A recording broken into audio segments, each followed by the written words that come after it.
Yeah. We out of here, you can feel it right. Light it up till it's feeling bright. On the move like we feel a groove. Out of sight like we dynamite.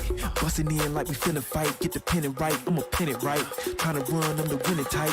Heat it up like some minute rice. Bet I beat you to the finish line. Cause we out to get it feeling fine. Keep it up or we'll be creeping up. Running up the line and sleeping rough. Jumping over hurdles, beat the rush. Hold it like a girdle, going out the burdens. I'ma keep believing till I touch. Get another level on the clutch. I'ma get up in your face, whoa. Steady keeping up the pace, whoa. Get the beat that you can taste, whoa. Squeezing by your like some pace, whoa. Feel your confidence and race, whoa. This is the beginning, ain't no way to spin it. Headed for the finish. Are you ready for the show? Now we caught up in the flow. We gon' give a little roll. Ready, set, go. Are you ready for the show? Now we caught up in the flow. We gon' give a little roll. Ready, set, go. Ready, set, go. Ready, set, go. Ready, set, go. Ready, set, go. Are you ready for the show? Now we caught up in the flow. We gon' give a little roll. Ready, set, go. An absolutely heroic performance there late in the round. Yeah, it's a race.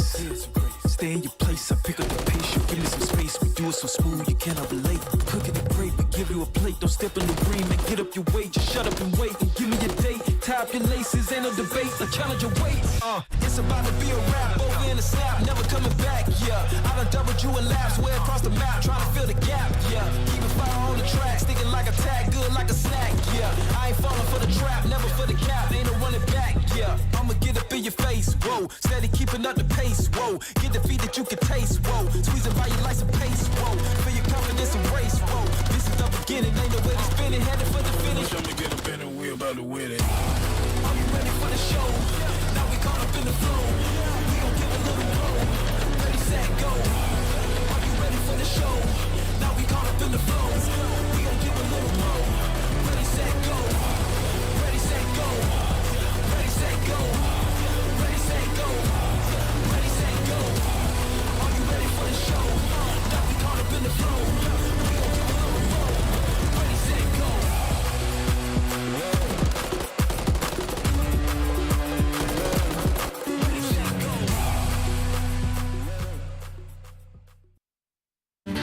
It's Sunday in the CDL, and we've got 4 big matchups coming your way. The Surge and Rocker both off to a hot start this weekend. They face off first with crucial CDL points up for grabs. Then, Boston's still searching for the winning combination. They have a chance to play spoiler today against the LA Thieves. In our monster matchup today, it's a top 4 showdown. The New York Subliners take a shot at the league leaders, Atlanta FaZe. And we close out your weekend with Optic Texas. The Major III champs put the Vegas Legion in their crosshairs. It all starts right now on the Call of Duty League. They are gods on the mat. They are playing with too much energy. They cannot be stopped. Brett and Shotzi out of control in domination unreal. 20 down. 1v1. And Real. Not point. Crosser with the double. Dials up a triple. And it's over.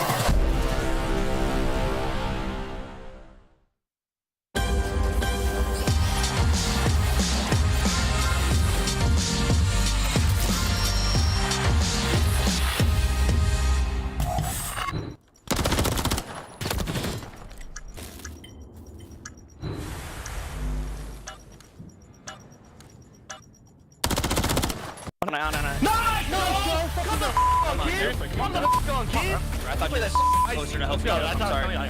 It's because Joe had to stand in the closet and he got stunned. So Nice, he Joe. come back out. Turned on now. That's the biggest round. That's huge. So you're so good, bro. Good job.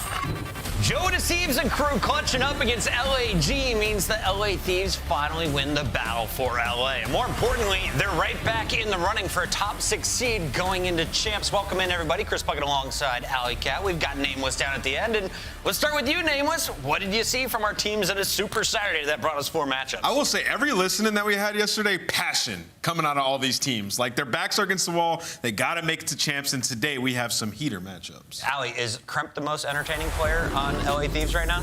Ooh, I don't know about that. Maybe. I'd almost say Joe is at moments. Both of them are able to kind of have explosive maps, but what is extremely telling is the fact that these standings are a huge bubble right now. Teams that we didn't expect to win this early during Stage 4 are getting some underdog W's. Yeah, and shout out Doug Labie on Twitter. He's always crunching the numbers. Based on 10,000 simulations, including strength of schedule, Seattle with a win today actually goes to 99% chance to make champs. And when you talk about LA Thieves, who've been falling back and forth on our ladder here with a win 82%. So the stakes are high. Both teams in a decent position, and as we take a look at the matchups today, we have a big one for Minnesota. After clutching up on Friday in a Game 5, they are back looking for another W against a surprise hero from Friday in Seattle, Surge. Now, Surge took down Toronto, Minnesota's opponent a little bit easier, but both teams going to a Game 5. How do you see them matching up this time against each other's squad? Yeah, it was a big win. Unfortunately, it was versus the Boston Breach, which is the last team in the league currently, but you still have to write home about the fact that they were able to win both hard points in that series, and that's where they have been struggling because their teamwork hasn't been on par since making this roster change. And the problem now is they're going up against the Seattle Surge, who is also kind of surging in the same direction. They're starting to win some of these respawns. So easily a matchup that could go the distance today. However, who has the edge? You've got to give it to the Surge. I don't know, man. I mean, I think it's going to be a lot different of a series. When you talk about this Minnesota Rocker team that we saw throughout the last stage, 2-6 on the new maps combined. They had both them in their series against Boston, 100-point win in each of those hard points. So they've clearly put in a lot of work. Lins look like the Lins of old. I think the stakes are extremely high. Minnesota has been improving, and we could really go all the distance in that series. Let's take a look at how these two teams have matched up earlier this season. Not a ton of games, and you can see it's a 10-19 record for Minnesota, 12 wins for Seattle. So relatively close considering we're now 6 months into this, but the position can definitely change. 5th currently for Seattle. Minnesota could jump up with a win today. For Minnesota Rocker, you have to win this series. And for the flip side of Seattle Surge, you got to talk about the strength of schedule. We just watched them beat Toronto Ultra, and not only that, it was in a reverse sweep fashion, and it was beating them in some of their best game modes and taking that hard point, and then just another masterclass map 5 search and destroy. So you talk about strength and strength of matchups, you got to lean Seattle Surge. I got to ask you, Nameless, did Abuza shut down Scrap? Is the chat right? Listen, Abuza is a beast on the AR, man. He kind of did in that series. Not just Scrap, but Abuza, he was just on the wrong role the entire year, man. They finally figured it out. He seems so comfortable. And it's not just him, though. Brezzy also came into this team on the wrong role. And now you got these guys comfortable, and they're looking good in control. The search and destroy has always been there with these guys. So, I mean, for Seattle Surge, looking clear and cut above the bottom of the pack, it's just about getting these extra wins and how far can you climb? Can you secure 5th on the standings?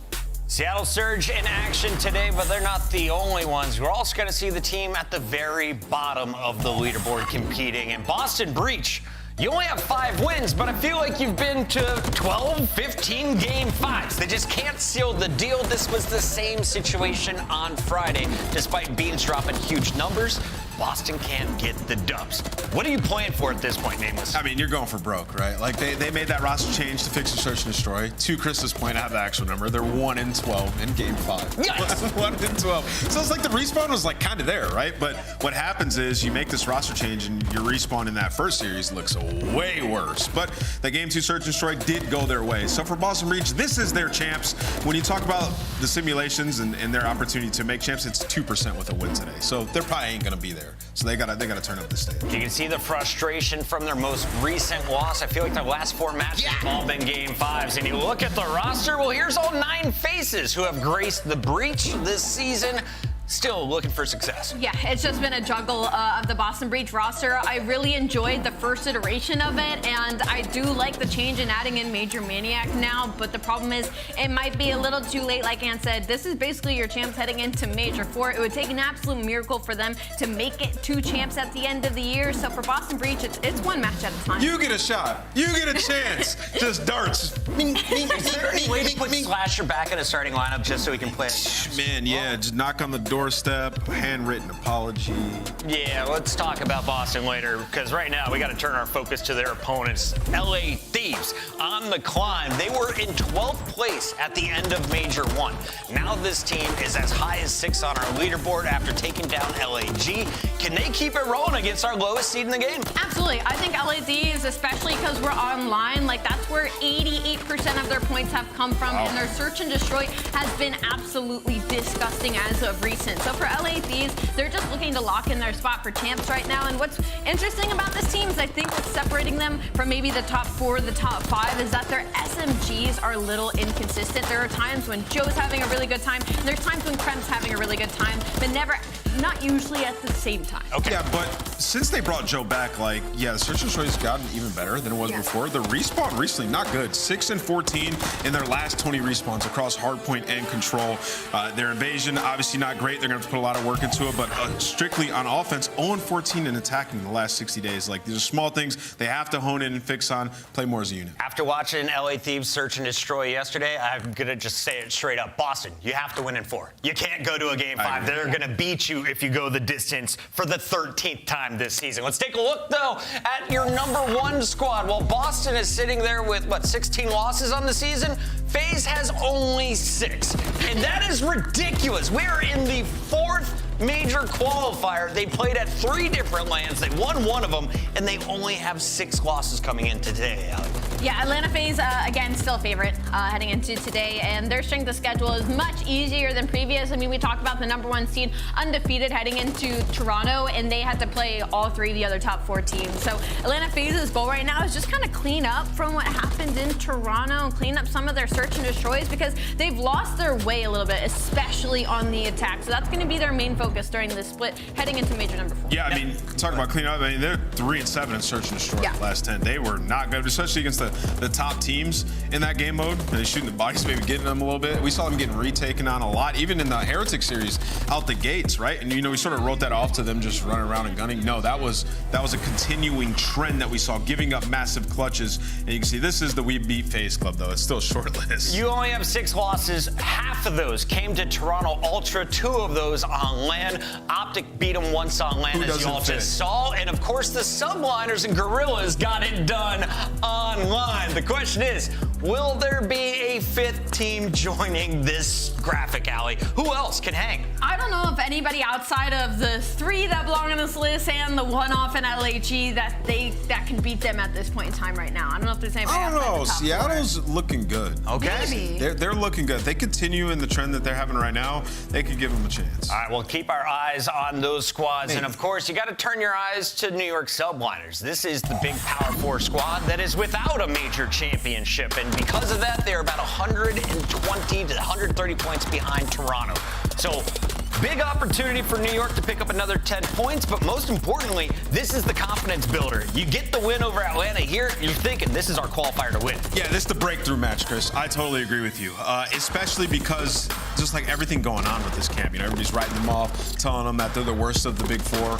Well, they come in with a struggling hardpoint game, and they dominate when their best player has his best hardpoint performance on the year. And then you combo that into another series against Atlanta FaZe, turn that into a win. Yeah, that would be a breakthrough if you ask me. My expectations are still a little bit higher for New York Subliners. Okay. I think going to a game 5 versus Carolina Royal Ravens as the only top 4 team to not lift a trophy yet this year and looking to get it at Major 4 is a little bit unacceptable, especially being defending world champions. But like Ann said, the hard point looks disgusting. Just need a lot of work when it comes to search and destroy and expanding that map pool. And I also think them losing that invasion round 5 should not happen with a team of this caliber. Rio will not be in the mix, though, today for the Subliners. I think that will be their instant ban for search and destroy. You look at all 4 matches, your Monster Energy battle between our Powerhouse 4, Subliners versus FaZe, coming up at 6 o'clock. But we start with Seattle Surge and Minnesota Rocker, 2 top 8 squads face off when we return. It's week 1 with CDL Major 4 Qualifiers.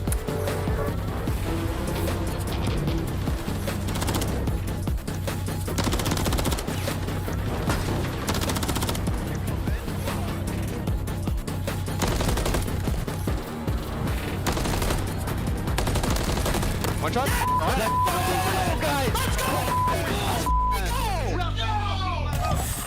All right, right, fans, time is running out to make your picks. Choose your winners now by scanning the QR code you see on the screen. Hurry, it closes at 3:15 Eastern.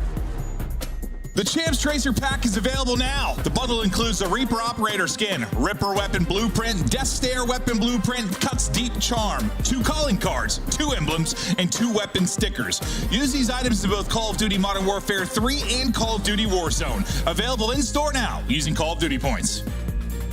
Never miss a match of your favorite teams with the Call of Duty League Calendar Sync. Here's the fun part. When you add a calendar, you'll also receive a Squad Up calling card you can use in-game.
So are we. Welcome in, everybody. It is time to take a look at our maps and modes for our battle. We have Surge in the 5th seed taking on Minnesota Rocker, who is looking to lock in their spot in the top 8.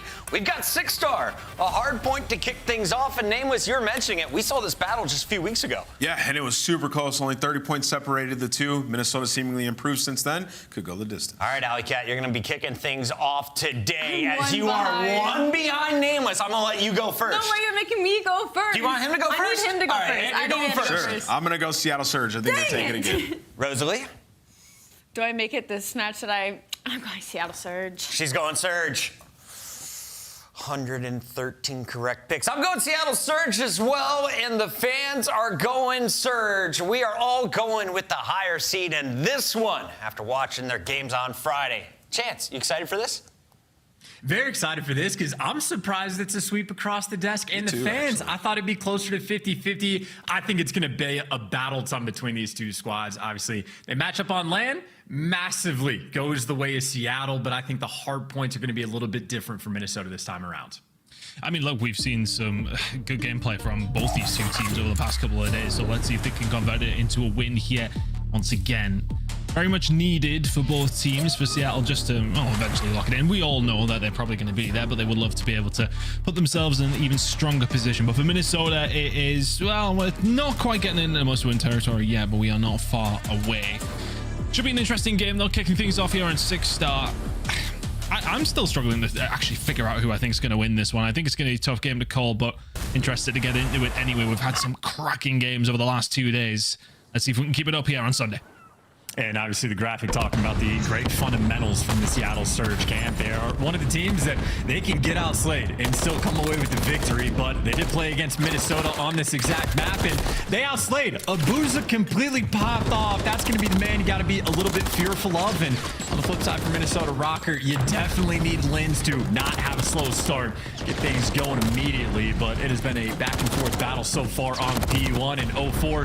Him and Hook, these guys love to set pace. The dynamic duo in action, but right now everybody just getting peppered up by nades and stuns. This is difficult to stay alive. That's absolute hell on earth right now. No trophy systems available. Just get yourself in the point and see if you can stay alive. Pick up a couple if you can. But ultimately, it will be Seattle Surge who kind of work out on the better side of things. Yeah, P2 looking good for the rotation, but Minnesota Rocket get a decent chunk of time over towards P1. Big gunfights for Abuza. 1-2. Third wasn't there. Good shots coming in, though. Good start from Seattle over towards this hill. Need to clear it out. Rocker still pressuring it. Lins is here just with accuracy, trying their best to do something about it. Continuing to survive, but keeping the pressure on. Very fast-paced so far. Yeah, no, it's 04 and Hook, I'm telling you, two of the fastest players in the league. The idea that Hook has someone that keeps up with his pace on the squad is insane. And well, Seattle Surge finally setting pace. They get a clean 4-man wipe, but split spawns coming through. So an interesting moment, honestly. You would expect Minnesota Rocker just to get the break. Rezi doing interesting things in the pool. And over towards the dime, maybe Seattle Surge reading it. Nope, finally, there you go. Rocker get the break. Of course, though, it does mean Seattle, they are going to be set up on this rotation. But considering how the slang is going, I think Rocker happy to have this lead. Before putting the pressure on, can he get a hold of this scrap time? Looks like he will. 10 seconds to go. He'll quite happily take that. Nabuza in a really nice position now to set up. Hold the rotation over towards P3, but the pressure coming in pretty much immediately. No trophy system to work with, gets side the point, but now for Seattle.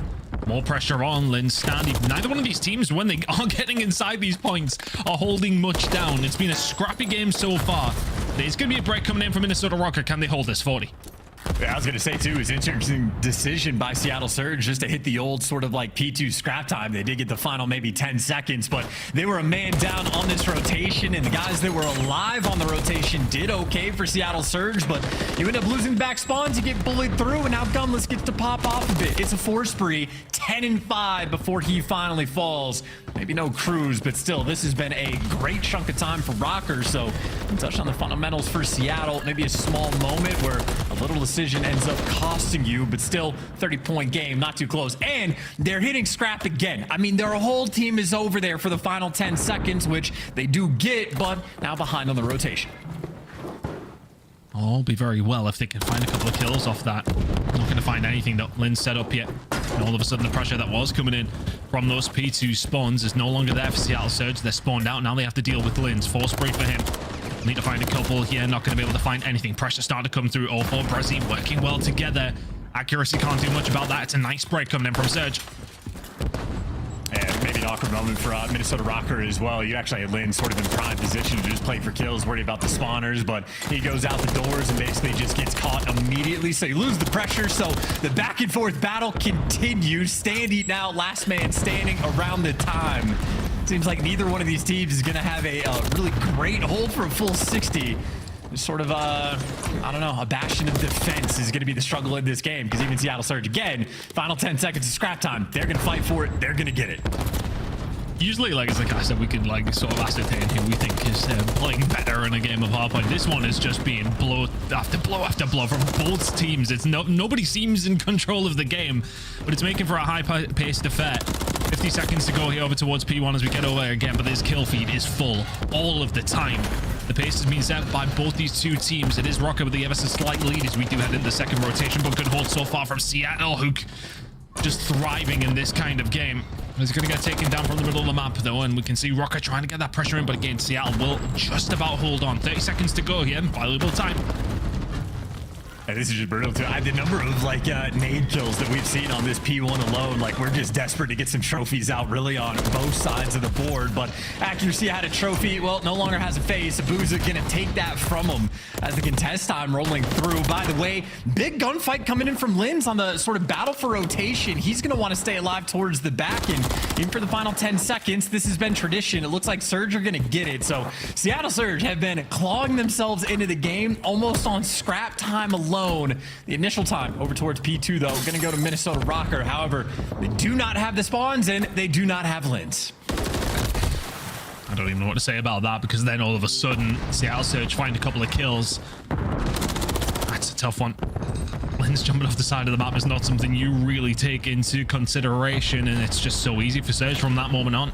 Every single kill has went their way. Hook holds it down. 04 is there to help him. Gunless, the only one really anywhere near to do something for Rocker. So Seattle Surge, good opportunity here. 25 seconds remaining.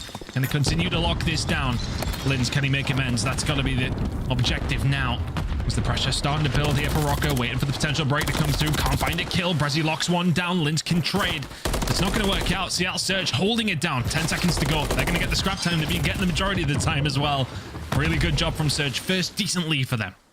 And biggest one they've had, but now we go into the most likely money hill of the map over towards the P3. And I was going to say, you see the setup for Minnesota Rocker, but Linz gets shredded again just at the start of the hill. So you're going to be a man down. Linz is going to spawn out, and the pressure going to be coming through the back. So Standy, one gunfight to win, and his teammates on the flank end up delivering.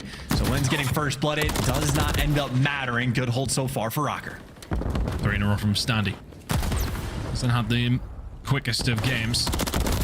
Sitting in 12 and 15 now. Will get gunned by Hook every single time you see a POV on the other side of Hook. He just seems to be winning these gunfights. Pressure going to come in from now Abuza now on the jump up as well. Can they manage to find the break? It's going to be all on Hook and Brezzy, who find a way through. P2 spawn still over towards the backside here for Rocker as well, so the pressure just going to continue. Hook hunting them down again. 2 in a row from him.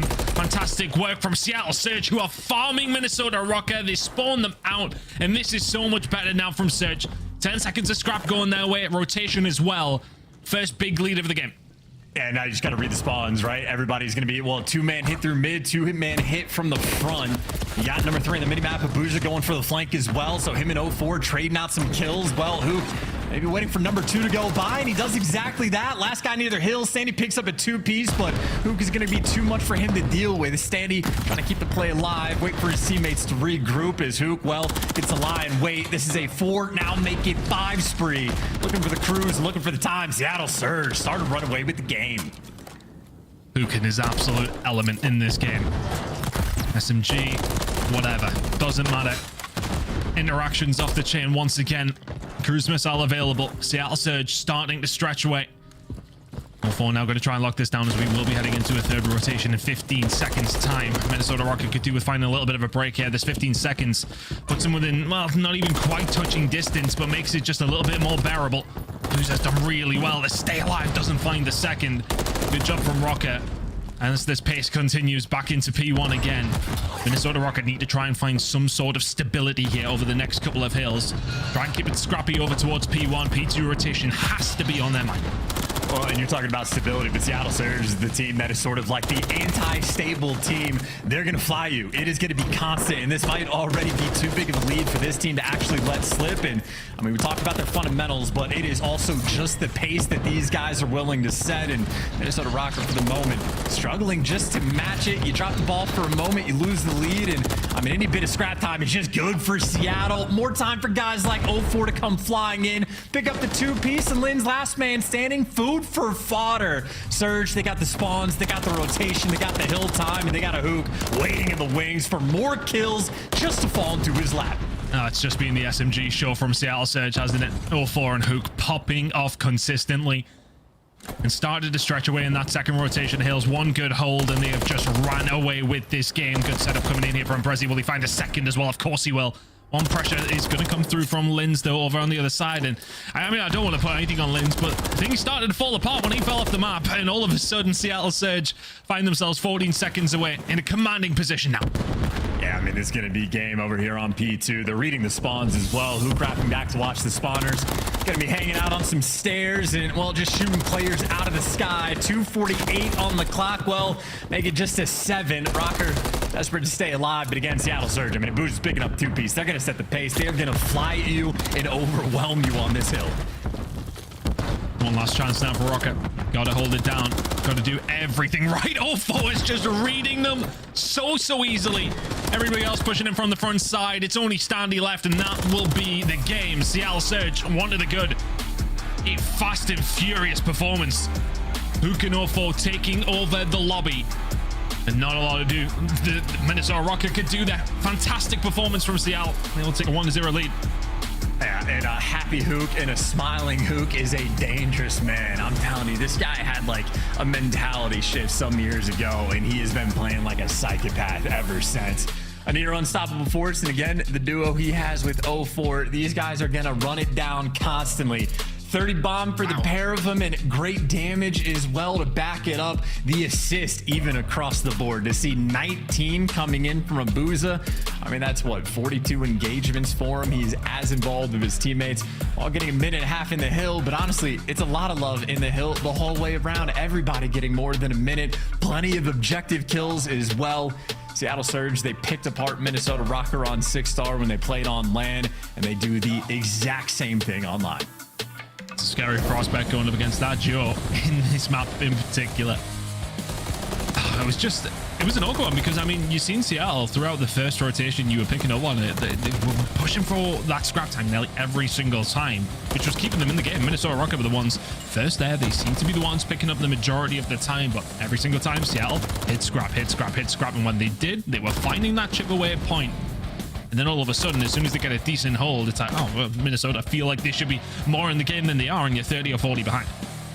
Yeah, and well, there's a good look at Linz just jumping off the map. I don't know if he had a cheeky spot lined up or if he's trying to hit a route to sort of run outside the map. But either way, at the professional level, if you start off a hill like that, you get broken down instantly. Little mistakes can be incredibly costly. And I mean, it wasn't just the moment where he jumped off the map. Linz had a few where he's just starting off a hill, dying instantaneously, and not capitalizing on the advantages they have. And meanwhile, Seattle Surge, you saw the moment just a few clips ago in the highlights. They got like the clean 4-man wipe on P3.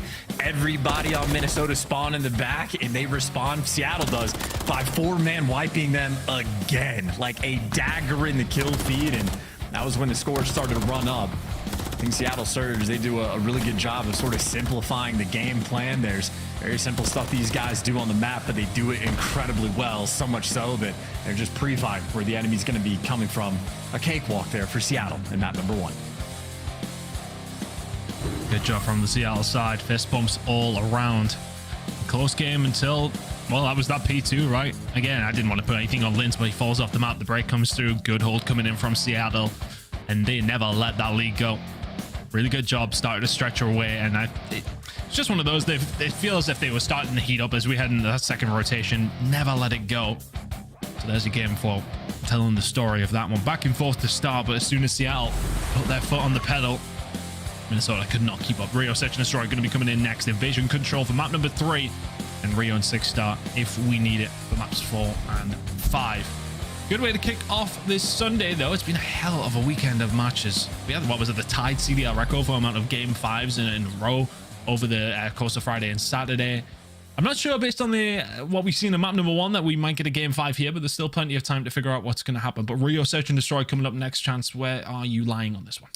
Well, the Search and Destroy is where Minnesota actually started to fight back on LAN. Obviously, different maps that are going to be in the mix. I'd say the bigger issue for Minnesota is Standy had to drop 17 kills and like break the record in Search and Destroy to win a round 11. Like, it was quite literally a nail biter. And at the same time, I think Hook as an inverse went like 1 in 10.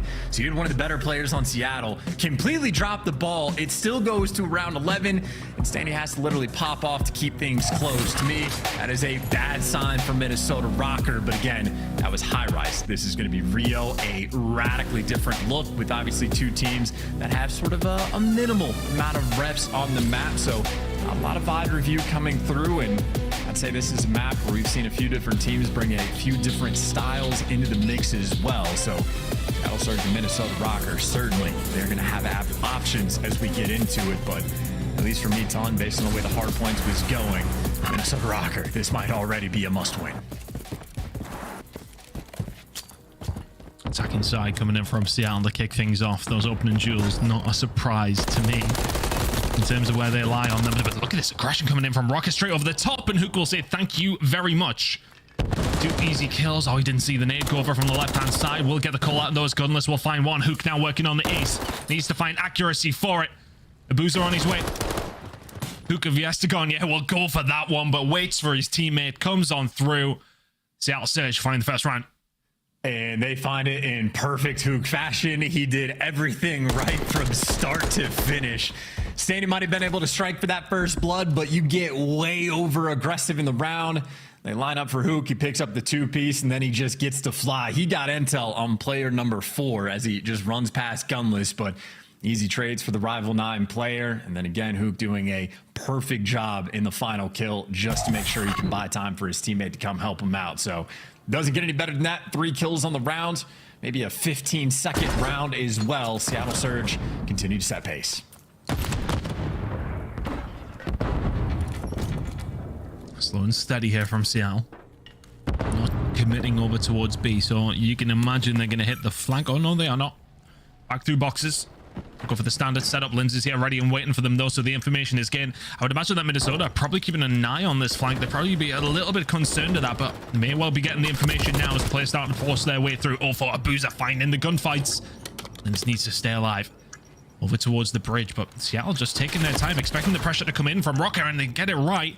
Linz now trying to survive. 25 seconds to go on this bomb. Accuracy makes it a 2v2. Yeah, Accuracy really keeping his boy alive as well. And Accuracy, well, gonna call the rounds. Shout out to Linz for that one. Man puts in the overtime work, because I think Sandy and Gunless might have been on different pages than him. But the strat there from Rocker, honestly perfect. They make a ton of noise, throw all their tax and nades over towards the A site, make so much noise that Seattle Surge, they wrap every single player back, completely opens up the B site. Minnesota Rocker do not waste any time to get the bomb down, and Lynn's doing a perfect job of just playing for those players to rotate back into them. Again, maybe a disconnect after they got the first blood. Standy sort of caught off in La La Land just a little bit, but even still, that's why you get the bomb down. The gunfights have to come to you. And now Minnesota Rocker mixing things up again. Lynn's getting very aggressive over towards bridge, but a 2-2 split on the minimap. Seattle Surge, I don't know if they've read the pressure just yet. Not a lot of real estate to work with. As you said, do they know that? Oh, Standy, you would have seen them on the cross there. The gunless finds a boozer, and all of a sudden, change of plans here for Seattle Surge. Bomb going to be going down over towards this B side, you would expect, but they knew the pressure came in from bridge, so they have to check it. But Linz will find one onto 04. They try to put the pressure in. I don't think they'll be expecting pressure to be here as well, so they will back it up. Find a kill, but can't get out. Standy will find the kill, and all of a sudden, Hook left in a 1 versus 3. An awkward round for Seattle Surge. Well played from Minnesota. Yeah, nowhere to go. And again, the 2-2 split, sort of tricky to read the pressure as well. Obviously, 04, when the stun's flying across his face, you know the player's going to be on the van, but I think little did Seattle know. Player hopped up on the dumpster as well. Abuza gets the first blood, and now it's a little bit mixy. Do you go for the plant right away, try to hold it in a 3v4? Do you look for some extra kills? Well, they were playing for the kills, and they were not able to get them. I think Accuracy just tucking himself in the deep recesses of the map.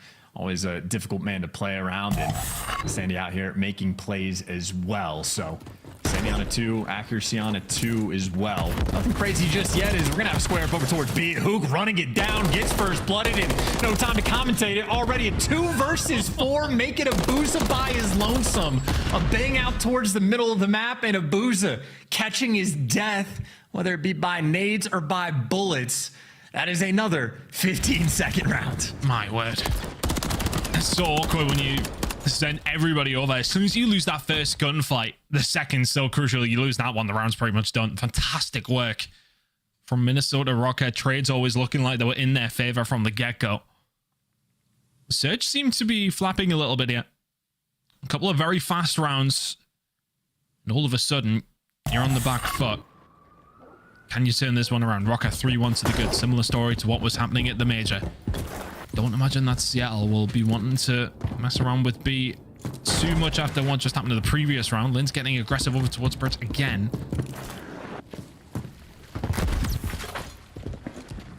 Plenty of noise being made. Seattle Surge yet to really make their move yet, Chance. Yeah, Linz is more or less just being a distraction too. He is so loud that he's playing for Standy, who's been very patient, almost hiding in the middle of the map. So Linz wants to be a distraction for the setup, try to bait the players in, and in the middle of the map, that's what happens. They knew where Linz was going to be. They're trying to set up Standy for the trades, but in the smoke, it is just going to be chaos. Standy playing it patient, but it is a 3v4. I don't know he's there. Oh, he doesn't want to give it away. He goes for the shots. Doesn't know the player's behind the bomb. Hook jumps off it, finds the gunny. I don't hate the play from Standy, though, just staying alive in that dangerous position. But you gotta make it count. And I'm not even too sure. I mean, the smoke came out a second late. I have to imagine that was sort of the general idea of the play, because Linz is stomping around bridge, but the smoke too big of a distraction. You can see Hook in mid bomb plant. The second Standy shoots, Hook instantly pulls the gun out, drops him immediately. I think if Hook sticks on the bomb, he would have been successful for the bomb plant, but it would have cost him his life. Hook heads up, playing for the kills in the moment, and again, Hook permanently locked in. Nice little bounce back round. Seattle needed. A well-earned one. A convincing one at that.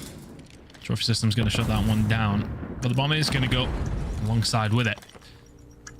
B push now going to have to come through from Seattle Surge. They haven't really sent anybody on any sort of flank. They're quite happy to just hit it from the front, and that's what's going to be the game plan once again. Gunless will be a constant annoyance in a week one at that. 26 HP, and that might just enable Seattle Surge to push up. We're going to try and find the pick on the outside here, and if they can, they will start to fly towards the mid-map. Need to get rid of Gunless, and it's been ships in the night. He somehow got around with this big gunfight going on. Looks like a booster turned on him. Lin's now left all on his own, finds another.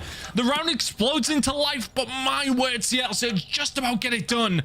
Gunless nearly got away with murder there.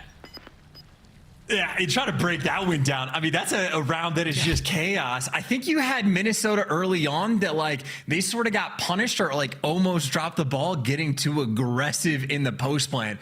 This time, everybody backs up, but Gunless didn't have any help. He's isolated on the bridge, and where he gets to dance in the middle of the map, it is just a killing trade fest. And you can see on the top side of the mid-map, Brezzy just the extra man because Gunless completely overwhelmed. I mean, it was like 3, if not all 4 players on Seattle coming from his side of the map, and I mean, it just develops into another round of TDM. We've had quite a few of these already. The smoke's out down B Street. 2 players from Minnesota going to be that direction. Gunless again by himself towards A. He's got 3 players to deal with. 3 Minnesota rocket arrows just heading towards A now as soon as they've seen Gunless. Fire shots away. Big gunfights coming on through. Abusa can't find anything at that range against Standy. So Surge gonna have to back up. Have to be very, very fluid when it does come down to Rio Search and Destroy, but Linz is already here. Minnesota Rocket have already won the round. Fantastic work. Just so adaptive throughout. You see Gunless sitting behind the van. As soon as he gets those first couple of shots in, Rocket right here in numbers. They find the first kill. Seattle dip out. Rocket already on their way. Fantastic work. They being very solid so far here in the Search and Destroy. Standy having a good game. Minnesota Rocket. Comfortable position right now, but we've seen Seattle find a couple of big rounds. They need a few more here. And you just got to appreciate the pace that these 2 teams are playing it too. It is just like instant decisions. Gunless is calling out, hey, everybody's on top of me. Standy comes over, gets a kill on the cross, and then they just instantly wrap back. And I mean, more or less just read Seattle like a book, getting the mid-map pressure first. And now we're spreading the map. The bomb's over towards B. Accuracy, maybe trying to make a little bit of noise, but it's kills being traded by the B site. And well, here's Accuracy, the island player. Catches them on aggression, does get traded out, but now I think for Minnesota, you know, you got a 2v1. Either site you're going to go to, maybe the faster you play it, the better, and they're just running it down mid. There's no way Abusa reads this. He's going to get shot in the back. Oh, he's going to find one, though, before he does get taken down. Gunless left in a 1 versus 1, taking on Brezzy. Doesn't have the bomb, though, if you're Gunless. 45 seconds to play with. This is all that Brezzy can do right now. Is he going to get a bit of bad timing on the cross? He might have done. 35 seconds. Gunless playing this one patient. Time for both players to make their moves. And this is the intensity of the timing as well. Gunless has to collect the bomb. How many corners are you gonna check? And Brezzy just hears them. No dead silence and no covert sneakers. Brezzy, the patience, the angle, the corner. Enough to get the dub. Don't know if you're a lip reader, but Gunless very surprised to see Brezzy in the corner. I think it's just one of those moments in a 1v1. You got no information. Sometimes sitting tight is the way to go. Seattle Surge finding a round back. It's been so back and forth, this search and destroy. It's been a fun game. But as you mentioned, after that map number 1, the way that Surge played it, Minnesota Rocket maybe need this map that little bit more. They need to win more. 4-4 now. 2 rounds to go. Big hit over towards B here once again. Both two teams, it's that first kill is usually so influential. Seattle Surge are going to get it, and they're just going to sit tight. 0-4 with the grenade on the Gunless. Lin's behind. The bomb can do very, very well. Finds 2, dips out. Now finds himself. With accuracy. Abuza now in a 1 versus 2. A flurry of gunfights. After Seattle found those first 2 kills, you think the round's solidified, but Lin's evens the odds. And turns them back in Rocket's favor. Yeah, no, Linz, that's a 3-piece as far as I'm concerned. Forced the team kill. A godlike play in a Seattle Surge that definitely dropped the ball in the moment. Abuza, though, looking to be the bailout. Accuracy and Linz making a tower, looking over the old ace site, but they're going to be roaming together as a duo. As Abuza, well, you're basically just playing circles around the map. No point of contact just yet, but every second that falls off the game clock makes it tougher for Abuza. The gunfight's not even going to be in his face. COD timing at its finest, but he's found the chase. Oh, he got the timing. He got the timing. He finds accuracy. 21 seconds. The sticker twist over towards B. It's got to be the play. Going to go up against Linz. These two team together in challenges. Are they going to be able to read what each other are doing? Linz reads it perfectly. Abuza gets the bomb down. It's an ace for Linz, technically, I suppose, with their team kill coming on in. Great job from him. Minnesota Rocket, map point. Yeah, and that might be the moment of the game as well. Talk about a moment that Minnesota were desperate for. They were about to get run over in that round. I mean, the nades were perfect. The first blood Seattle able to collect, and then everybody lines up for Linz. If you're teaming with accuracy, you know you live for those moments, but here's the second look, just dragging everybody's attention. Literally wins one gunfight, and, well, everybody else shooting bullets every which way. Nice little battle for Rookie of the Year in the 1v1 as well. Linz coming out on top. Drags Minnesota Rocket through that round. Those 2 kills came in from Seattle before they were answered back. All pretty much by Linz. It had a relatively slow hard point as well. We commented on that moment where he fell off the map. Could that have been a turning point? But trying to make amends here in the search and destroy and doing that and then some. 12 and 6 from him. It's a slow attacking round here from Rocket. He seems to be on the cards, but we know Rio things can change very, very quickly. Seattle Surge are here in numbers. The nades going out may well signal what's going to happen in this round. Don't find anything. Still 4 versus 4. Yeah, Minnesota were playing for the scam. They made so much noise over towards A. They did it a few rounds ago. Seattle Surge responded by running at them. Well, this time Surge nice and patient, but square up on an A hit. 0-4 in the front line. Abuza in the back trying to hold this down, and 0-4 sees everything. So much info. He would have called it. Hook's ready and waiting. Got Brezzy in tow as well. Brezzy will find the first one on accuracy, and Hook's just going to wait for the cross. Doesn't hit anything but thin air, but the second time around he will find the fight, and then all of a sudden he's got some backup. Round 11 is absolutely beckoning now. Gunless in the 1v4. He's dead to rights. Here we go. 5-5. Back and forth we went. We won round to decide map number 2. And I'm telling you, man, these guys are playing at pace. It is easy reads on both sides. 0-4, not only does he get the intel, as soon as those players go double doors, everybody for Seattle starts wrapping back and make sure they can cover the middle of the map. So comms are on point. These guys going back and forth. Any sort of tricks being thrown, getting read like a book. It goes to a round 11 to be the decider. And so far, First Bloods have been a very big difference maker in the game as well. Who can be the first team to strike? Do we just get a B hit between these two? It'll be a poetic way to end it. Linz has already found himself onto the B side. Brezzy, he's not ready for this. Trophy system not available. Has to back down. Gets caught. Linz with the first blood, and that could be massive for Minnesota Rocket. Bomb going down. It's going to have to be a 3v4 retake for the first time. We're seeing a decent flank coming through. 0-4 going the long way. Gunless ready and waiting for it. Next kill absolutely has to be Seattle Surge's. 04 can find it onto Linz, just trying to survive, but everybody else comes back for him now. A little bit of side control for Hook and Abuza. But they need to chase them down and they just don't have the time. The gunfight onto Gunless is going to fall the way though, and Abuza finds one, catches accuracy lacking, and Standy had to drop 17 against Seattle to find the win in the search and destroy at the Major. Now needs to find the 1 versus 2, can find one. It's eventually going to be going in up against Abuza, just trying to survive with 12 seconds to go. And Abuza gets it done. He gets the defuse. Seattle Surge, it takes them 11, but they get the job done. 2-0. What a round. In the iceless Minnesota, they continue the rain. Linz gets the first blood. Another bomb plant, and Seattle Surge out here running it down. And I'm telling you, Ton, they just keep it simple. It's basic ideas these guys are running with, and they're executing to perfection. They're not wasting any time. They're on point with their play calls. And right now, leaving Minnesota Rocker just stunned.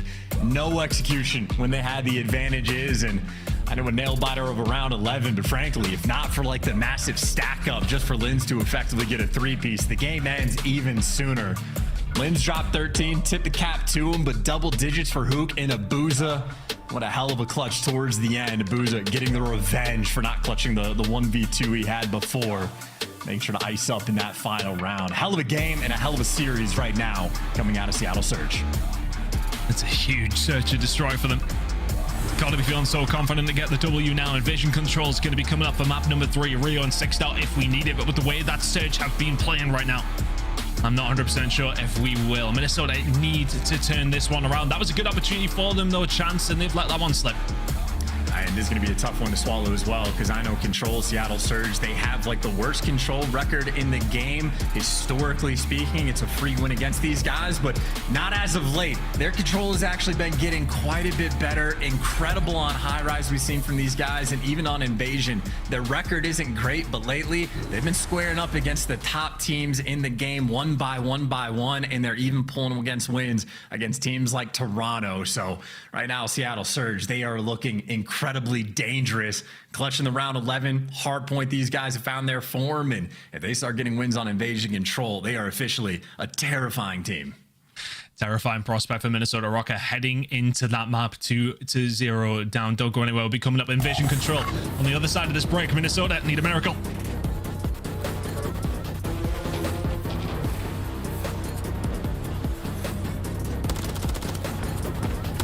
Upgrade your game.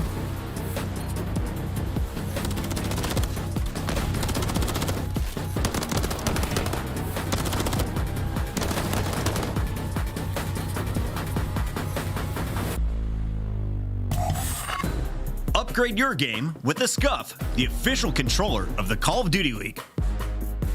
Scuff Gaming is doing an ultimate giveaway where you and a friend can win a chance to go to COD Champs this year.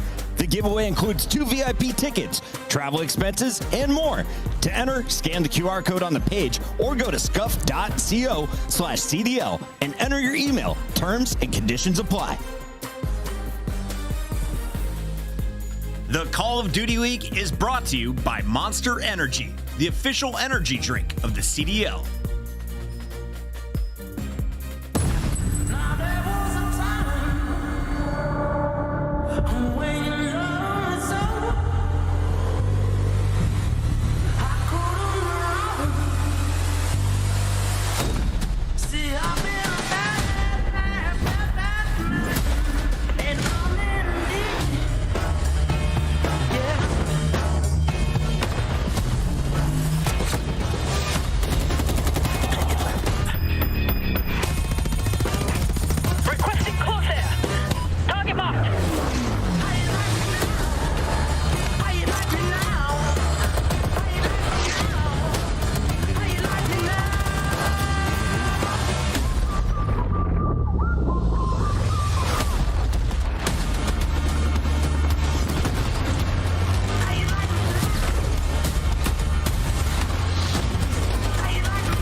Minnesota Rocket find themselves 2-0 down from the pure pace that is Seattle Surge, who have looked very, very solid. The hard point was fantastic, a close search and destroy, but they find themselves 2 to the good, heading into the control here chance. Minnesota Rocket, we probably wouldn't be fancying their chances from this stage, but stranger things have happened. This is Call of Duty esports after all. And this would typically be the point in the series where you're most comfortable playing against Seattle. Again, their control has not been great, worse than league, at least on a record basis. However, back on land, they picked them apart on high rise. Seattle Surge straight up bullied Minnesota. It was a hot 3-0. Hook was over there popping off. 0-4, the exact same thing, feasting on Minnesota. Of course, Minnesota's, well, their attacking hasn't been great, but they also have played a ton of invasion. Like, as far as invasion control goes, Minnesota has been solid. So 4th on the attacking rounds overall, solid on defense, nice little record. However, I'm worried the side of Seattle Surge, the record might be bait at this point. 4-10 speaks like they're terrible, but the way they've been playing it lately, these guys have maybe not completely brought it together, but they've been looking a lot stronger. So when you're typically comfortable playing against Seattle Surge on control, I think that might be no more. Got to be very concerned on this map 3 for Minnesota, who get the attacking round first. Just thinking of some of the performances we've seen from Surge these last 2 maps. Huge issue to deal with. Hook and Booze has been solid as well. But a big push coming in from Minnesota already over towards this B side. Seattle more concerned with dealing with everything that's going on in the middle of the map. They do so. And will now concentrate their efforts over towards this B side, which they're going to have to do pretty quickly though, because Gunless has racked up 2 points here already. We'll find the gunfight. B is gone. Seattle Surge will have to defend A for quite some time. Yeah, they were happy just to sort of play for the square up, not worried about the B zone at all, making sure to keep the pressure away. So as far as fundamental goes, it's very stock and standard look coming out of Seattle Surge. And as soon as one player dies over towards the bridge side of the map, 0-4 is there to just refill back in. So Surge mostly in position except for their spawn. Linz is currently residing there. Him and Gunless together going to be playing for some spawn kills, so much so that, well, the player just spawned up in laundry. Lid's trying to find position. Just staying alive back here is good enough. It's been in that Seattle Surge. Well, you need to find some kills in the middle of the map, and all of a sudden, things can get a little bit dangerous. It's almost a bit of a pinch in the middle of the map. Linz, can he now kick himself into gear? You push over towards A.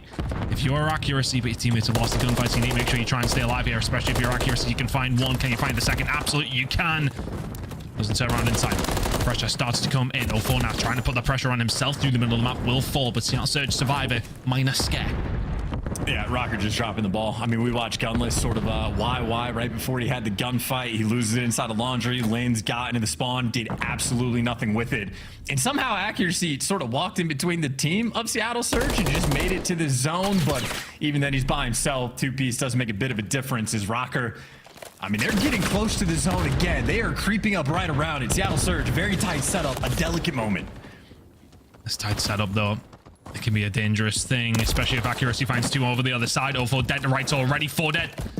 And all of a sudden, Abuza has to do something quite magical. The spawns are going to start coming in. And it's already going to be about Gunless. If we can find anything here, that's just going to entirely shut Seattle Surge down. But progress being made here by Minnesota Rocker. The pressure starting to come in, but 0-4 Abuza combining well. Stanley will keep that pressure on, but that was an opportunity. It was indeed, and technically 1 tick of progress is going to be a nice thing to have in the back pocket, but Shakespeare wrote about it, to stack or not to stack, always the question. Personally, on Invasion, I'm a fan of stacking. Rocker not quite able to orchestrate the full stacking. I mean, 1 tick is good, but maybe not good enough. 0-4 gunning you down from the back of spawn. Sandy gets the trade, but he's traded out himself. Rocker, again, a few good key attempts, but maybe a minimal amount of success. It is now Seattle. They got the full stranglehold on the map. Rezi, the cutoff man, has 0-4 down B Street to support, and I mean, they've got the middle of the map and top side completely on lock. I think Rocker now. Damage limitation. Don't give any streaks away. We'll have one more swing at it here with 15 seconds to go. Next couple of kills are crucial. Can't let them slip. 0-4, the snapper. 9 and 6 from him in the first round has been an instrumental part. Why Seattle Surge will find themselves 1 to the good now, unless Gunless can, well, kill everybody and get another point in an impossible amount of time. Not going to happen. Seattle Surge will hold the defense. They will lose the tick over towards A, so that's 4 on the board for Rocker. Not too bad of an attack to kick things off. Yeah, I still feel like, again, a couple key missed opportunities, small moments of mistakes, or maybe just a lapse on the old YY, but Minnesota Rocker ended up getting, you know, the old standard. Nothing too shabby. You can cut your losses, but it's not easy to orchestrate and find those moments of opportunity. Really want to make sure you execute when you get them, and, well, Seattle Surge get the attempted, doing the exact same. This would be the time for Seattle to set themselves apart on this map. If you can find that offensive win, going to go such a long way, but they stick to the fundamentals. They got the game plan. They're sticking to it. Abu's are going to be watching their flanks from the middle of the map. Everybody else playing in and around the B zone. Two-man stack for the moment. As soon as Hook gets the call, he's going to shoot a couple players in the back. Big fight's been won. Continue to survive here, Boozer as well, who's now on a 5 spree. Hook's now managed to make his move. There should be a dead player on the side. Minnesota Rocket gunless will fall. To be pretty much gone now at this stage. Second tick coming in very, very quickly. Minnesota Rocket don't want to overstep. Just making sure they can keep themselves alive in the spawn. Don't want to give anything up unnecessarily. One of those things may well be another kill over towards a Boozer. Cruise missile on invasion. Would be a nice thing to have. There it is. Gets a hold of it. 6 in a row. A Boozer now going to be a dangerous weapon for the side of Seattle Surge. More dangerous than usual. And they're starting to move very, very quickly through the middle of the map. These next couple of kills are so important. Linz can find one. Needs to find himself in the corner. Doesn't get there. Boozer finds 2. Keeps this pressure on. Standing in a position to shut this push down. But Seattle Surge making inroad and onto the point. You got a Minnesota Rocker, by the way. No one really filled in sort of the bottom side of the map. Everybody goes mid off spawn in a sense. And I get 0-4 watching the cross. Great damage being done. And, well, here comes the Cruise. There to take down accuracy. And the solo cap continues. Once they can progress through, but Rezi, well, maybe too many players in his line of sight. And he does get traded out. But Seattle Surge, pressure still on the map right now. Luke trying to continue that pressure. Minnesota Rocket have very much got their backs against the wall here. These are the scary moments when you're on the defensive side on invasion. Big gunfight coming. Stanley just about reads it correctly. But the pressure onto the point again. There's the second tick already in. Minnesota Rocket. You've had to slowly find your way out. The snap from 0-4 can't find the second, but the damage may already be done. 2 ticks in. The lives in favor of Seattle. They've already technically won out of the first 2 rounds. But can they go a step further here as well? 1 tick is all that's needed. Plenty of time and lives to do it. I was going to say a minute and a half. This is an unreal amount of time just for 1 tick of progress. And Abuza, I mean, he slipped the net. He's behind everybody. If he wants to just walk over, doesn't even have to sprint. He can make it to the A zone. Your teammates pick up 2. Just go to the point. The other 2 players on Minnesota Rocker are out of the picture. Another solo cap is going to be commencing. Abuza, well, versus the world. There's the first kill. The stun, though, maybe just the dagger. Rocker with maybe 2 seconds to spare. Hold on to that A zone, but barely. Standing in a 5 spree as well. It's been a big reason as to how they somehow are still in this round. Right side of the map seems to be a big favorite, but everybody's just walking through the left-hand side, just walking straight onto the point. Gaps in the defense, but ultimately they're still holding it down. Lives not in their favor though, and these gunfights all that are being traded are not working out for Minnesota Rocket. Oh, I can't quite make it on, but Abuza does. Just gonna go in accuracy, ready and waiting. Good job from him to stop that happening. Seattle Surge have been so close to winning this round a couple of times, but is it going to slip away from them? That's a team kill coming in from Rocker as well. That's not going to help. Pressure coming in. Hook finding the push. He's, of course, going to find that gunfight. Next couple of fights have to be there for Minnesota Rocker. Standy, the last one, alive. He finds the gunfight, which Hook challenges. 7 versus 3, still doable for Rocker. Hey, there's just so much time. I mean, you can run out and play for the trays. Gunfights are being exchanged, and there's Abuza. 2 lives remaining, 20 seconds. Standy on the point, trying to hold on. Accuracy watching the cross. Seattle, go for the execution. Hit the go button. Get in the mix. Get out there. Accuracy's going to pick up 2. Abuza finally sliding across. Last man standing. You got to get it done, and he can't do it. Seattle Surge burying Minnesota Rocker with one of the ugliest rounds of defense on invasion I have seen all year. Seattle Surge feasting on them as Abuza, the final kill, his 19th in just 2 rounds. This man's having some fun with the MCW. Headshot multiplier back in effect, and his stats right now reflecting it. He has been absurd so far. I mean, granted, it's early in the stage, but Abuza's been a fun player to watch.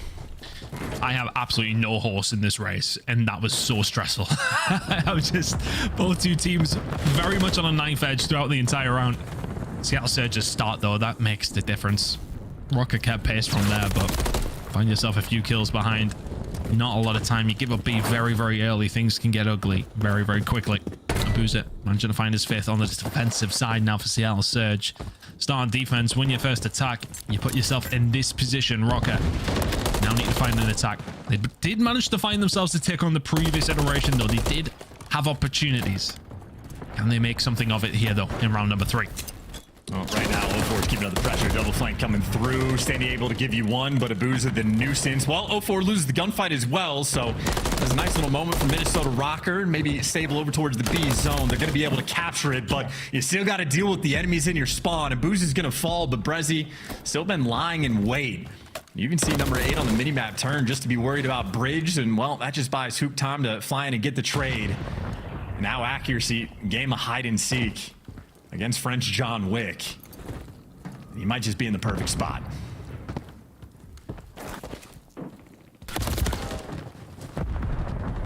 Executed. There you go. Accuracy, not going to be checking that corner, just slowing it down, though, if you are Seattle Surge. Standy will find the pressure over towards the back. I'm still thinking about the John Wick French line. It's still lingering. Standy over towards his backside. He's going to be the catalyst now for Minnesota Rocker. Has to find something. Just gets eviscerated by a hook. But that has backed Seattle Surge up somewhat. A couple of gunfights need to go the way of Rocker if you want an opportunity here. Not going to happen, but accuracy will continue to stay alive. 2 spree for him. Kicking it in the middle of the map. Gets taken down pretty much immediately, though. Could have taken his time. Oh, wow.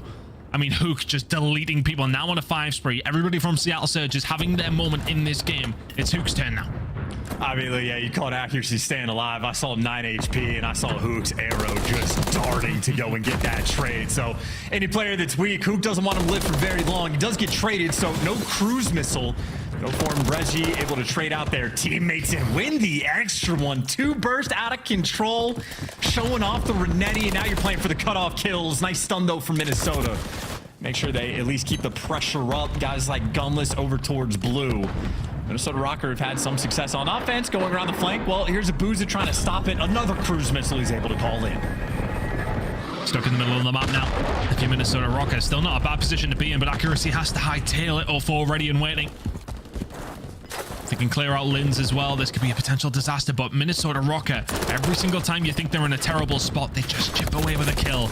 But that's mid-map control. 15 seconds to go. You've got to move if you're Minnesota Rocker. 15 seconds left potentially in this series. If you don't get moving, Brezzy holding down inside the point. They're turtling up. Seattle Surge see the light at the end of the tunnel. The move has got to be made now. Minnesota Rocker, you've got to find the cross. Standy will fall. Accuracy can't get there. And Seattle Surge wipe Minnesota Rocker. Fantastic performance across all 3 maps. 1 and 3. Sensational. A close search and destroy, but Seattle on top. Once again, Rocker just not quite out the races. Yeah, no, Minnesota looked miserable. That was not a good map. I mean, the round of defense, listen, if you're solo capping, it takes 15 seconds to get a single segment. Brezzy sat on the point uncontested for maybe 20 before Minnesota Rocker on defense was there to fight him. And maybe it's a weird moment. It happens. Sometimes the map just plays out like that. 30 seconds later, 04 is doing the exact same thing, just solo capturing the A zone, and Minnesota Rocker just so slow to be able to respond at all. That was a terribly played defense and terribly played game. The Seattle Surge able to capitalize. 04 able to pump out 5,200 damage. I don't know when he found the time in a 3-0 like that, but completely on point. And obviously, Abuza, 13 kills in an offensive round. Maybe one of the finest rounds of offense that has been played on this map. Abuza injecting his name into that conversation. And yeah, Abuza more kills in 1 round of offense than Minnesota was able to pull off in 2. It is an absurd stat line and really just the stamp on a very hot 3-0. Comfortable performance in the end for Seattle Surge. We said that Minnesota Rocker really did need to find that search and destroy. They nearly did, and that would have potentially made this series very different, but when you don't manage to clutch up those moments, I mean, what they were in the advantageous position, didn't get the job done, all of a sudden you're being 3-0 desk. That was a quick one. Seattle Surge looking very, very solid. Yeah, we are ahead of schedule. Thank you very much, Seattle Surge, and congratulations on 6 straight maps being won. Nameless, I want to start with you because you told me backstage that 04 was going to drop the most kills in Game 1. He also drops 5,200 damage in Game 3, a 3-0 shutout in Control. Yeah, I mean, if you're watching the Seattle team, you're seeing everybody just play at a high level right now, right? And it's due to them just finding success, right? The confidence is playing out. Before it was just Abuza, now you're getting double 30 bombs out of your SMGs Game 1. Also, just staying poised the whole time. First rotation was basically tied. We get into that second rotation when they have their opportunity, they just strike. Talking about a full hold on that statue hill. They chain it into the last 2 hills to secure it. And then Game 2. The absolute ice we see at the end, Allie. Yeah, I think for Seattle Surge, this was a very dominant performance. I thought if any of the matches today, except for the Atlanta FaZe New York one, was going to go Game 5, it would be this one. But they put their foot down. They've been working on hardpoint. They win the Vista versus Toronto off of Abuza and Hook. And now they expand their map pool with that 6-star map one versus the Minnesota Rocker. And it's not an easy team to shut down. This is a team full of slayers, but they are lacking in fundamentals. For Minnesota Rocker, they just are not on the same page. And I feel like that's kind of been the story since they've made this roster change. Currently sitting in 8th place with 130 points. They're ahead of Royal Ravens and Gorillas by 10-20 points ahead of Legion, who'll be playing a little bit later in the week. But we got to take a look at the big picture here for Seattle. What a turnaround from the original roster that we saw. Everyone questioned it when they removed Arcees from the starting lineup. It seems that they have the pieces that they were looking for all season at the perfect time, Allie. For Seattle Surge, they are easily a dark horse heading into the new major. I don't even know if we call them that anymore. They might be kind of the gatekeepers right before the top 4. They might have taken that LA Thieves spot. Everybody's been fighting for that spot. Like, who's that 5th team? We haven't seen a team look as strong as Seattle in that spot so far. It could just be them. It could be because of this man who earns another Scuff Play of the Game. Abuza from Belgium does dirty things to people. What's funny is about Abuza is I think he's leading the Rookie of the Year conversation now. I think we all kind of forget that he is a rookie because of the way he's just been so consistent for this team. And Abuza, I mean, since that role change, he has just been such a solid player. I know it's fresh in everybody's mind, so let's talk about that offensive round that they had here. It's right here. He just makes a stellar play. Like, Hook is on the point, and he overchallenges. So Abuza's like, all right, fine, I'll do it myself. Wins a huge gunfight on the accuracy, and then holds himself. He stutter steps and waits for his teammate to get the double chow to get that final kill. Like, the kid is so confident and calm. I can't believe he ever had a sub in his hand. 10K damage across the 3 games, a 1.6 in Control, a 1.12 overall, and he joins us now live in our Monster Winner Spotlight. Abuza, congrats on back-to-back dubs. You guys are now 2-0 with wins over 2 purple teams in Toronto and Minnesota. What were the games like today? Looks like you guys were all smiles. I mean, we have some fun. That's the most important things. And we play good, so yeah. For sure. Abuza, it looks like you guys could win any game mode at any time now during this stage 4. What is your biggest focus as a team heading into major number 4? I mean, we are working so hard every day, so that's it, like simple. Like hardpoint, Control, 11 SND. So yeah. Abuza, you were lighting it up in challenges last year. You come into the league, and obviously it's a bit humbling, right? Like, you guys have some turmoil, not the success that you were having. For you, it's been a long road back, but you are frying now. What has changed for you aside from the role change? I mean, my confidence, like, of course, like the beginning of the season was weird for me, but I don't know. I keep going, I keep trying, and I know what I can do. So yeah. Why not? I have confidence, so I keep going. Rookie year. What's the rookie goal right now? You guys are currently in 5th seed. If we ended the qualifiers tomorrow, you would be in champs. And even running the stats, it looks like you guys are almost locked in. So what do you want to accomplish here in your first year? Honestly, I don't care about the Rookie of the Year. Like, honestly, like, it means nothing for me. Like, I just want to win as a team, and that's it. All right. Staying locked. Abuza, we're going to let you go celebrate with the squad. I don't know if you saw it earlier, but 04 was behind you with a Rookie of the Year sign. Looks like my guy. He's insane, bro. Love it, man. He's insane. Thank you, guys. That is Abuza, that is Seattle Surge, and that is the first dub of the day. But we are bringing you 4 here on a Sunday, another Super Sunday. When we come back, Allie, what are we watching? We got 3 more matches to go right after this. It's going to be Boston. LA Thieves taking on the Boston Breeze. Boston's 6th win is what you're supposed to say. Stay tuned, chat. It's happening.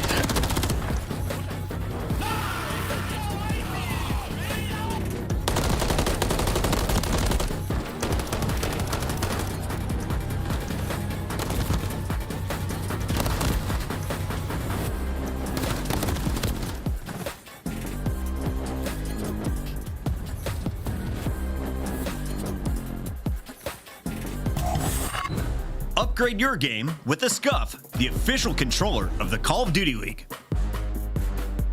The Champs Tracer Pack is available now. The bundle includes the Reaper Operator skin, Ripper Weapon Blueprint, Death Stare Weapon Blueprint, Cuts Deep Charm, 2 calling cards, 2 emblems, and 2 weapon stickers. Use these items in both Call of Duty Modern Warfare 3 and Call of Duty Warzone. Available in store now using Call of Duty points.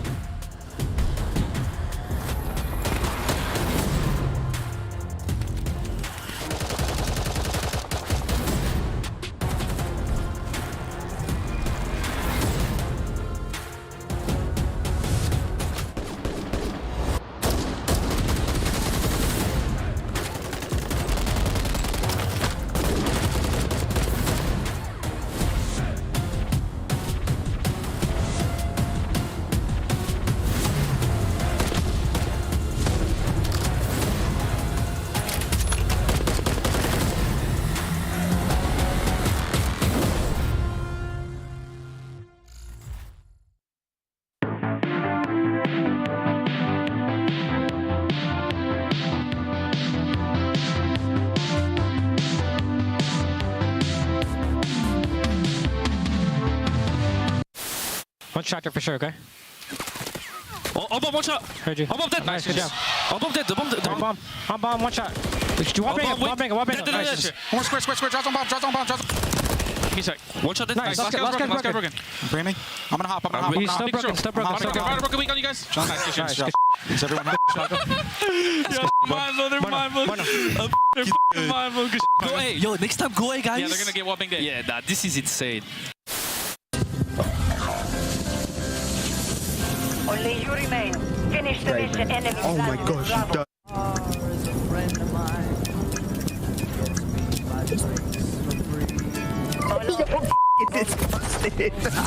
You gotta watch the bomb, boys. You've gotta watch it. Yeah, you're actually disgusting.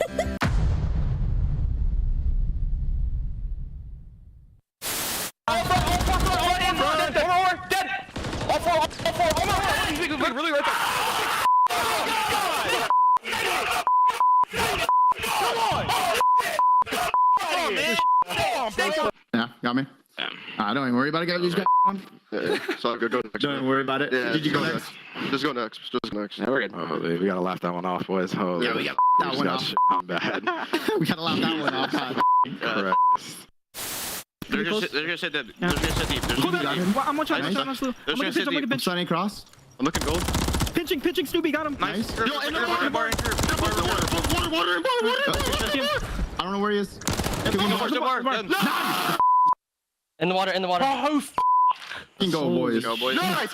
Good DK 16. I got it, boys. Holy.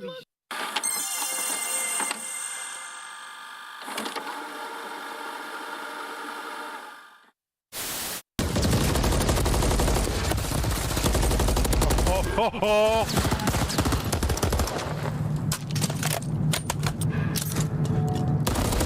My God. Oh.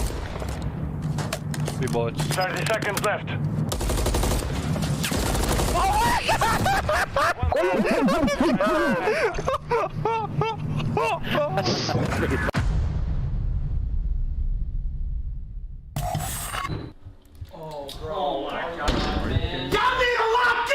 I'm trying to make ends, I don't want to make amends, and I came to the land. I mean, seriously. 1, 2, 3, 4, 5. Yeah, I'm turning up to the sky. Yeah, I go up till I get right. I ain't really trip till I get by. Yeah, I'm going up to the top, Dubai. If you think I'm playing, just know it's on side. What you on? Hit you with the more tight. You don't kick till your dome, bitches on sight. Try to walk in with the limelight. I come up with the kush right. You know better than a shot right. What is it? Yeah, I'm cooking. Yeah, I'm coming in, feeling super saiyan. Oh my God, you think you was it? Use a little. Yeah, I'm coming in. Stop playing. What the you talk about? What you saying?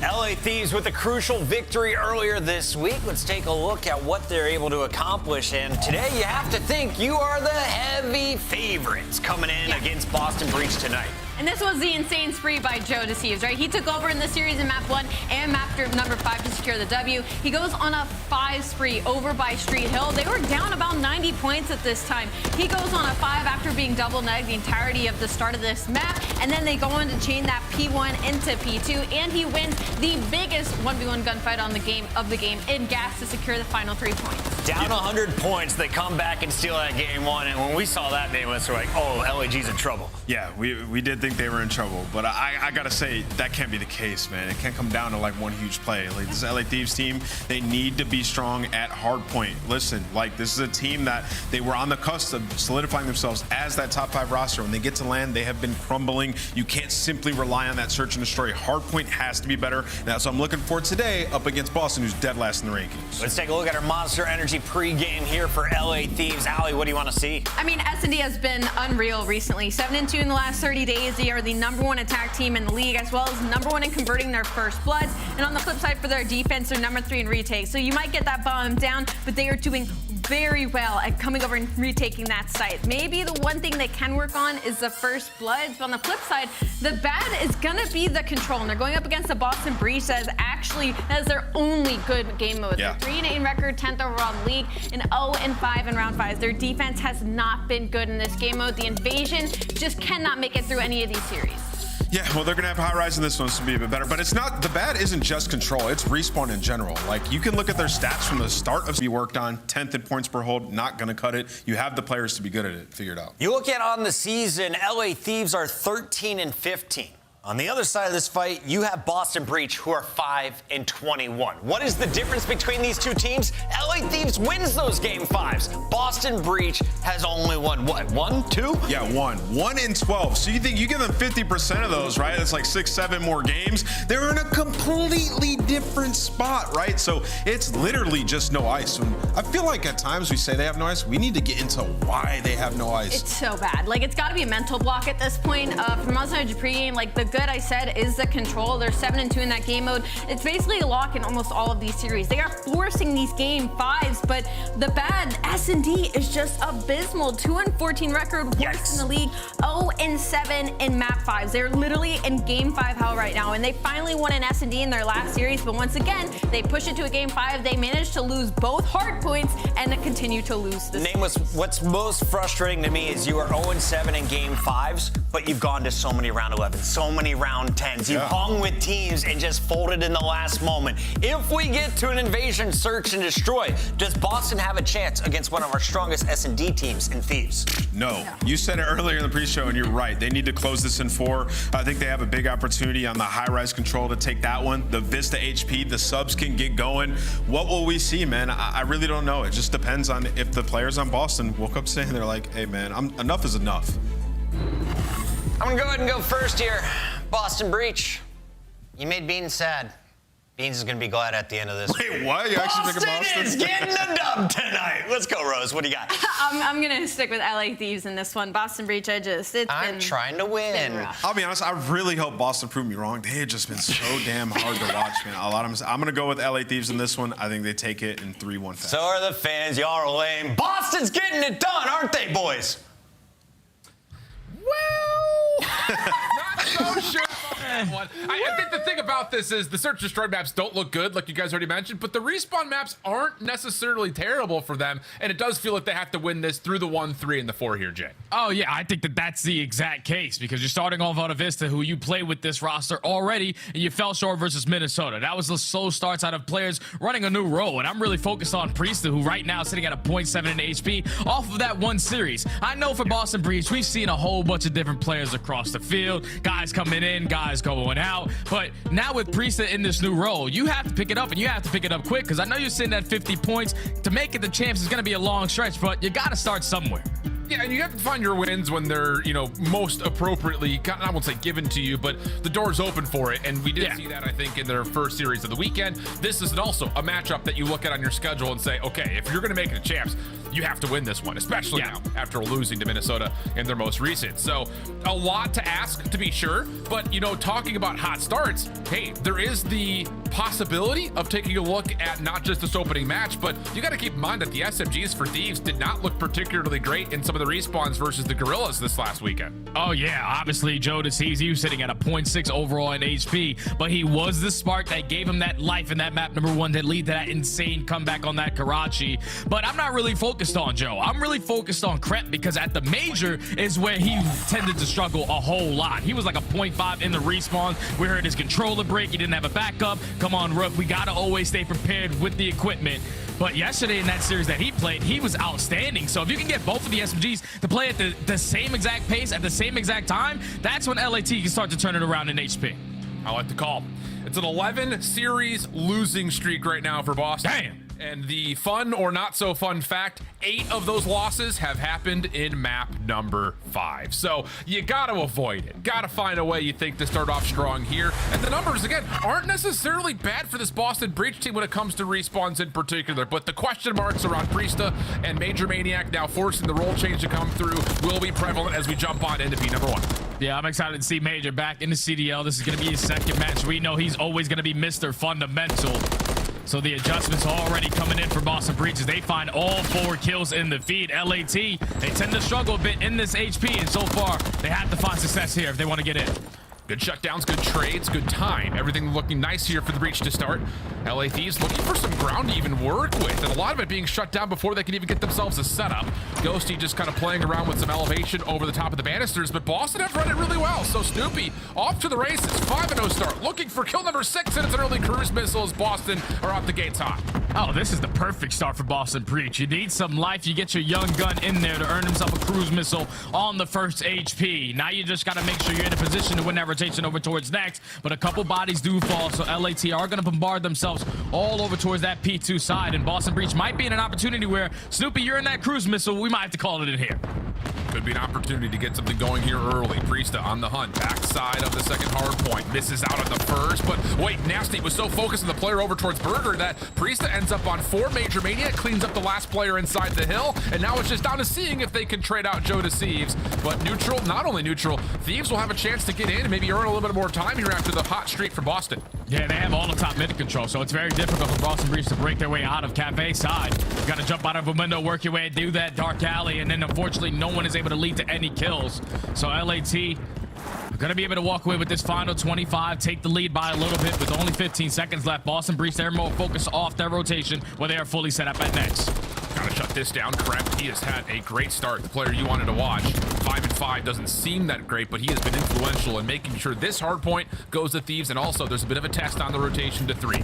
Breach cleaned things up though. Priesta zoning out through the old P1. This has worked out beautifully for Boston, who open up this back hard point with a lot of space between them and the Thieves. Yeah, you see that these spawns, they're all the way across the map. So you eliminate these couple of players trying to flip these spawns, and that's exactly what Snoopy and Beans were able to take care of. Now all of LA have to approach through that front end, but Kremp and Joe Deceive, the SMG duo, are able to find 2. Ghosty with the 3rd, and even with Boston Breach having those back spawns, LA's T pushed right through the front. That win from Ghosty, massive. Snoopy had to jump on him, literally could not make good on it. So now Ghosty held in the corner. Still finds ways to get wins versus Priesta, but Boston, the proximal spawns, the ability to flood, well coordinated, well timed. They work their way in for a bit of a break. Kremp trying to do what he can to finesse the old time, and only gets one of what would have been 3 Boston players needed. 13 seconds to play, and it looks like these are going to commit to pushing through old in this rotation to 4. Yeah, you want to push through this old hill so you can potentially flip the spawns through the back, but Boston have gotten a read on it to perfection, as now Beans finds himself on 5 in a row. You can earn that cruise missile, can play a big part, able to find the shots on to Kremp to find it. So now 2 cruise missiles in the back pocket for Boston. They have the spawns for next. All of LAT are going to waste a lot of time just trying to flip them. At least Joe Deceives is able to find 1, and now this is an opportunity. It's one of those slow starts, though, from Joe Deceives. It was 3-10, now to 5-10 on 2 in a row. Nasty also similar stat lines, having a hard time getting things going here. Snoopy feeling the pressure with the Thieves break and the flip of the spawns. Will call the cruise missile in. It will not hit anybody, but it does push Kremp deep in towards Burger. But Boston slow to follow up on this in any regard. And oh my! Go the way of the Thieves, a complete waste of the cruise missile. Yeah, that's exactly what it is a waste, because all 4 players from Boston Beach drop at the same exact time. When Snoopy comes off spawn, he's going to call the cruise crews, but no one's in a position to block the spawn, put them in a position to at least find an exit kill, and that's what makes it very easy for the LAT to still hold on to this P4 HP. So as you said, that cruise missile gets nothing done, and now LAT are potentially going to find one of their own as Jodeci is on 5 in a row. Just has to keep his life here. Dead Silence gonna get popped. He's got Major Maniac nearby. Slides on in and finds kill number 6 as the Thieves, with their breakthrough 4, now a chance to win a little bit of early time on rotation. See their lead up to 20. The Boston have recovered, find themselves in the hard point for now. Yeah, they're in the hard point for now, and they have LAT exactly where they want them. But I don't know if they're gonna be able to get a read on these spawns. It doesn't matter though, because they're finding all the kills in the feed. And they have still control of this bridge hill. Spawns for LAT are going to flip a little bit scattered around the middle of the map. It's going to allow them opportunities to push their way up through P1, but it's still not going to lead to the break because Boston's still slaying with the best. Ghosty just continues to find critical double kills, up to 16 and 8, and he's got nearly a minute and a half in the hard point. He has been doing it all for the Thieves to this point. Jodeci trying to find some success through the front, not able to find any value over towards P1, and once again, Boston 3 for 1 in the kill feed, a chance to get some of the scratch time, but most importantly, they will own this rotation back over to the first hill.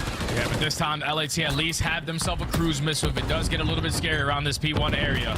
No one trying to attack over through that bridge side. They're all trying to hit that overextension through the middle of the map.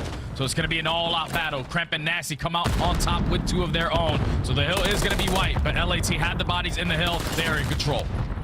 Major Maniac trying to work with Snoopy on this break, but again, key moment here with 40 seconds remaining. Boston setting up for the break as we jump into a breach. Listen in. Low time, go see. Low time, go see. So anytime, yeah, show me. Low tram, weak. He's on the awning. Awning and top bridge and close up time. Top bridge, fuck, I'm away. Nice, close up time. Nice, He's up behind the door. TV, dead. Nice, good shit. There's last row there, last row. One is connector. TV weak for you. I'm gonna jump. One more cat, 2 doors! TV, that's big time. One shot. I'll go. I go on. I'll go left, spawn. I'll go left. I'm pushing front. I can pinch it. One shot. He's top plat. You might curve in Burger, no bullshit. We're good. I'm waiting for you. This guy fell off. Yeah, That's gonna be behind. That's gonna be behind this guy.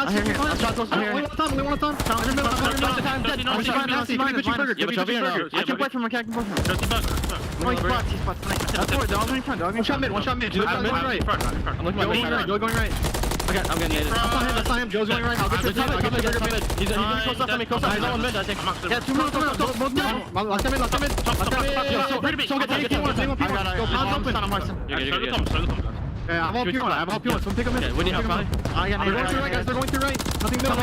Watch out on you. There's 2. One's up 2. Alright, one's deep right. Yeah, I'll throw. One's going up. Mine's fast. Find the pots. Yeah, back on me. Yo, going. I spawned out. I'm gonna flank gold. You're gonna go low. To the back. Yeah. Academy. One time you go. Station on new. They're gonna spot front. One shot with you guys stage. Should we spawn low? Front door on me. I'm blocking. I'm going low. Yeah, spawning on me. Yeah. They're gonna throw low. There's one on me. Burger. One shot, Burger. Burger to the back. 2 pillars. Close up time. Weak as fuck. Pillars ghosty. Big time, man. Big time. Back to now. Back again. I have help, Mike. I'm trying to pull off. He's spots. He's absolutely sick. Big dead. One more. Already cramped. Looking for one. Nice. Let's go. Spawning out. Yeah. I'm gonna help you all. Yo, you guys can play spawners too. Nice. I'm saying push up here. I'm looking. Can they go through lower now? They should be front. Play set up for the left. They're gonna be through low, okay? Yeah, left on me. Yeah, he's in 2 couches. Yo, they got I have low. And he got stuff. He's already gone. Already useless. Well, Boston hanging in, but it just feels like once things start to go right for the breach, Thieves have an answer. So now you've got a rotation back towards 4. Spawns are out for Boston. You got to call the cruise missile and try to help you out. Yeah, you have to, but unfortunately, the player who you relied on to simply play his life at the best of the ability, he does fall, but at least does take down 1. Now the route out of Priesthood to try to secure those spawns back for Boston Breach, but he's not finding any success so far because LA, they are playing a really tight setup. They're even getting beat downs. Everything is going correct off the rotation for LA, where they struggled on this map. 11th overall, they are showing improvement so far. just calm, collected, and so concentrated in terms of what the Thieves setups have been, not just for their holds, but in particular, a lot of these breaks where it looks like Boston are in a good position of control. Over the 200-point mark, go the Thieves. 16 seconds of scrap time. Valuable time here for both sides as Boston try to neutralize, but not gonna happen. Thieves will be over the 220 mark. And now this is where Boston need that P5 to P1 chain to get back into this game. You want to try to flip these spawns on the opposing side, but LAT, more specifically Ghosty, is just a man on a mission. 28 and 18, 2 minutes in the hill. Mr. Do It All. But Boston Breeze only down by 60 points. Just need themselves a good hold. And it has to start by not allowing Jodeci's to get this cruise missile, because this is going to play a big part. Time to call it in. From 3 and 10 to 23 and 23 with 2 cruise missiles earned. Once Joe gets a flow for the map, boy, he's dangerous. Unfortunately, he's dangerous to his teammates as well. Kremp will drop to the cruise missile. Ghosty trying to find himself tucked into a corner, but Boston will get their break and a chance to hold this back 30. And now this is perfect situation right here for Boston. Just got to be able to read the spawns out of LA. Gonna flip it, and I think Boston are gonna be a little bit unaware. Kremp finds a double. Now there's only one player left on the point. It's gonna be Priesta, not able to earn that cruise missile. Well, LAT no longer have an opportunity to win here, but this is not the ideal situation if you are Boston. You have to try to take P1. And you got to do more than that. You have to get P1 in full and also rotate over without making any mistakes for any of the scrap time. And it's not going well over the top of the new hard point. 181 to 245, and Boston will be wiped off the floor. Ghost 31 and 22 minutes of hill time. It's the equivalent of the Call of Duty hat trick. The guy was everywhere. And another one of those big bounce backs. Again, first set of hills for both Nasty and Joe. Not particularly great, but something just clicks with these guys in those second hills, man. It just comes down to like those late game, those late rotation heroics, because Boston, they were in control of this game from the start. They got a little bit scrappy at P2. You keep the spawns for P3 and P4, so you were giving yourself a little bit of a lead. But then when you get to the second half of the game where Boston looked like they were starting to run away with it, you invest the cruise missile on the side of LA, it gets nothing over there on that P2 side. So Boston have the spawns, they were getting all the kills. It just came down to the final 10 seconds. You allow all of Boston Breach to just put their focus on the back end, and LA, they were still hitting that old time. So when they find all those kills, they get at least one player to spawn out. And at the same time, Priesta killed himself in backside graffiti. I have no idea how that happens, but then that allows now LAT to have the numbers off the rotation. 2 player from Boston Breach spawn all the way out. Those are just situations that you definitely want back if you're Boston, and LAT, they just took full advantage of it. Unreal stuff, man. It's just the composure from this Thieves team never falters. And for Boston, it feels like a major missed opportunity in this map number 1, considering the start in particular. Snoopy, on his first life, gets the cruise missile, and you start to think that the desk is just profits. Talking about the SMGs needed to start off hot. Boy, did they ever.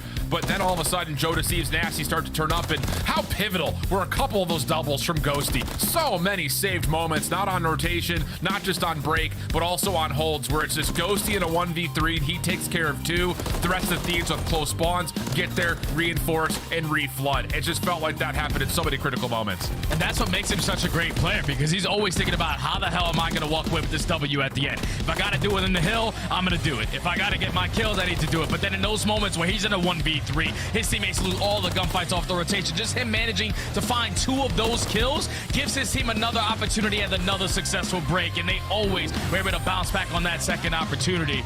So when you have Ghosty playing like that, obviously slow starts from a couple other players, but they eventually start to turn up. That's when the game starts to get a lot easier for this LA squad. Yeah, it's just they find ways to get points on any given moment in time and any given moment in the map.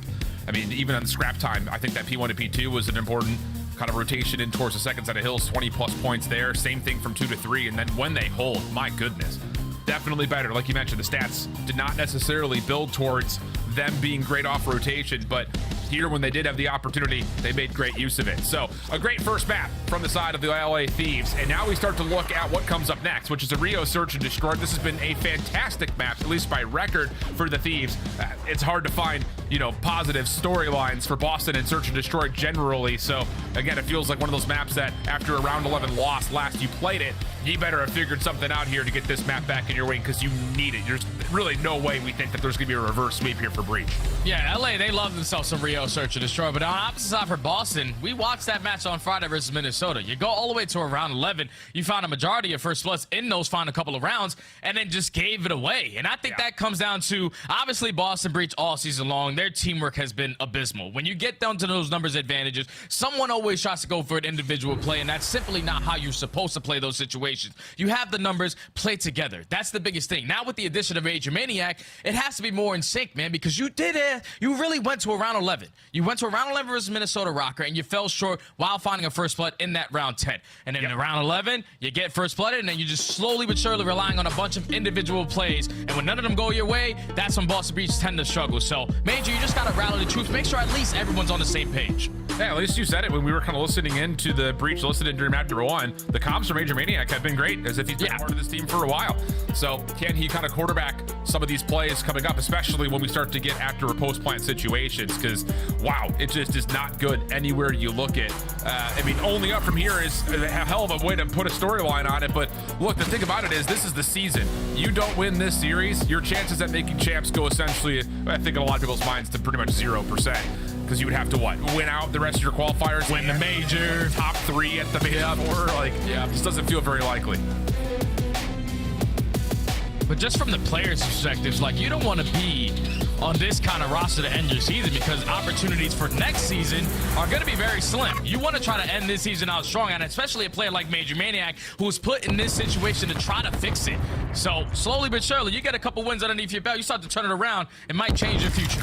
Well, let's take a look here at this Thieves offense. They have been great being able to find opening dual wins here on the attacking half. In Major 3, they were 3rd here, with almost finding half of their offensive wins coming by way of first blood. So the numbers are great, and there are a lot of patience here off the get-go, and they find Snoopy trying to just stretch forward. Same situation. Priest trying to follow up behind it, and the trades do favor Thieves initially, but the bounce back from Boston, good. We go to 2v2.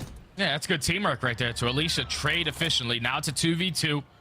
And you were slowly but surely covering a lot of ground on the map, but Ghosty, he gets a read on at least one player, makes it a 1v1, and that's where you allow Joe Deceives, who was being that SMG aggressive player up through bridge side, already gets past enemy lines, is able to secure the one-on-one to put LAT on the board first. Yeah, I mean, first bloods for LA have been incredibly well converted on this map.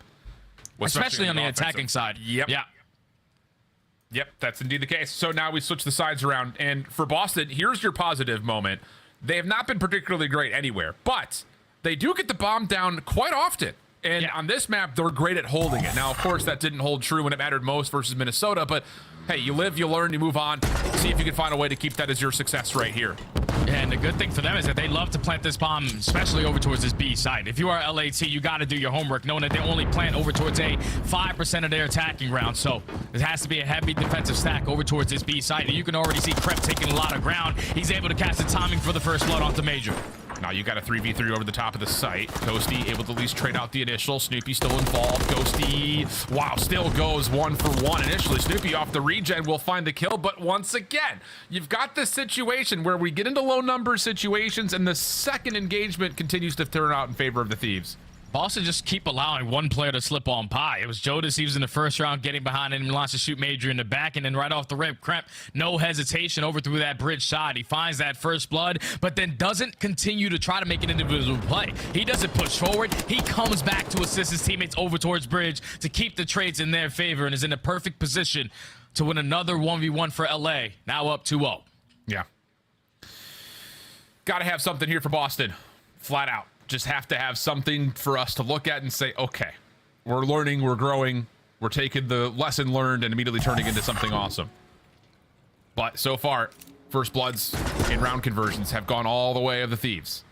Once again, another passive start here at the break off for LA. Looking for Major Maniac at range. Nasty finds him. A little bit of an aggressive game of tag between the two, but it's Priesta on the other side who tries to get out and will with first blood over towards the A side of the map. Yeah. Big first blood right there out of Boston. Now in the numbers advantage. You don't really have to do anything. Just don't allow that bomb to go down for B, but also don't allow 1v1 gunfights to go across the map. Major Maniac is going to fall to Nasty. Instantly turns it into a 3v3, and you can already see all of LA. They are taking control of that A site. Yeah, it's not even just the A site here, Jay. They're taking control of the defensive side of the map, and Nasty's gonna get a read on everything. Unfortunately, though, for him, he finds himself in a 1v3. Now it just has to be, can he play his life? If he can find a kill, that'd be a miracle. And he does take down Snoopy. The pistol's out, trying to find the response to Priest, not to happen, but a post plant comes through 2v2. And I'm pretty sure Priest at least gains the info on both of the players on the exit. They already reinforced their way through top mid. Ghosty gonna back down with his life. Just finesse a little bit longer. But Beans finds that kill. 1v2 for Ghosty. Oh, but Ghosty finds him on the bomb. Now it's just down to, does he get the read onto Priesta? No, he does not. Priesta from the backside of stairs gets the wrap, gets the timing, and gets Boston their first round. I like the initial call from Beans saying, let's not dance around this 2v2 for too long. Let's try to force the issue. And Priesta right there to follow up for his trade works out nicely. Yeah, Priesta finds that first blood, but it still wasn't an easy round. The fact that Nasty was in a 1v3 scenario, trapped in on the backside of the map, and he's able to walk away with at least one kill. Like, I don't know if Snoopy had no idea that he had that angle to where he decided to lay through lower Eskies, but Boston almost let that one get away from them. But they were able to put one on the board. Now back to the attacking side they go. This almost got scary too, because Priest, he's like, oh, new role. I gotta run an SMG a little bit more aggressive. I'm not ready for that beat down, but he's able to find 3 on a round and secure it. Great stuff from Priesta. Trophy systems down as Thieves look to take a pretty aggressive stack here over the top of B. Nades are cooked and thrown simultaneously, but no one home. So no hit markers, no damage, no nothing here for the Thieves opening utility. Boston have held off nicely, and now there's a bit of mystery here for the Thieves defense of where exactly have Boston gone. Yeah, but they have not moved on their setup. They have all their bases covered. You have Ghosty watching over that A site. Kremp in a very crucial position to stop anything aggressive over towards B. But the teamwork still here in this setup for LA. As now the push comes in for Boston to try to take top mid control. Priesta with another first blood. Boston in the numbers advantage. Nasty hoping, praying he could find some sort of a trade, but not to be. Bean stays alive. Nasty now off the regen. Bomb not being committed for the plant here. And this is a split setup. This is going to be a 3v2 if Thieves decide to try to make a play for the recontest. Initial trades, though, still decent. Boston hold their numbers advantage. Major Maniac collecting the bomb, going for the plant. Nasty can't see him. We'll have a 3v2 post plant. Yeah, but look at the ground that Ghosty was already able to take. He's working his way behind enemy lines. Already cracks the door and at least able to spot a couple players on the exit. That's going to catch Snoopy off guard. Turns it into a 2v2. He also gets info onto Major. I mean, Beans needs to go. He needs to come help here. Major Maniac gets isolated. Now it's just down to Beans. Oh. I mean, it feels like round 10 from Minnesota all over again. We've got numbers on the post plant. Ghosty reveals himself off the pinch, but Beans just gets frozen like a statue. Major Maniac gets isolated. Jay, it's falling apart again. It's just like, you have the numbers. Our setup obviously is going to have an opening when someone does fall. But it's just 2 players put all their focus over towards bridge shot, instantly thinking that LA, once that bomb goes down, they're going to be right on us. But Ghosty, with another heads-up play, just hits that long route. It catches Snoopy off guard. At that point, Beans was like, I'm watching the flank, but I don't have all of the flank. And unfortunately, when Ghosty finds that kill, now you force himself to reposition. But he also gains that info onto Major Maniac. So they were to isolate him. Beans not in the best spot to clutch up in the 2v1. And that was another round where the teamwork just wasn't there for Boston. Unreal. Oh boy, it's one of those moments you just got to rub your temples and give a deep sigh. Boston looking to get aggressive through mid. They will find a free top mid control, and a little bit of pressure from Beans does have Thieves kind of shaking about what's over here at A, but largely speaking, everything kind of resets, and now it's just kind of the status of, can Thieves find success towards bridge, and can Boston find success top mid? And it's all going to fall onto what kind of information Ghosty can continuously give to the team, because he's already pushed his way up through A site. He spots absolutely no one from Boston Breach, so that A bomb is going to go down for free. It's now going to turn into a 4v4 situation. And Ghosty up top here should be good for 1 at least. Just comes down to what utility does Boston have trying to slide back across. He does get the first. Angle is decent. Major Maniac trades him out. But the next question for Boston on this retake is, where's everybody else at? And Joe, tucked underneath boxes. Oh, does get topped by Snoopy. Timing not going his way. Boston now off the retake. Priesta immediately hopping on for the defuse. Snoopy trying to push the issue. Kremp has to check for this. Major Maniac is going to hop off, find the kill, and make the defuse that much easier. Oh, that's good plays right there from Boston to find that timing on the Joe to seize, because Joe is probably sitting there. You guys have my garage. You guys have that overextension. Cool, I'm going to watch boxes. But then that split second when he just turns, gets bad timing onto Snoopy. was the difference in that round, because everybody else from LAT was so far pushed back. They had no angle to watch that bomb. As Boston trade effectively onto Ghosty, you find that kill onto Joe. You take full bomb site control, and then no one else goes for an aggressive chow, able to secure the defense. Critical round for Boston. Had to have it. Can you string them together, though? Because that also at some point in time has to happen. Talking about their post-plant success, well, needs to start showing up as well. Double hit here for Thieves. Nade denied by Trophy. Beans trying to hold himself close on this cop car.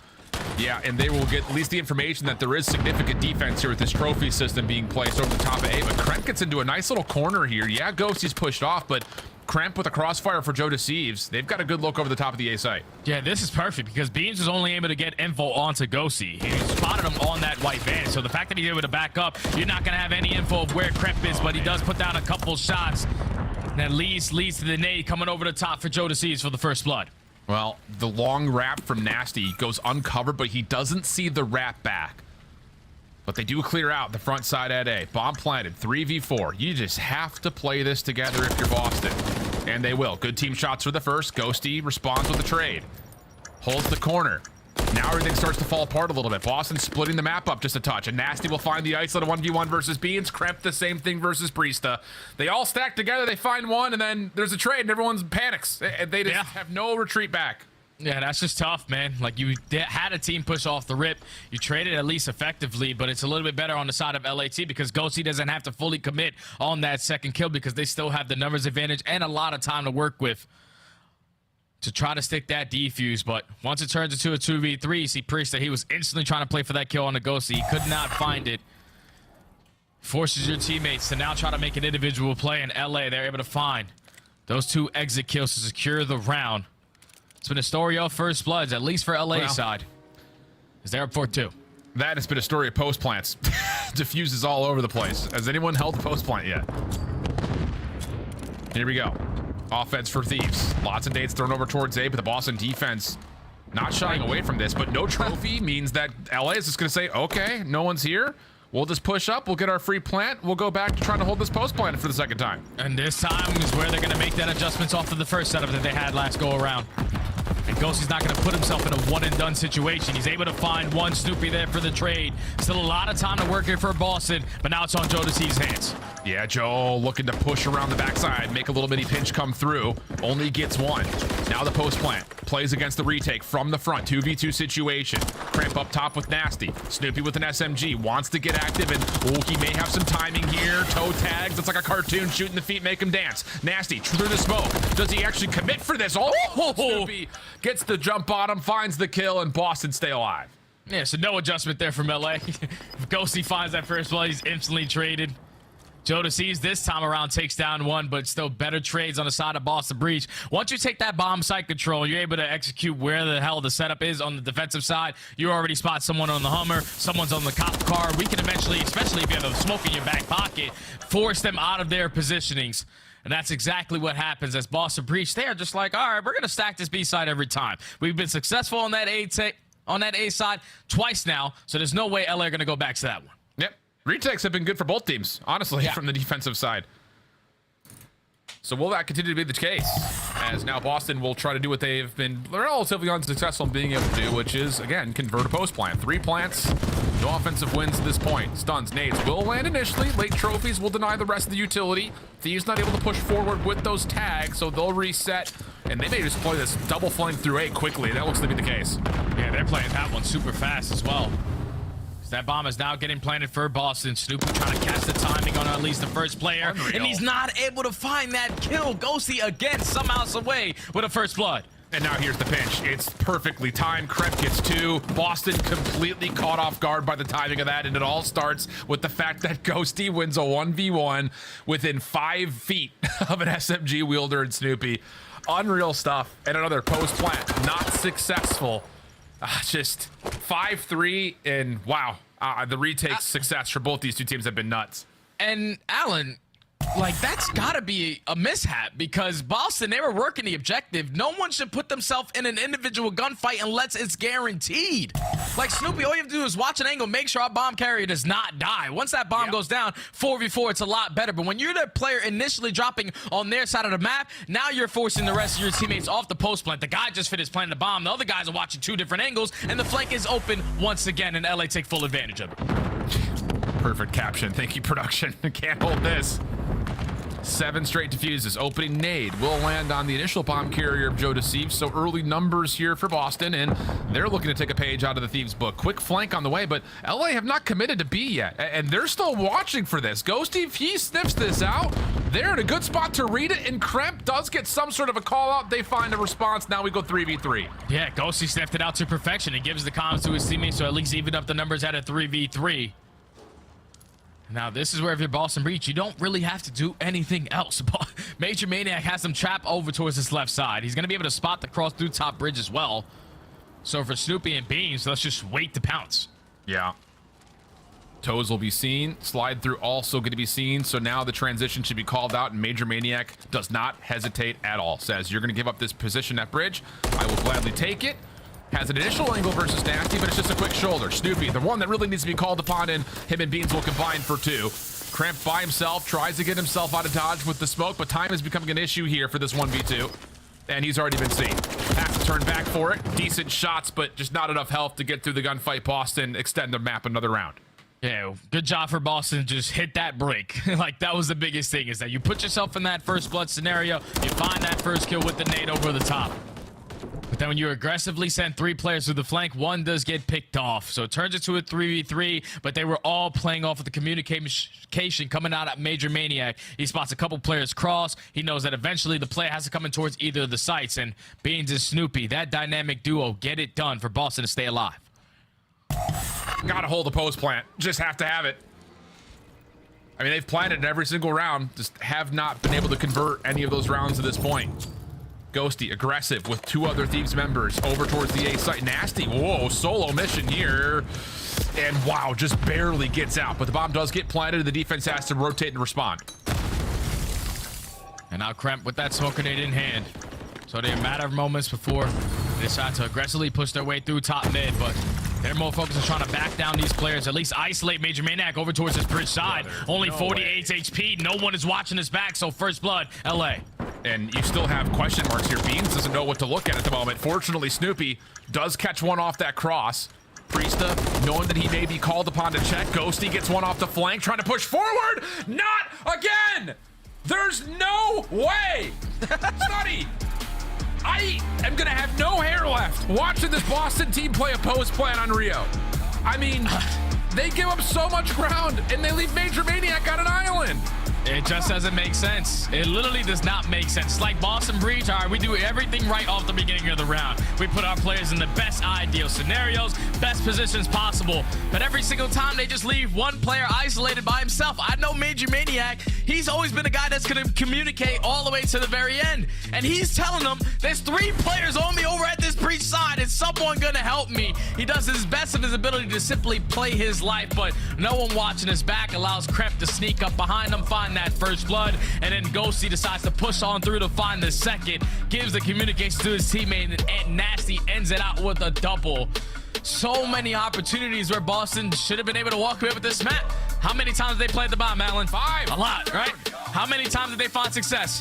0. All right, that's the story right there. Boston Breach, we gotta get it together, man.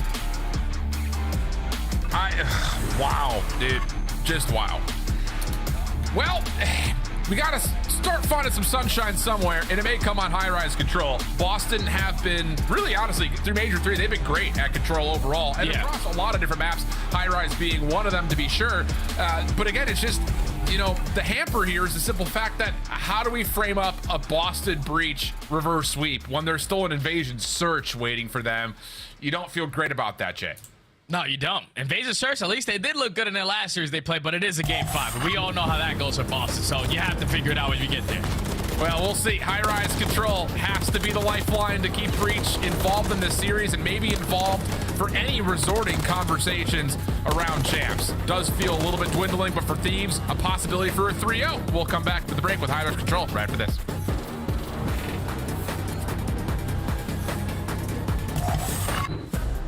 Upgrade your game with the Scuff, the official controller of the Call of Duty League. Scuff Gaming is doing an ultimate giveaway where you and a friend can win a chance to go to COD Champs this year. The giveaway includes 2 VIP tickets, travel expenses, and more. To enter, scan the QR code on the page or go to scuff.co/CDL and enter your email. Terms and conditions apply. The Call of Duty League is brought to you by Monster Energy, the official energy drink of the CDL. Ladies and gentlemen, FaZe Black are your Toronto Open champions. Cammy was spotted initially. Capsule's gonna drop, so Cammy with a huge opportunity to clutch up a 1v2. Make it a 1v1. Has to grab the bomb though, or has to find the kill. Classic, right to the courtyard. Cammy spots him, and Cammy pulls off the 1 versus 2. Classic is doing it all right now. He might actually reach 40 kills in this hard point. Really come alive. Classic's gonna hit the flank. Classic, the perfect timing. They line up there. 42 and 26 on the flanks, hitting the routes, making the right play at the right time. And we all know it's not how you start, it's how you finish. And well, these boys, they finish strong. Now on Paul X here for a 1v2. So Paul X clutches it, goes to around 11. Oh, Paul X! Oh my goodness! What a 1v2 to keep his team alive. What a Herculean comeback coming through for FaZe Black. They're not out of it just yet. They have brought this one all the way back, and now the rotation looking solid. FaZe Black in position to stop it here. Asim gets a read at 1. The sunshine could be good for another. FaZe Black trying to steal away the hard point, and they might just be good for it. Stuns, nades, everything being thrown in. Dim timing, ducking and sliding, trying to find a way through. But FaZe Black will not let you win the hard point. They come all the way back. This will be the final push. Brack through the middle, able to clean up 1. Needs to put together more as he cuts through mid. Finds Major Maniac. That will be the second kill. Now they're on the point with 2 seconds to spare. They're finding the kills. No respawns. They were tested, but they were never bested.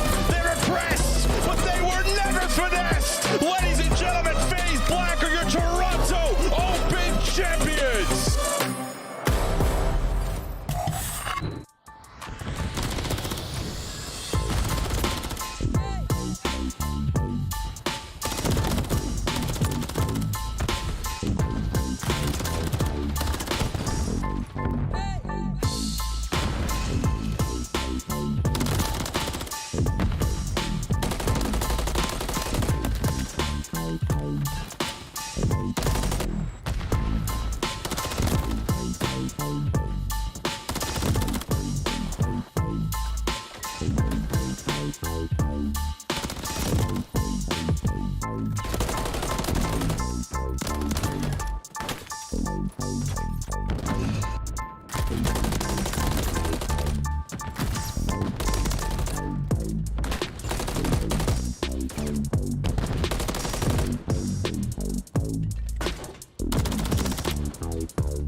Welcome back there, friends, family, COD fanatics. We've got ourselves map 3, high-rise control. Boston currently down 0-2, but like we kind of framed up, through stage 3, their control had been pretty darn great. Just came down to the fact they hadn't played a lot of high-rise, but maybe some recency bias does come into favor after their performance here versus Minnesota recently. Yeah, Beans was going off, man. He's been the shining light for this Boston Breach squad, in control overall throughout the entire season that he's been on the roster. He's second overall with a 1.23 KD right behind Celium. So the guy gets it done, especially when you can put him in a position with that AR to just watch one angle, because he's going to be one of those turret kind of players who just loves those kind of engagements. But then on the opposite side for LA, I know the Death's touched on it. They have been struggling in control, but a lot of it has not been on High Rise. It's been all about the invasions, all about the Karachis. High Rise only played a couple times, and they do have a positive record with an undefeated defensive record, and also only allowing 1.5 segments getting away from them on that defensive side. So this is a square up. Impressive stuff, to be sure. And not just has Beans been great over the season, here is your Stage 4 qualifier to this point, which again just includes that one match versus Minnesota. But he did pop off. I mean, he took over flat out, especially when he was on the defensive side and the guy looked untradeable. So that's going to be, I think, an influence here for Boston trying to recover after the only other time that we've really been able to watch them, or at least keep their stats tracked recently that makes sense, is when they played up against LAG. That was way back at the end of April, where they did not have a great defensive side. So some corrections may have given us some hope based on how they played Minnesota, but now it's do or die. Have to have this one to extend the series, and LA will be on offense first, which is a 2-2 split off as normal. Yeah, LA gonna start off early on the attacking side. Joe DeCease just trying to dominate through bottom pit. But so far, he doesn't spot a single player from Boston. Boston are more focused on maintaining that mid-map, also that B Street side, and they're finding a majority of the kills, just not the trade on to Joe. He's able to get on the point, but you gotta get right back off because you're the only one alive now. Yeah, good finesse though. Joe able to just kind of keep himself over towards the pit, but Beans just doing what he does best. Joe able to find Snoopy and get away. Major Maniac wants to try to find the challenge, but oh my god, finessed completely by Joe DeCease. Ghosty also clears off the Boston defenders by the spawn, and now LA on the B zone early. Hopefully they got a couple trophies to work with, because you know that update, those trophies only stop 2 things now. So you have to barge your way with those if you want to stay alive in this B point. And unfortunately the trophies are not down. You allow Snoopy to walk in and find a double, and that leads to a clean 4 dead. All of LAT now coming on spawn, applying pressure over towards blue. But they are getting some success through blue. That's going to be 3 straight. Brista, one of the last ones standing over towards B alley, try to be chased down, but denied as Beans is there to help find the trade. Ghosty right back in the mix though. 4-2 start for him. He has been great in respawns for LA, but time is running out on this round. A couple of good kills here still, but gotta find a way to stop the clock, and there will not be easy entry towards B. Major Maniac watching over the top of it. Nasty doing what he can to try to get a second tick. Yeah, the second segment could be big. You're also able to invest that cruise, that trophy system, so to block a couple things, but now you're allowing your teammates to cut off through the middle of the map. Ghosty right off spawn is able to find a double. Crep finds a third, but Snoopy is able to find a triple of his own, trying to make it 4 in a row to shut down that play, and at least stalls out enough time for Boston with only 5 seconds left to stand strong on the defensive side. Sometimes you just need an individual to do something crazy, and Snoopy got it done. Absolutely the case. Ghosty trying to hang on to the A zone to delay a little while longer, but not going to happen. Yeah, huge from Snoopy, nearly with the full team wipe. Impressive stuff, and the hero that Boston may not have deserved, but the one they needed for sure right there on the B zone. So good defense, only giving away 2 ticks of progress, kind of reflecting upon the Minnesota game. Same situation, just good overall AR control, allowing the SMGs to pop off. Now look at the plays out of Snoopy. Walks on the edge, finds the double, and then drops down for the third. He's feeling himself after that moment. That's why he goes for the Eagle Child onto the 4th, but that's already job well done if you are Snoopy and Boston Breach. Securing the first defense, but now you're on the attacking side, going up against the LAT squad, who love themselves some defense on high rise. Oh, good first blood from Cramp. Looked like Snoopy had the jump on him. Not going to happen, but the push towards and through A is well underway here for Boston. Priesta trying to find his way over towards the windows. Does get red and denied. Pinstripe kill feed, back and forth kills means that the Thieves will hold off this hit towards A for now. Yeah, they're trying to show a lot of presence over towards the same point. If you are Boston, to force at least LA to be a little bit weaker on their B Street setup. The more lives that you throw on that side, the more time that's going to get away from you. As now, Beans already puts himself over towards that B Street. He does fall, and now everybody from Boston Breach back off the respawn. Ghosty over the top on the pipe. Snoopy getting his way in towards B, trying to chase down the kill. Denied by Ghosty. It's just, when you think you got the jump on him, he turns around and says, not so fast. 3 in a row now for Ghosty, off the regen, looking to put a little bit of pressure on the Boston spawns, with the rest of the Thieves kind of holding onto this B alley behind him. But they're not finding any kills. That's another 4 dead already in the feed. And now Ghosty finds himself on 5 in a row. Not a single segment has been earned as well. So if you are Boston, you have to try to get something done in this 23 seconds that you have left. But LA are not making it easy. Everyone is strapped with that MCW in hand. It recently just got above. They're all shooting on all cylinders. Looking really good for it. No ticks of progress. Nothing to speak of yet for Boston. Joe up top. Only player that may be able to do something here is Snoopy. Does he have any more heroics left in him? Gets over towards the B site, finds one, but not the second, and the round will come to a rather swift end. 19 lives still remain for LA to the 9 of Boston. Just complete domination on their first defense. Yeah, that's tough right there if you are Boston, because now you know you're down by 2 segments. If we allow LA to get anything more, we're going to guarantee ourselves 2 offenses to try to close out this map to stay alive in this series. But Ghosty now with that cruise missile in his back pocket can make a couple plays happen on his attacking side, because at least for LA, they did have a lot of players just getting those kills at the very end of that round. So trophy systems are going to be in their back pocket off this initial push towards B. A couple of players for Boston having a good start. Snoopy in particular, of course, but Beans 10-9.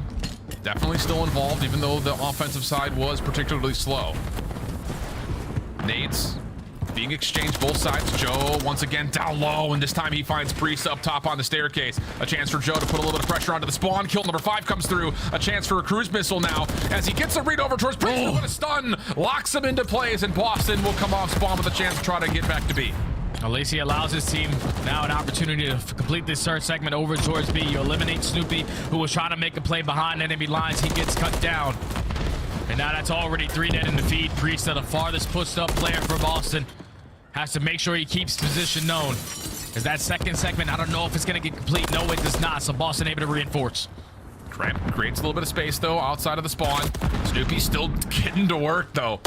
I mean, he is everywhere at the moment. 15-12. Major Maniac able to supply a little bit more reinforcement towards potential spawn trap, but just as Snoopy tries to hop the window, Kremp was there waiting for him. So Thieves quickly push back the attempt, trying to get on for the second tick at B, but still unable to confirm it. Boston trying to hold on strong.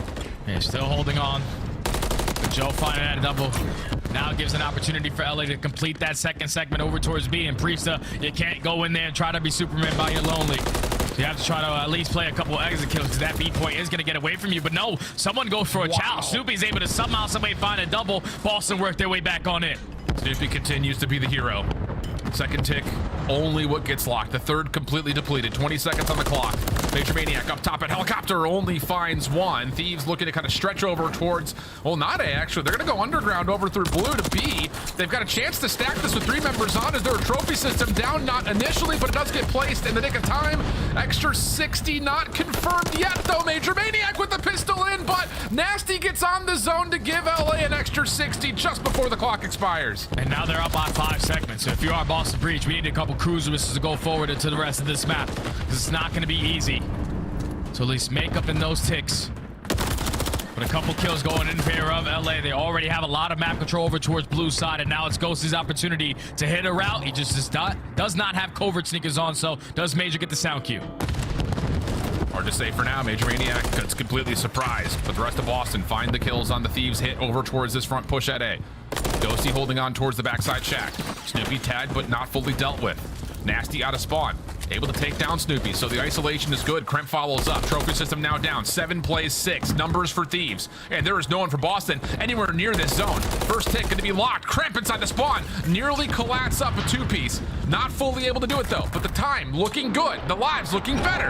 Now you've got the cruise missile being called in. Second tick still being worked on. Should be locked behind this cruise missile. Major Maniac trying to hit her up through the underground. Second tick, though, gets qualified in.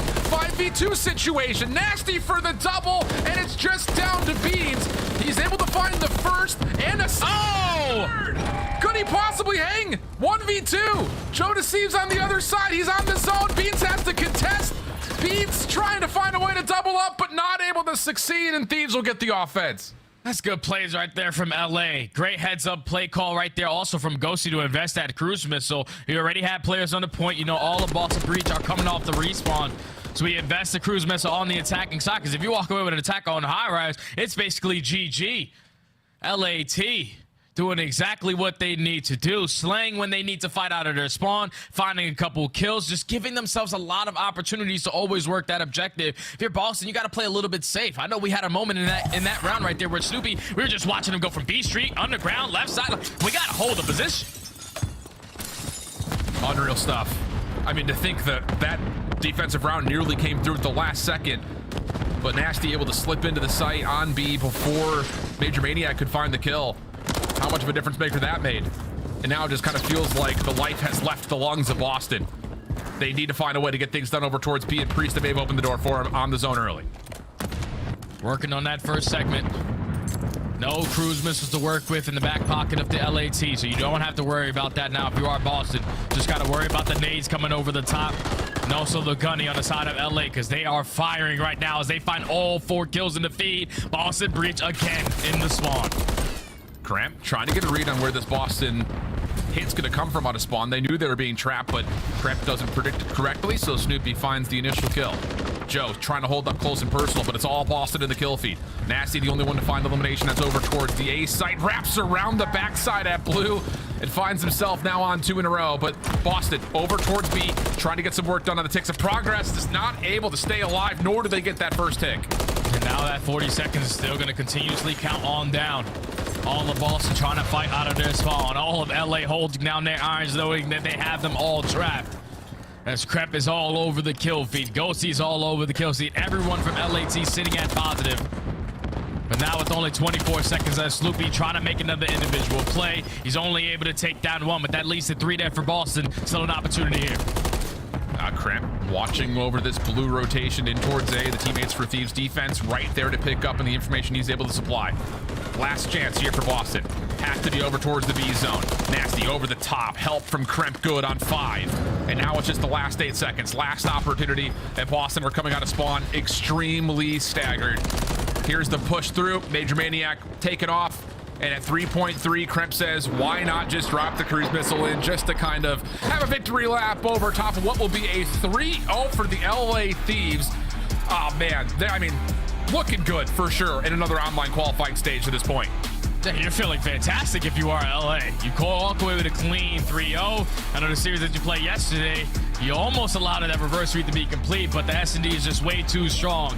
And then for Boston Breach, again, I feel like these are just like the photos and the player cam that we see every single time. It's just nothing but heartbreak. You talk about the Surge and Destroy where you gave yourself a lot of opportunities to at least tie the series up. You fall short there. 5 bomb plants, no successful attacking ground wins. Then you get to the control, and you usually find a lot of success in control. You just weren't ready for what LAT were going to throw at you. They were just waiting for someone to play them on high rise, other than Invasion, other than Karachi, to show who they truly are in this game mode. And when they come out and play like that, especially the way that they came out swinging in that opening respawn, like, this is definitely a top team. It's going to be hard to take down. Yeah, Jay, just kind of pointing it. I know the kill deaths in that last scoreboard weren't necessarily accurate, but the amount of non-traded kills, all of them well into the double digits for the Thieves, plus the assist numbers nearly in double digits as well across the board, just goes to show the teamwork is really coming to life here for LA. So a 3-0. 251-81, 6-4. Definitely felt like there were moments in both of those maps for Boston, but here in the high-rise control, Thieves looked pretty indomitable. And for Boston, unfortunately, the news we have to kind of start writing now is that your hopes at champs have pretty much gone out the window. Oh, yeah, they already know that. They already know. Like, we're not getting no wins online. We're not finding no success on land. We're most likely not going to make it to champs, so let's try to work on ourselves to try to make an opportunity for next season, because right now it's just not clicking for Boston. The better news, though, for the Thieves, they start off 2-0 in this Major IV Qualifiers, off to another red-hot start online as we head things back to the desk for the breakdown. Got to keep in mind every map matters as well when it comes down to the tiebreakers, and a 3-0 is going to be a very happy score for the Thieves fans. Let's start, though, with this series and what happened with Boston, because I felt like there were star moments from Beans. He almost had that 1v5 there in control. Snoopy had some decent plays, but you also saw a bunch of blunders, Nameless. Where are they falling short? What are their consistent issues as a squad? Yeah, I mean, where do I begin, Chris? Like I feel like this team has so much potential. I mean, you even talk about the hard point, like so many hills that they got broken on. I mean, thinking about the end on bridge when the streak comes in from Joe Deceives, kills one of the teammates, and then you get a 4 down. What happens? Thieves are able to come in with another break right after that. Like, they just lose composure. They don't have the right communication at the end of these games. And then even in the search and destroy, Ali, you were going nuts because they have these favorable positions and then they just throw it away or they overchow to give it up. It's just the fundamentals, like the fundies aren't there at all, not only in hardpoints, but in search and destroy as well for them. There are so many times where they had the bomb down for a reverse situation. We were just challenging things we didn't need to challenge. Snoopy challenging Eskies is a good example. Leaving Major Maniac on his own on the bridge side. Like, it felt like they didn't ever have a grasp of where LA Thieves are. Now, to their defense, LA Thieves is the number 3 retake team in the league, so that is to be expected. But like, it's just a choke. It's choke after choke after choke for Boston Breach. On the other side, as we focus on the positives, you are now 2-0 LA Thieves to start another major qualifier. And today, Ghosty delivers your scuff play of the game. Let's take a look at what the young Dan was doing here, Nameless. What'd you see from the freaking? Yeah, you know, I'm assuming it's going to be the performance on the map 1 hard point. Yeah, I mean, the guy was lighting it up. At one point, I was like, how many 2 pieces is he going to get throughout this one?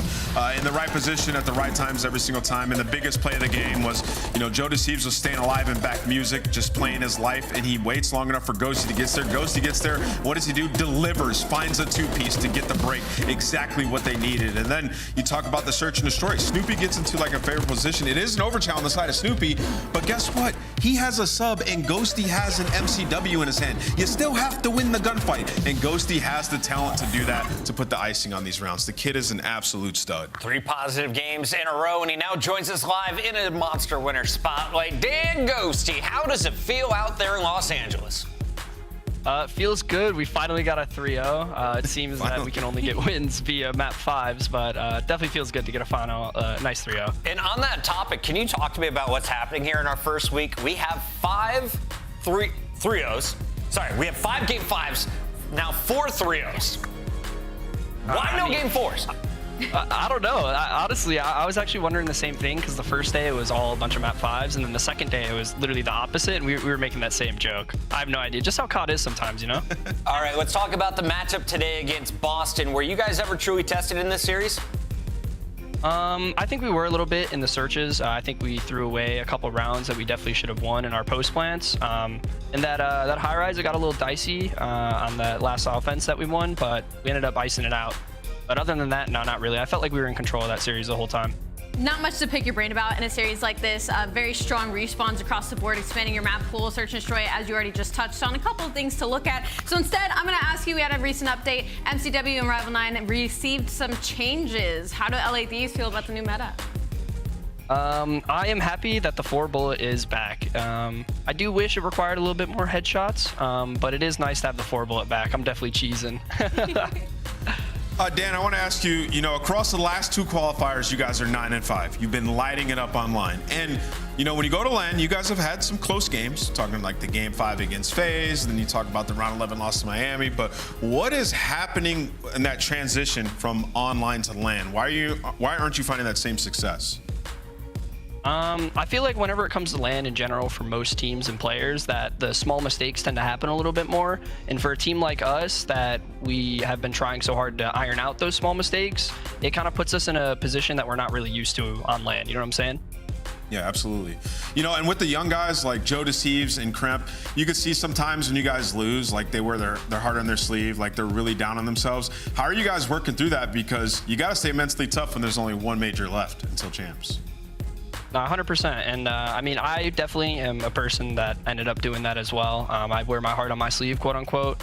And I've just been trying to be better, just because your body language demonstrates how you are mentally prepared for the game, if that makes sense. You know, if your body language is down, you look at music, JCap, you heard it from Ghosty. Keep the tunes to rap. All right, Ghosty, last question for you. Who do you want to play here going into the final quarter of Call of Duty this season? I am excited for the FaZe match. I think we always somehow play FaZe real close, and I'm real excited to play them. Love playing my boys over there. Fans in the chat are as well. Looking forward to seeing you versus Draza, buddy. Thank you, guys. Appreciate y'all. That's Dan Ghosty. That's LA Thieves. And that is our 4th 3-0 of the week. And when we come back, will we see the 6th game 5? It's FaZe versus New York. It's got the best chance. Monster Energy matchup coming up here on the CDL.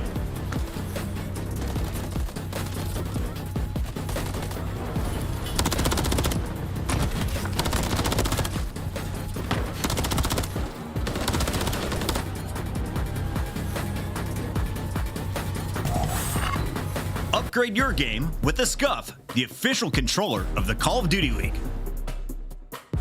Start the season strong with the Call of Duty League Pack. Grab yourself the CDL Operator, Weapon Blueprint, and so much more. Check out the Call of Duty store in-game now.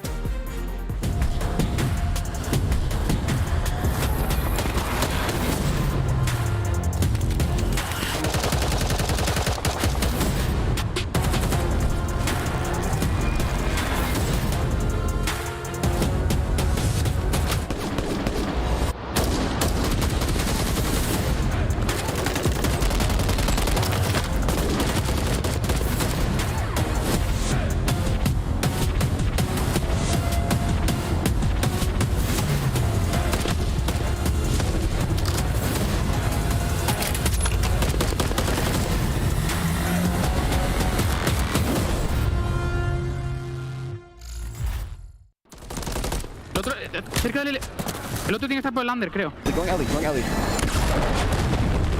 No en el Eli, ¿eh?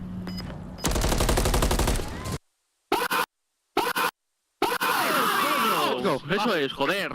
Bueno, Javi, coño. Madre mía. Nice try, man. Oh. I calmed it, dude. I said, like, wait for that. I know what you meant. I know what you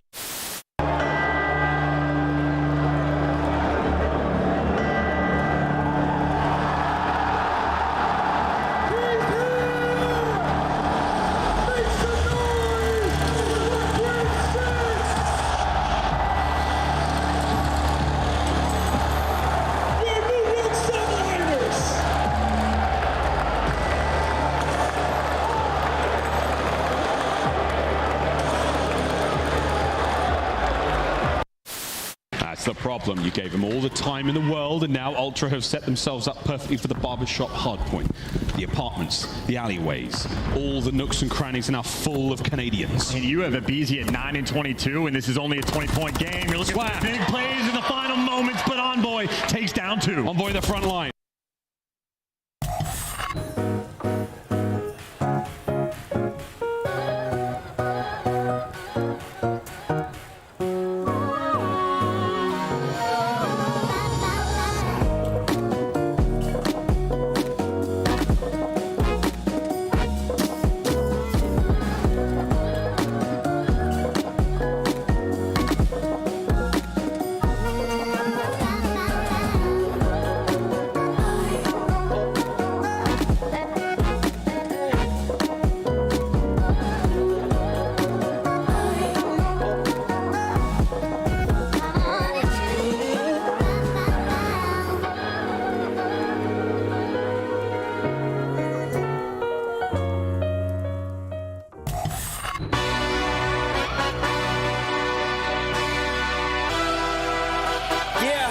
See how you do under pressure.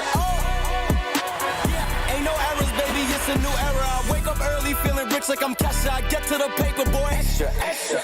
Work with me, you know that I got it. Come with me, let's take a trip to the islands. We up on the jet, we'll do more than just fly on it. Stand on that hill, you gon' die on it. Boom, boom. Back with a vengeance, I show you the ropes. Peace in my town, I can show you the coast. Up in the shots if they wanted to smoke.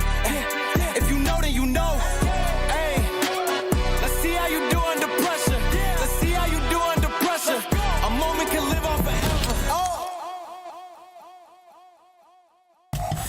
The plan worked in Atlanta as they were able to take a major so far, and they basically only lost 6 matches this entire season. This is the all-star roster they were wanting to put together, but they're taking on the world champions today. New York Subliners, Atlanta FaZe, 2 of our powerhouse 4 teams going in at it today, Ali. The problem, though, is of those 6 losses, a lot of them were handed to them at LAN to stop them from going back-to-back in Toronto. And now, finally, we're able to talk about Atlanta FaZe and a couple glaring issues. Mainly, Search and Destroy at the Major was completely different from what we saw during the qualifier, and mainly so, they lost both versus Optic Texas to then get knocked out and not go to that grand final. So for Atlanta FaZe, it's going to be their main focus during this split is to get back in their S&D dominance. Yeah, not only did they lose both to Optic Texas, they lost both to the Toronto Ultra as well. Yep. So they definitely need to work on it there. And it's primarily their defense. 9th in the league when it comes to defense. They're not retaking nearly even close to what they were in the first 2 stages, sitting at 8th there.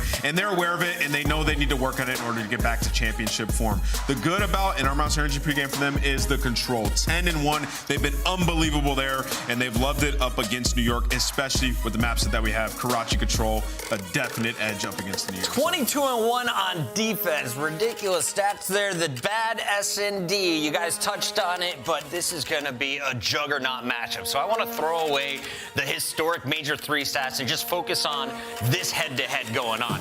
Atlanta FaZe has a 3-1 record over New York so far this season. Why have they had the edge over superstars that won the World Championship last year? Yeah, well, one, roster composition is just better. I think the New York Subliners got a lot worse bringing in a guy like Sib to this year. Okay. Chemistry-wise and Respawn. Hydra has been shut down for the most part in hardpoint in this matchup, sitting at a .82, so he needs to get going. What we saw in their series yesterday was he is going. He's here. I mean, the guy had damn near a 2.0 when it comes to the HPs, right? So they're relying a lot on him. And I think the major difference that we saw in their HP was they've always been great at rotating. It's about holding. They got that first wipe, and then they were calm and let Hydra go out and start to chain kills together. That's how you have to play this game, and relying on your superstars. We need to see it today. And to play devil's advocate, it was against the Carolina Royal Ravens, whose hardpoint has been okay, sort of middle of the pack in the league. But for New York Subliners, you take anything you can get at this point. Again, the only top 4 team that has not held a trophy yet this season, and has won technically 2 more shots at it as we head into Major number 4. For New York Subliners, it's cleaning up the hardpoint. They won both in their series yesterday,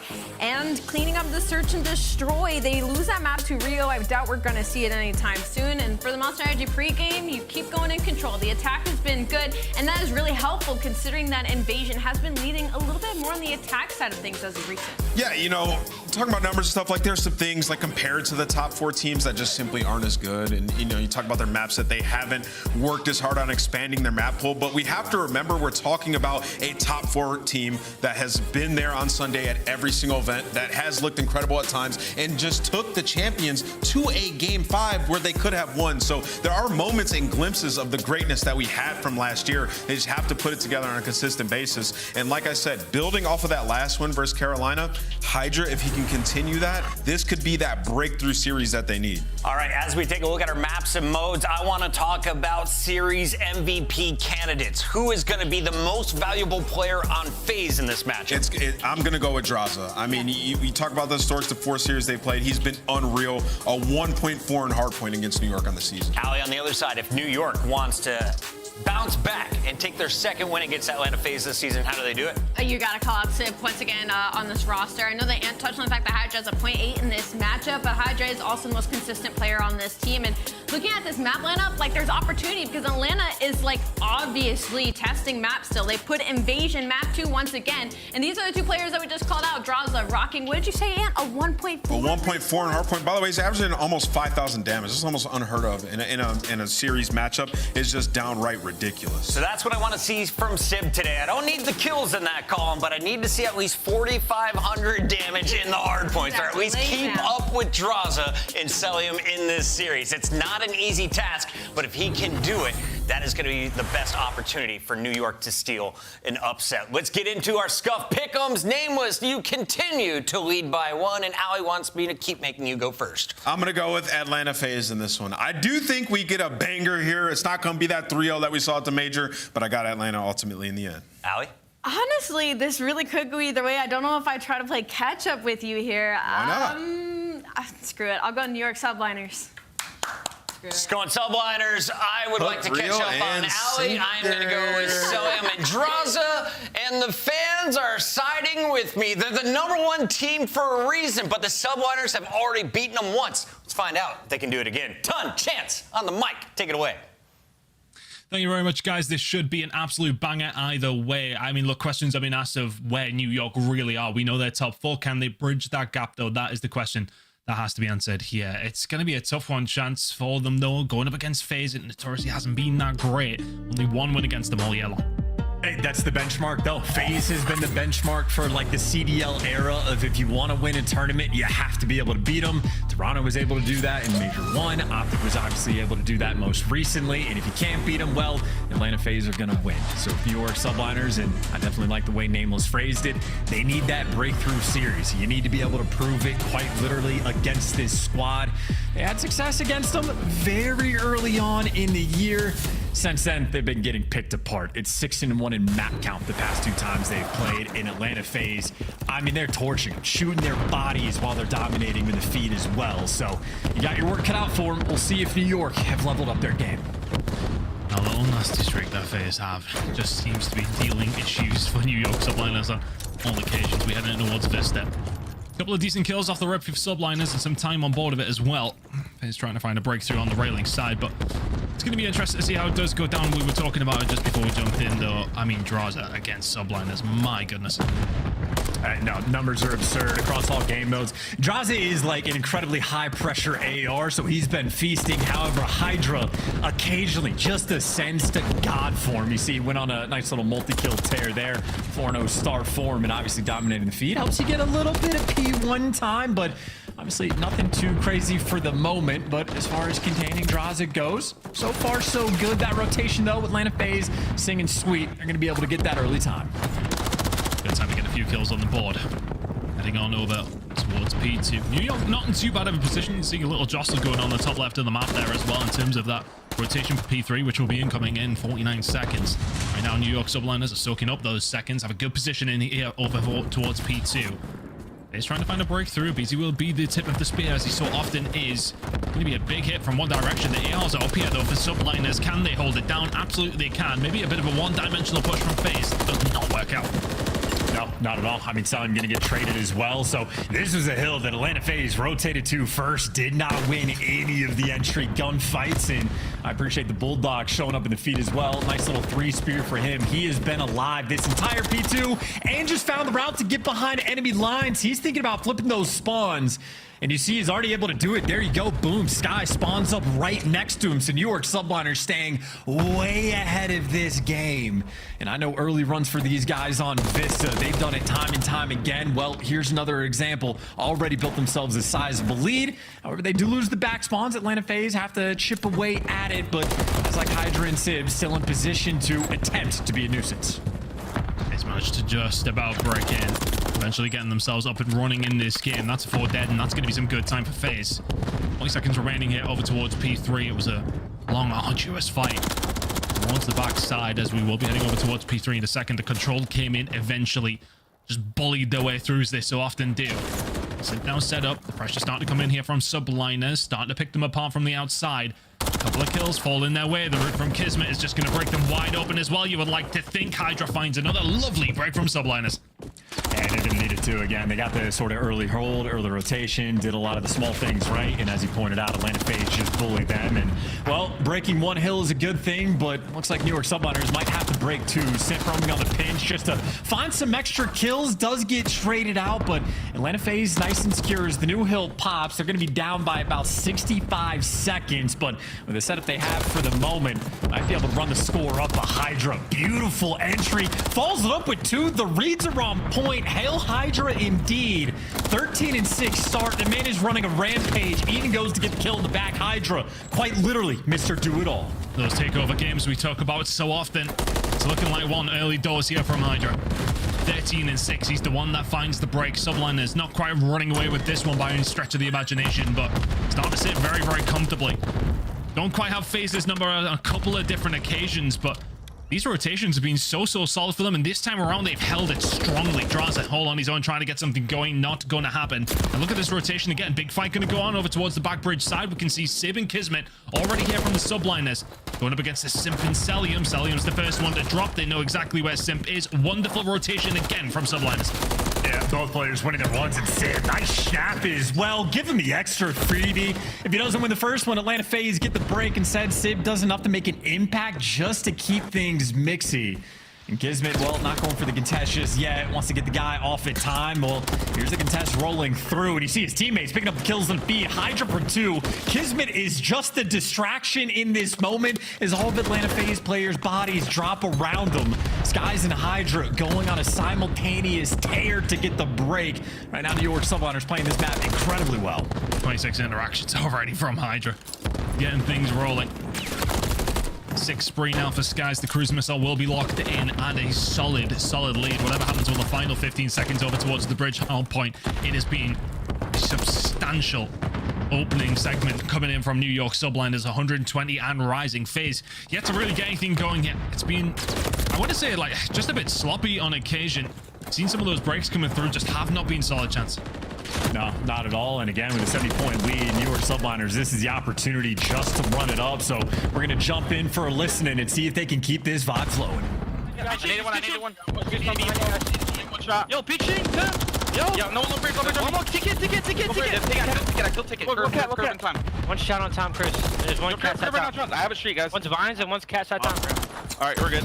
I have a streak to do so. Go ahead, trick this. Alright, I'm shaking this. Stay locked. I saw him Vines. Yo, pinch. B3, one shot. 2P1, one grill, one left. Great, B3, one shot. B3, time. Got Sip. Snacks. Got Sip time. P1. B3, one less. One less B3. Tyler Snacks. Heard you. Got all time. He's got to be cat. Mid. I'm playing you guys. I'm waiting for you guys. I'm waiting for you guys. It's Vine, laying down. MC, laying down Vine. Vine, one shot. I'm waiting burger, bro. I'm waiting burger. Vine. Play together. Play I'm waiting together. towards you. I'm playing towards new. What could be little burger playing for me? Yeah, I heard. On time, Josh, baby. Group. Time, Okay, I'm Josh, gonna go one's Vines. It's close. Done. We'll go along. One shot. One steps on me. Pink steps. I'm dead. One more shot, Chris. You'll the BD. You'll the BD. One more time. Hit me simple time. Hit me Chris on time. Yo, Crimp. Yeah, pick Make time. Let's bring this time here. Pick up P1 on spawn. He went inside burger. Pick up P1 on spawn. Peek. Heard you. They're gonna be mid. Last guy MC. Last guy dead. Help me. He's on the grill. Looking burger only. I'm naded. You stay alive. I got mid, boys. I got needed. You need to get mid. Heard you. I'm gonna go through left. Vine's dead. I'm one. I'm mid. We triple mid. Come on. Come on. I'll take the water step. Laying down. Close that. Close grill. Dead. Nice. Last guy on time. The other guy's on spawn. Time on me. Or me, Josh. Time on waiting. Time on spawn. Time needed. Cut off left. Yeah, I got new cut off. I got a little left. Look at P1 right now. Bottom right. Nothing. Bottom right. Playing you. Go back. It was a BZ. It was a BZ and new. It was on me. I got killed. Simp flow art, and a BZ missing a BZ. He might do the gate hop. Heard you. It was Simp. It looked like he was going towards it. Pillars. He took off back. He died. Yeah, go. I'm going back steps. On time, one more. New York Subliners still have the lead when Atlanta Pace very much closing the gap. It is never, ever safe. It's never done. Let's go for a listening with Atlanta Pace. I'm with you. I'm on the stairs. I'm touching now. I don't see anything. I have a shotgun. I'll see it back hard. I'm waiting for you guys. You guys can play back hard. He's lying down. I think he's right side. Nice. I think he's right side. This is D-back.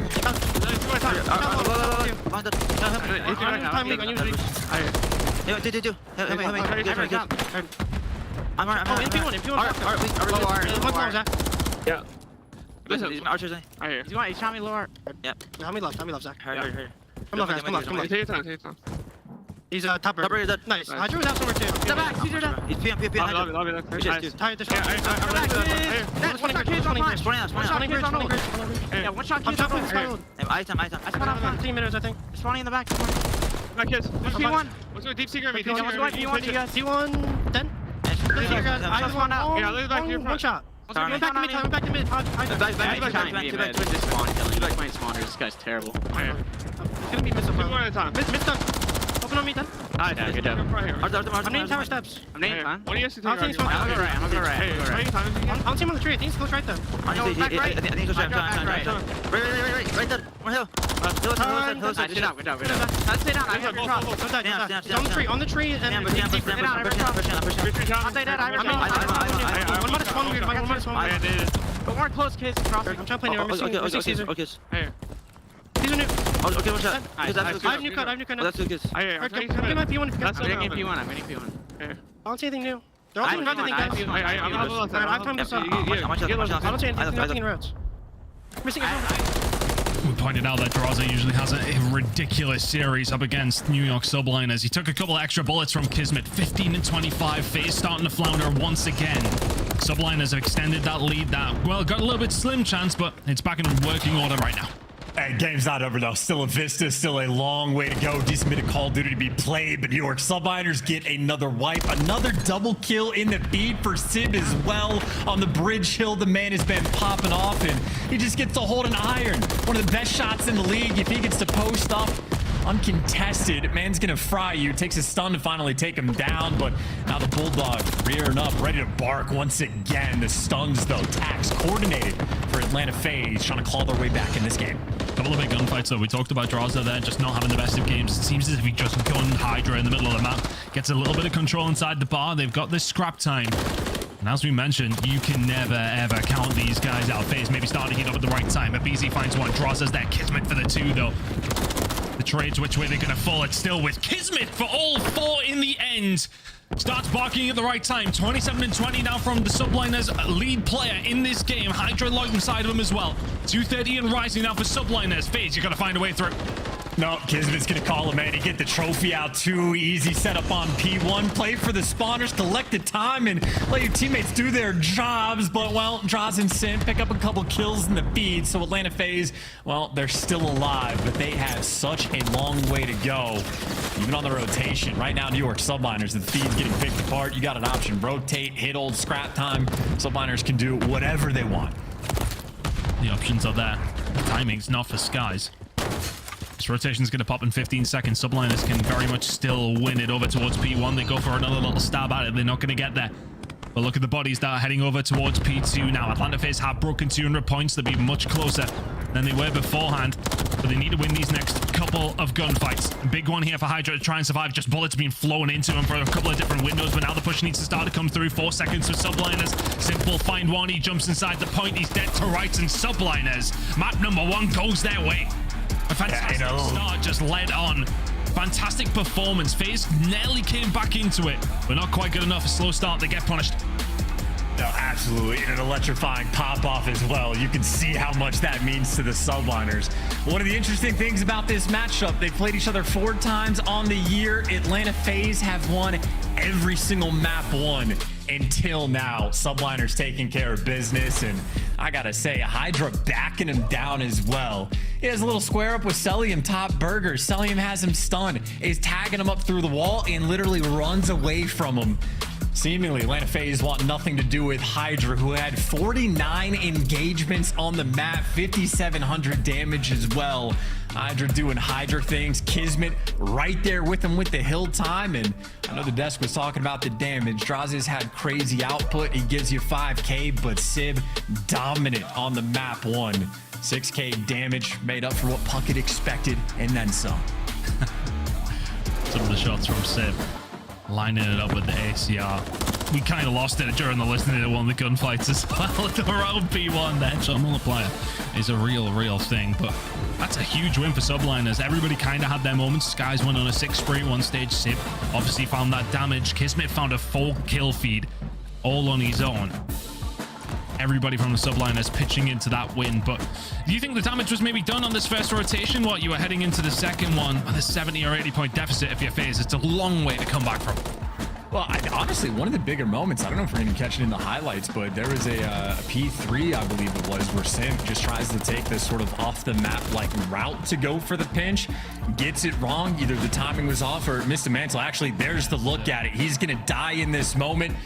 Legs not long enough, and you start a hill off like that in a 3 versus 4 against a team like New York Subliners. You're not going to be able to get it done, so you make a mistake like that. And that was a moment where the game would have been close to being tied up. Instead, it's right back to about that 60-point margin where, again, New York Subliners, when the game is coming to them, things are looking very easy for them. Kismet popping off as well. And I know the Bulldog, we've been waiting for a bit of a bite. I know he's been barking for a bit, but right there took off a chunk of Atlanta FaZe in the map 1. Fantastic performance out of New York in the series is very much on the cards now. Hasn't necessarily been the best viewing for them when it has come down to every single fight against FaZe, but they got the lead and never let it go. Fantastic performance as close as it got. Well, at least at the end of a hill, it was only 30 points or so. Really good job coming in from the side of New York Subliners. Never relented in that pressure. Hydra was fantastic in that game, just everywhere where he needed to be. Everybody chipping in though, and they find a map 1 win up against Atlanta FaZe. Invasion Search and Destroy going to be coming up next in Corruption Control. Map number 3 will stay there for 4 and head over towards 6-star Search and Destroy for map number 5 if we get it. We've had 3 of us all night long. I somewhat doubt that this would stay that same way. Chance FaZe 100% still in this game.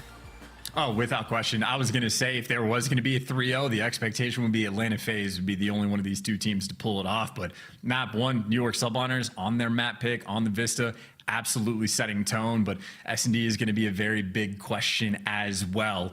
Atlanta FaZe 4-2 against the Subliners on the year in this game mode, so they had the edge, but obviously Subliners capable of the fight.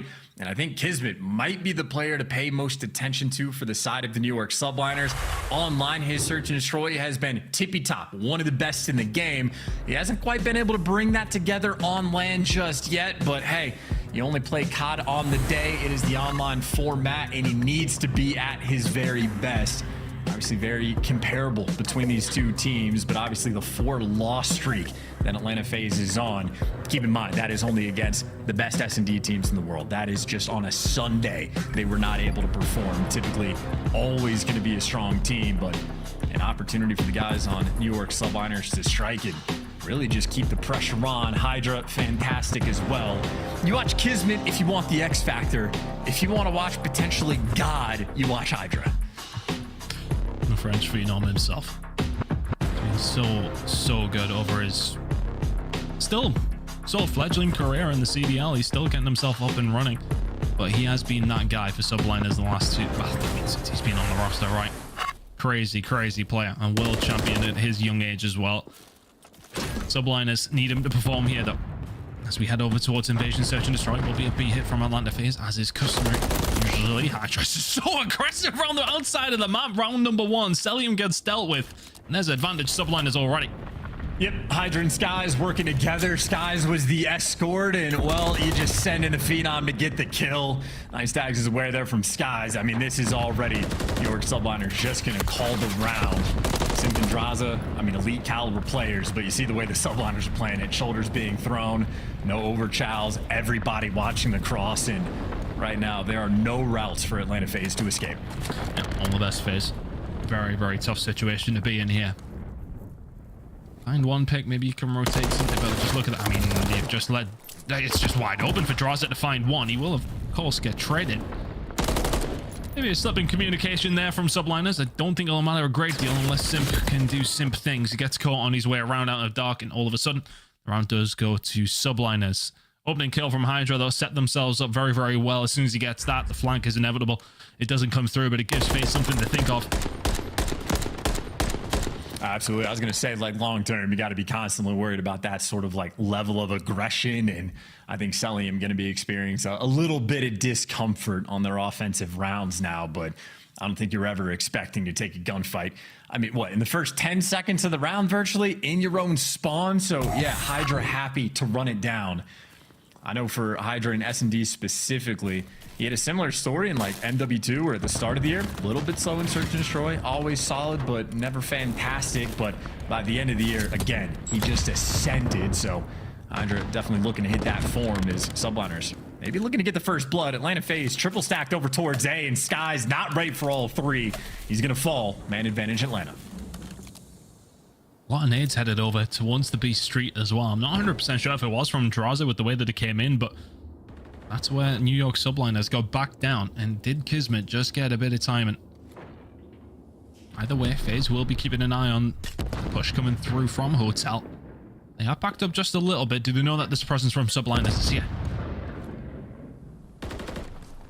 Sun's forced in one direction. Sib is making contact, but the play is going to be over towards B. Abizi watching the cross, has eyes on Juan. Draza plays on him, can't get the kill. Kismet with the rival 9 there to drop him. Got ourselves a 3v3. Simp trying to stay alive. Oh, could he go one better? Not quite. Simp. We'll find him. That bomb will now go down. No utility here for the side of Atlanta FaZe to try and break this one open, but they do have the numbers. Kismet is going to be on his own momentarily down the B Street. You can see the flanks now being watched by Hydra, watching from the spawn side. Sees nothing. Right now, Hydra's getting no information. Neither is Kismet. There's the info, though. Sees them pushing through dark, and now Hydra can send himself back over. Kismet in aggressive position. Hydra's going to put himself to try and watch the cross. Kismet needs to find at least one. Can't find anything. Hydra now going to try and watch him on the way over, but Rival 9 be damned at this range. These ARs just going to be too accurate. Atlanta FaZe, brilliant retake. They find the round.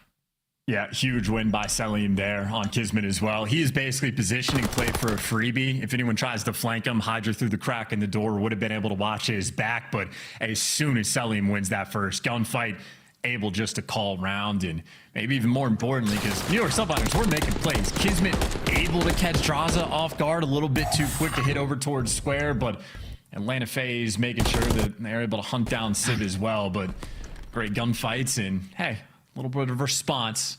Love being exchanged on both sides.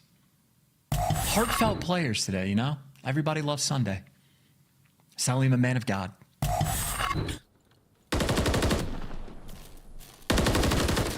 Subliners now on the defensive side. Can FaZe do much with this attack this time? Last time was a little bit tough. They got picked off, and are they going to be able to figure anything else out over towards this B side? It's a slightly different setup from Sublime. There's the 2-2 split. Not so much aggression coming out from Hydra after the last time. Lightning sometimes does strike twice when we're talking about that guy, but he'll maybe save it for a later round. Stagnant at the moment, but Sublime is set up well. You can just see on the minimap, Simp number 3, he's playing over towards Showers. Like, Hydra has now conditioned them to be very cautious about the aggression on the flank. So you don't have to flank anymore. You force Atlanta FaZe to respond, and they're going to be a man down on this approach to B. And Kismet has the intel, but the drop might be on him. One shot over by Pillars, can't get the kill. Draws it too quick with it. Able to cover his teammate. Oh wait, just kidding. Game glitched out. We do got a 3v3. Him on the way. There you go. And he was waiting all that time for the flank to come in. When he's the one flanking, Hydra spins round. We'll be able to find it, but it would have to be a 1 versus 3. Expects presence close, but that bomb's going to go down, and this now becomes very, very difficult. Does have himself a Semtex, but whether or not that's going to be able to help him out too much. Shots into Selima. Good. The nade will not land. Trophy system's there. Has to find a ridiculous gunfight for this round to fall his way. Not going to happen. Atlanta FaZe working well over towards this B side. Getting the job done.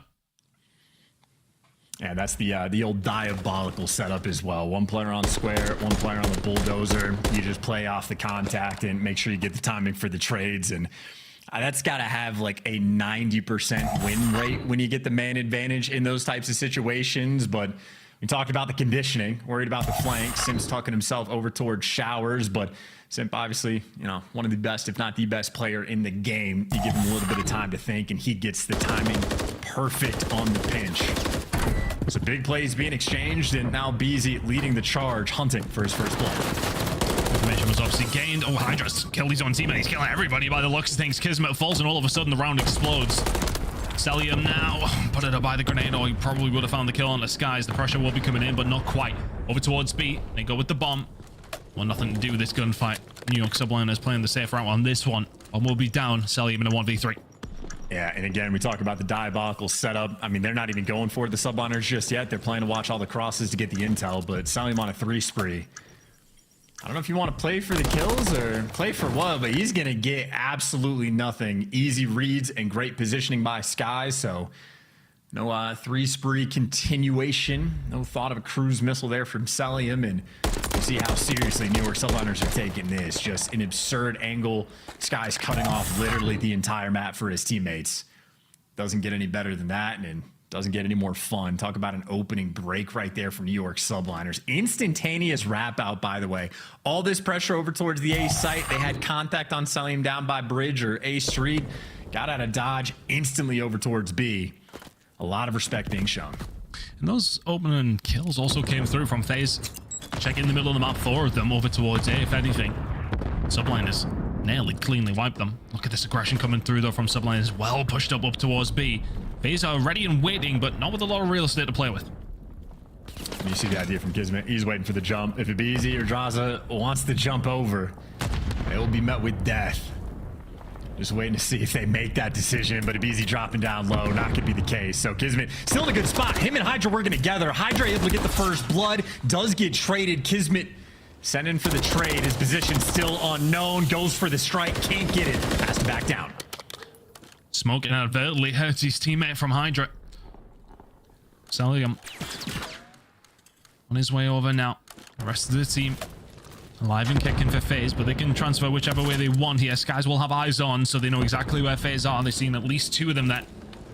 Look at the pressure coming in here from Sib up B Street is 2. Well positioned by the Subliners now. FaZe running out of time, but they have a B Street completely open because it's being given up now. You need to get going. You don't have the time. Kismet will find Draza. They've had a lot of success over towards this site, but they need to get this bomb down. It's going to be difficult if Sim's dead. Shots coming in from Skies. That will be the round, my word. Subliners, great job. Yeah, Skies is on point with that one. I mean, X-ray vision, some of the best wall bangs in the game, this time just through the actual bomb site. But yeah, no, laser beams, he is shooting at his very best. And I was a little bit nervous. I mean, he called it correct. Sib sort of gives up the B Street pressure, but he's just there to play with his teammates. And by the time Atlanta FaZe can even think about the rotation, Skies and New York Subliners completely on top of it. I mean, we're talking about these mid-round decisions that like almost have to be instinctual at this point, at this level. Subliner so far taking it to him. Nice 3-2 lead. Definitely want to make sure you pick up the bomb at some point, but they might just be running it down again. Like that last time. You go for it again. Not able to catch anybody off guard inside of hotel, but you have control of it. Standard practice coming up from the subliners, though. No problem for FaZe. They're back on. No need to get aggressive. You lost out last time. Why give them the opportunity? Wow, this is fast. They managed to move under the side. The smoke will go down now from Hydra, who will just start to move. And he gets picked apart from Dark.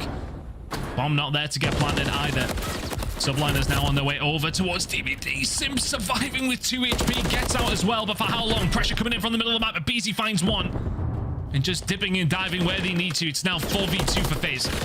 This is just so mixy. Still though, 4 versus 2, and Sim's on the pinch, so New York Subliner's gonna end up in the blender, or Kismet's gonna gun you. The MCW to the rival 9, and now a 1v2 potential. Eyes on the cross, plays for the kill. Guns draws to the bed. Top 5 play, we're on our way. Kismet can't get it done.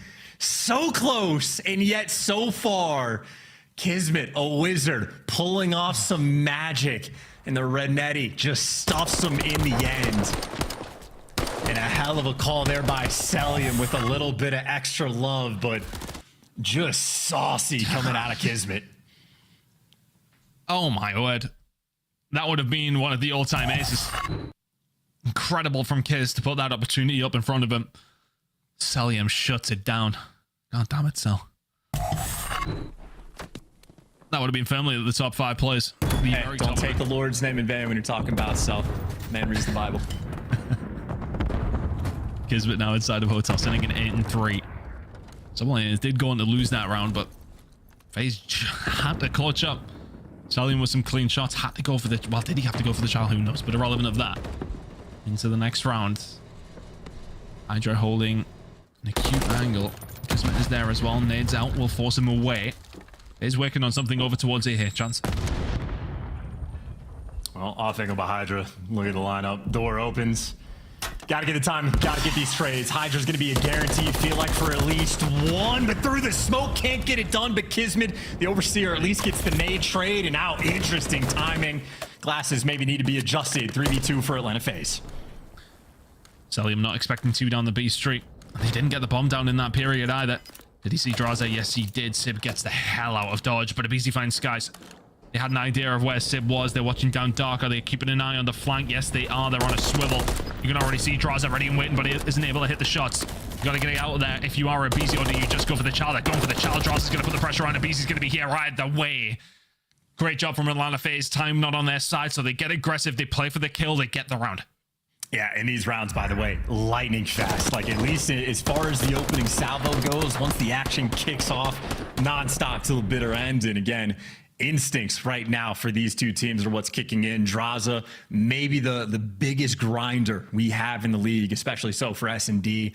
Instincts on point. Sib, he makes the right play call, goes for the active play, goes on the chase, looking for the trades, but Draza reads it the entire way and wonderfully played in the 2v1. So a 3-2 lead for New York Subliners, how the tables turn. Good trigger discipline. Abizi got eyes on 3. Info's there. What can Sim do with it? Should be able to find one. God! Spins, my God! Draza can find one, but Kismet is there to pick up the pieces. It's a 3v2 now in favor of Subliners. Is that going to change? Not quite. Abizi trying his best to do something about the shots in the skies are absurd. This is the highest level of Call of Duty we've seen this weekend so far. Incredible from both these two teams. Bomb is down though. Subliners now in a 3v2 situation. You don't usually lose these, but you can see FaZe.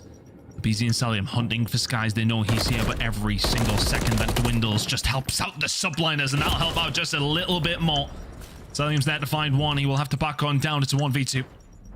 Yeah, and there's just nothing you can do. 20 seconds left on the clock. You're just going to slide into death. Someone on Subliner is going to get this kill, and both are there for it.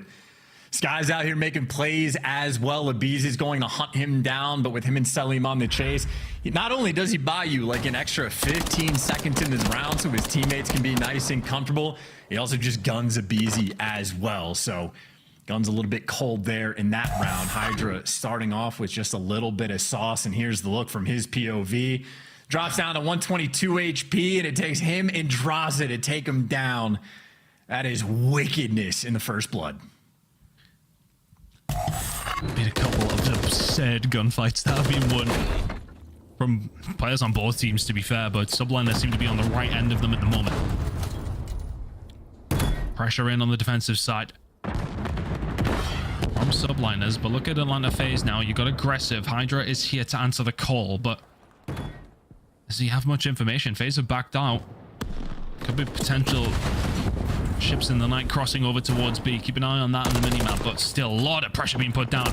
Hydra is able to get that one cleaned up via Skies, and all of a sudden it's 4v3 for Subliners.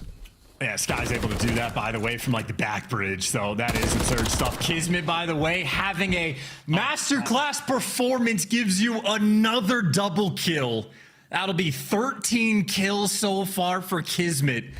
And again, called him out in SMD. This guy has been a monster, at least in the online stages, and he has provided so far on Invasion.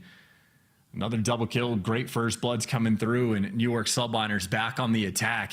They had an interesting idea a few rounds ago of like a BZ playing in the courtyard, sort of hugging the wall. They were trying to smoke off the dark cross and see if you can go out for the pinch. Hydra was looking for it. They didn't have success the first go around, but I think that might be sort of a tailor-made strat, maybe worth attempting again. Kismet having a peek inside of Hotel. Subliners in the ascendancy now at BZ. Tagged up, will get the hell out of dodge. Stun maybe not the best at the KD's looking nice. 13 and 4 from Kismet. Having a hell of a game. Just have to clear this out though. You see BZ. You gotta make sure you dot your I's and cross your T's. Then boy could be anywhere. Yeah, and you had Subliners, by the way, off the rip, like double stacking over toward Showers as well. So they're playing with interesting ideas, but a full map spread for Atlanta. No one has crossed the 50-yard line, and Kismet put the bomb down. He's ready to make a move. Jazza will find Sib over towards the B side, but that will not give FaZe any information as to exactly where Subliners are. Smoke out onto the site. You go. Hydra in the smoke, not going to be able to find it. Round 11 beckons. Kismet and Ellie pulled off an ace beforehand. This will be mightily impressive if we can do this one as well. He's just thinking about the cruise here. On a 4 spree, a cruise missile for the round 11 could go a long way. Atlanta FaZe, by the looks of it, don't even want to attempt to hunt him down. They know they got the bomb down. Don't feed any extra kills to the Bulldog. Awkward position for Kismet. And FaZe remain patient. This round will be over. Round 11 we go. It's been a hell of a search and destroy, so back and forth these first bloods have mattered, but big moments from both these two teams ultimately end us up at this round number 11. It's been a great search and destroy, this one. It's been a good series so far, and we may well have a lot more to go, but if Subliners can find this round, a 2-0 lead against Atlanta FaZe, that'll be something. And I wasn't able to keep track of the math in my head, but whoever has more kills is going to get the defense for the round 11. And it's going to be New York Subliners that are going to get it. So shout out to Kismet just for having an absurd KD to buy the defense for the round 11. Over towards B he goes. Information gained from Draza. It's going out, so that's wastage from New York Subliners. All to the advantage of FaZe so far. And Skies and Sim might have a square up down A Street as well. Yep, it's going to be it. This is from the round before. Skies 2 active, Simp ready for the kill. There's your first blood. Patience of a saint from Simp. Maybe a wrap back around, but Subliners have started to squeeze maybe a little bit further up the B Street now. Kismet looking to try and find something. 2 kills away from that cruise missile. Bear that in mind if he's able to open his account in round number 11. Gunfight's going to come through, not quite. Back down, still playing nervous here, Atlanta FaZe. For all that they had the first blood, they don't really have a read on where everybody is right now. Yeah, Hydra got to DVD. Celium didn't actually spot him, so a couple players able to sneak through. Kismet doesn't win the gunfight, but the man that got to DVD able to give you at least one. 22 seconds on the clock. Now you got Sib making plays, trying to keep him off bomb, but Wilcel goes hunting Sib. Last man standing. Can't get it done. Atlanta FaZe clutching up in the round 11. Off the back of a cheeky little strat. Simp, too patient for Skies, getting it done. An air of inevitability when that first blood came through. Atlanta FaZe break that 4 loss spree in the search and destroy to tie this series up. Been a banger so far. What a search and destroy that was. The highest of levels from both two teams. But ultimately, Atlanta FaZe will be the ones who come out on top. 13-5 from Kismet. Doesn't find you the win. Tough scenes for subliners, but they very much put up a fight and did have that advantage going into it, but that is being eviscerated. And into a control we go, all tied up here, Chance. Yeah, and keep in mind, I mean, honestly, Cell might have only had 7 kills, but quite literally just the one trade he had against Kismet to stop one of the best plays of the year that Kismet was in the middle of making. I mean, that would have been the type of round that not only would have called a game, but frankly might have called series with a pop-off moment like that. But Atlanta FaZe holds strong, still confidence as well. Cell still shooting bodies as well in that moment. So icing up in the round 11, better play call as well in the offensive round. But as you pointed out, very high level Call of Duty being played right now. It has been, at least for me, a very needed palate cleanser. Less said, the better. It has been a treat so far, and we have potentially 3 more maps to go. At least 2, though, on the other side of this break. Control's going to be coming up shortly. 1 apiece between these 2 teams. Who's going to take the advantage after the next one?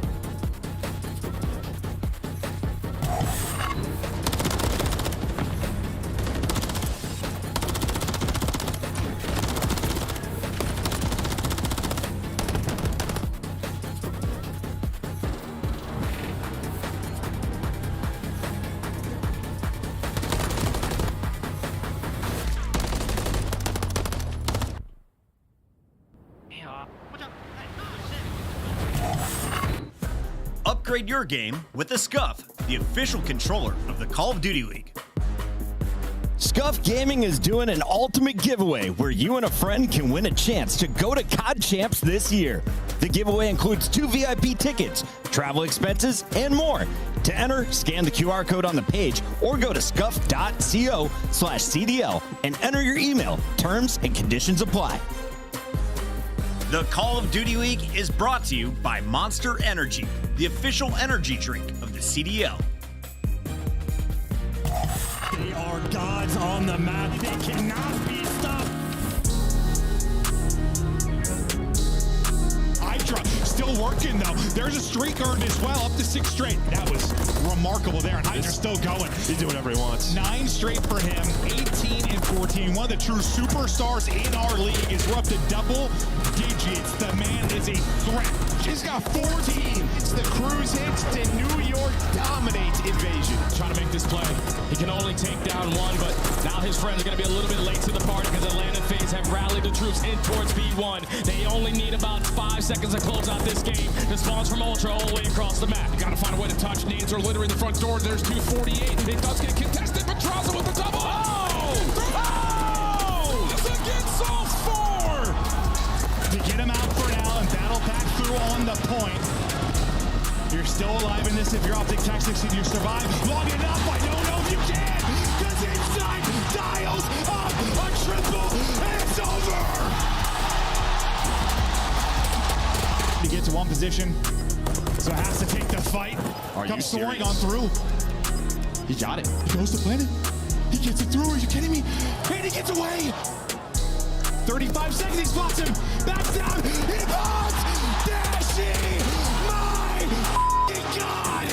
Unbelievable. These guys have elevated. They are gods on the map. They are playing with too much energy. They cannot be stopped. Brett and Shotzi out of control.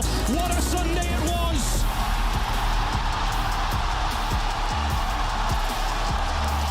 A wave of elation across the Matamei Athletic Center. It was a tough nut to crack. Your champions, Optic Texas.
highest level of CDL ongoing right now and the highest level of production in the goddamn game.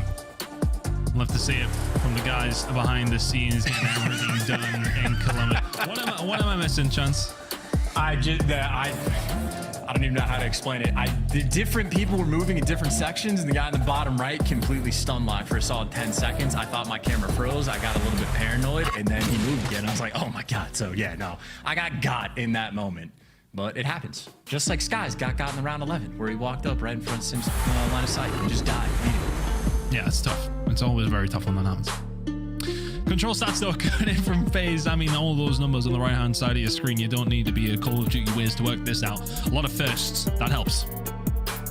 Yeah, and like for different categories as well, it's the objective playing, it is the slang, it is just being on point. So yeah, FaZe have set themselves apart. Of course, this is across every single map, but even on Karachi, these guys have been fantastic. Third in attacking rounds, second on defensive rounds, and they've been so good, never even seen round 5. What's that on Karachi for Atlanta FaZe? Who knows? But I will say, I know we're sort of been expecting subliners. If they can kick it up and make it competitive, that's what we're looking for. And so far, they've delivered. Been a great series of Call of Duty.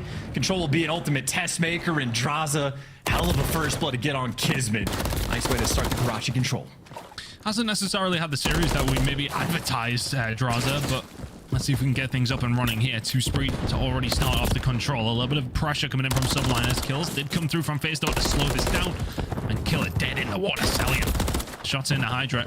FaZe come out with this one swinging.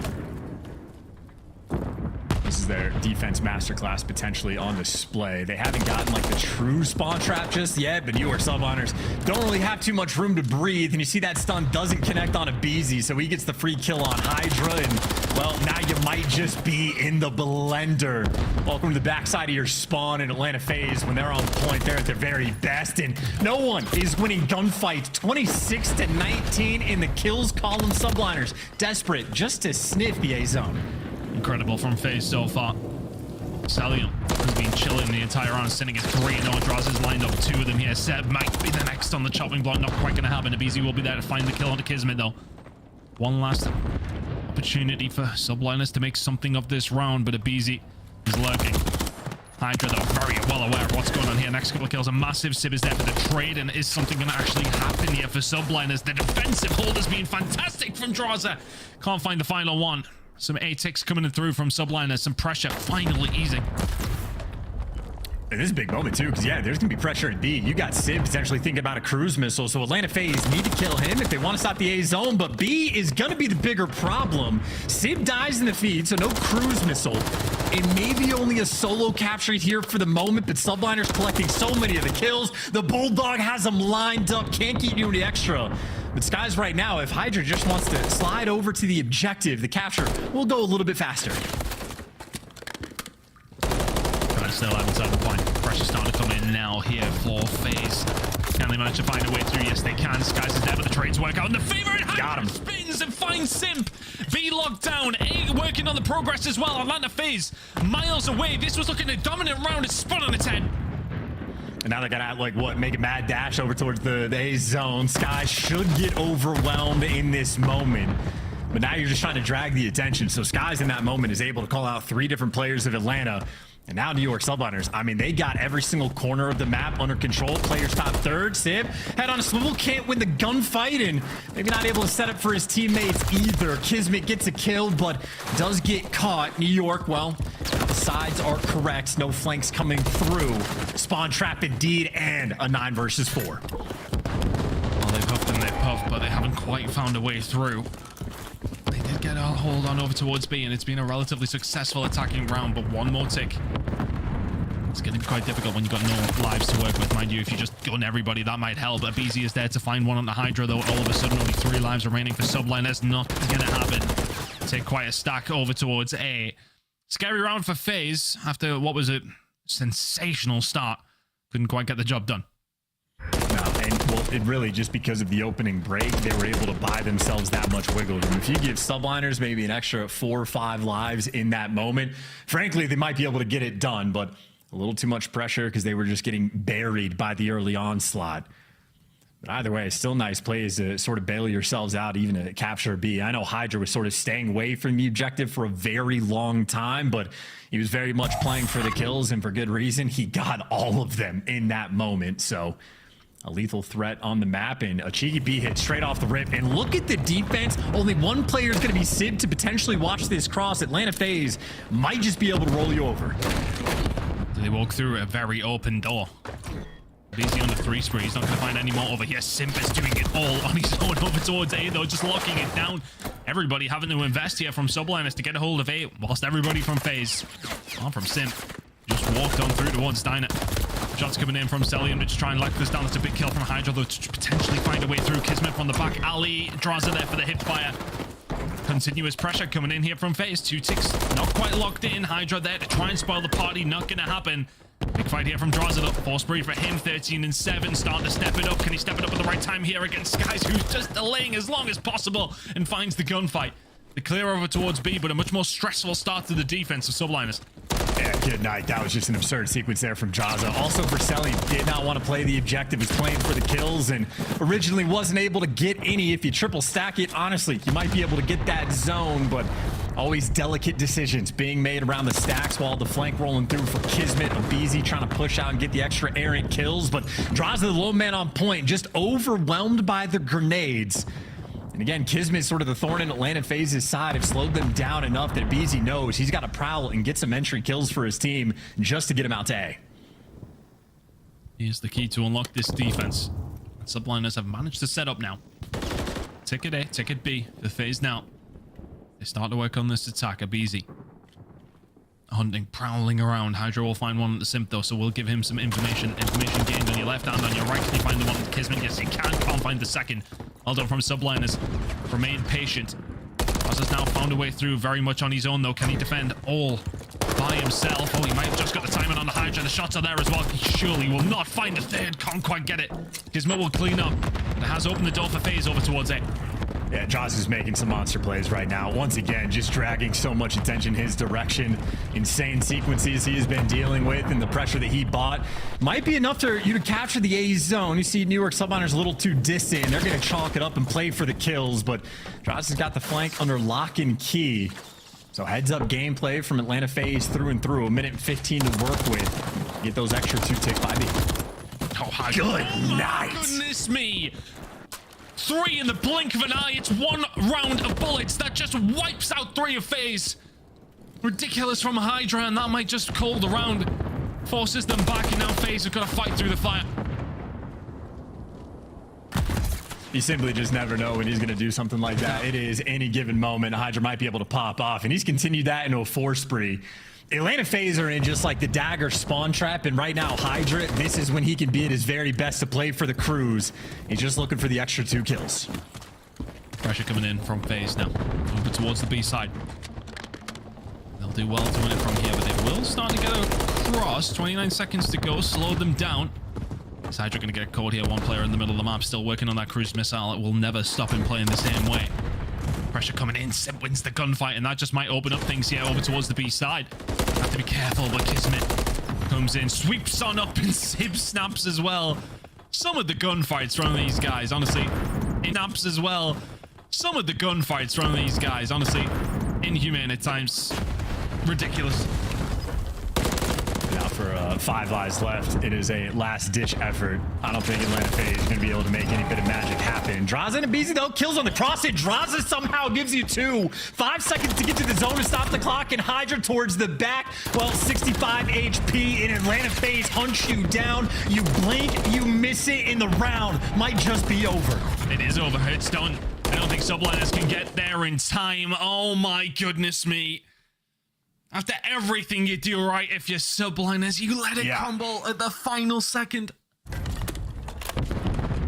And you just don't have to take the gunfights, but I don't know how, like, Draza getting 1 already, like, hey, great job, congratulations. However he got this 2nd kill just opened things up completely.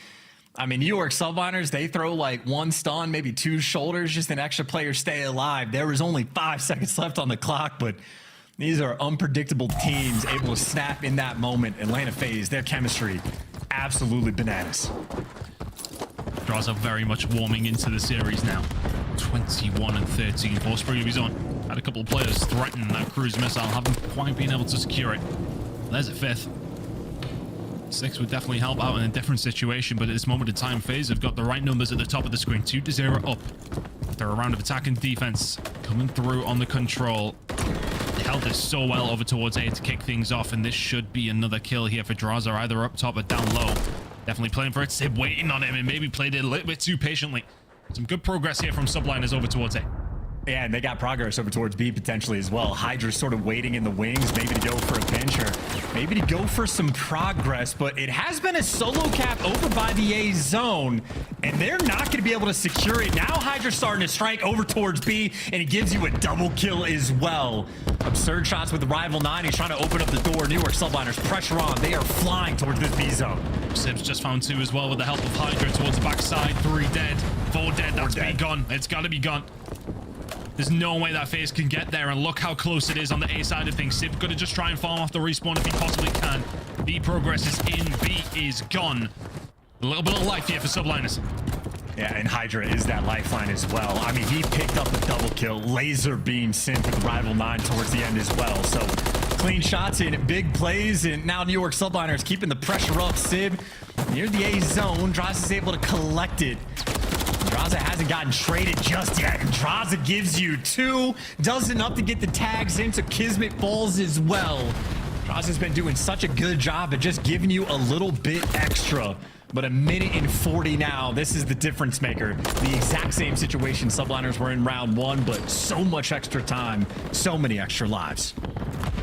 A difficult proposition for FaZe. Now, they do have that cushion of 2 rounds, but this one is very much looking like a New York Subliners one, although maybe you're welcome to the blender if you're Subliners at this stage, because FaZe have found 4 down.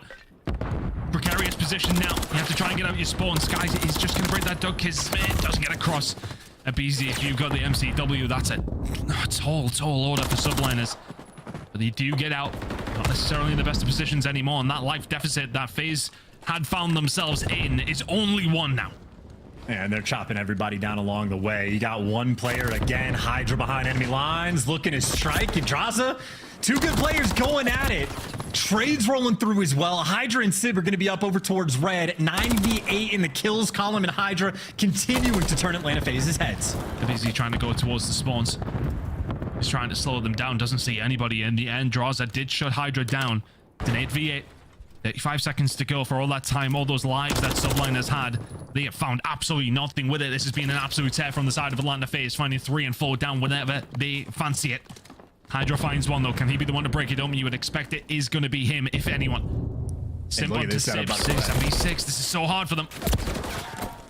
This is unreal. I mean, players just hanging out in the middle of the map. Jaws and Abizi standing on top of each other. It's a mixy moment, and Abizi getting overwhelmed. Hydra made his way to the zone, and no one's going to be here for Atlanta FaZe. Stack the point and force the round number 4 and flood them into death.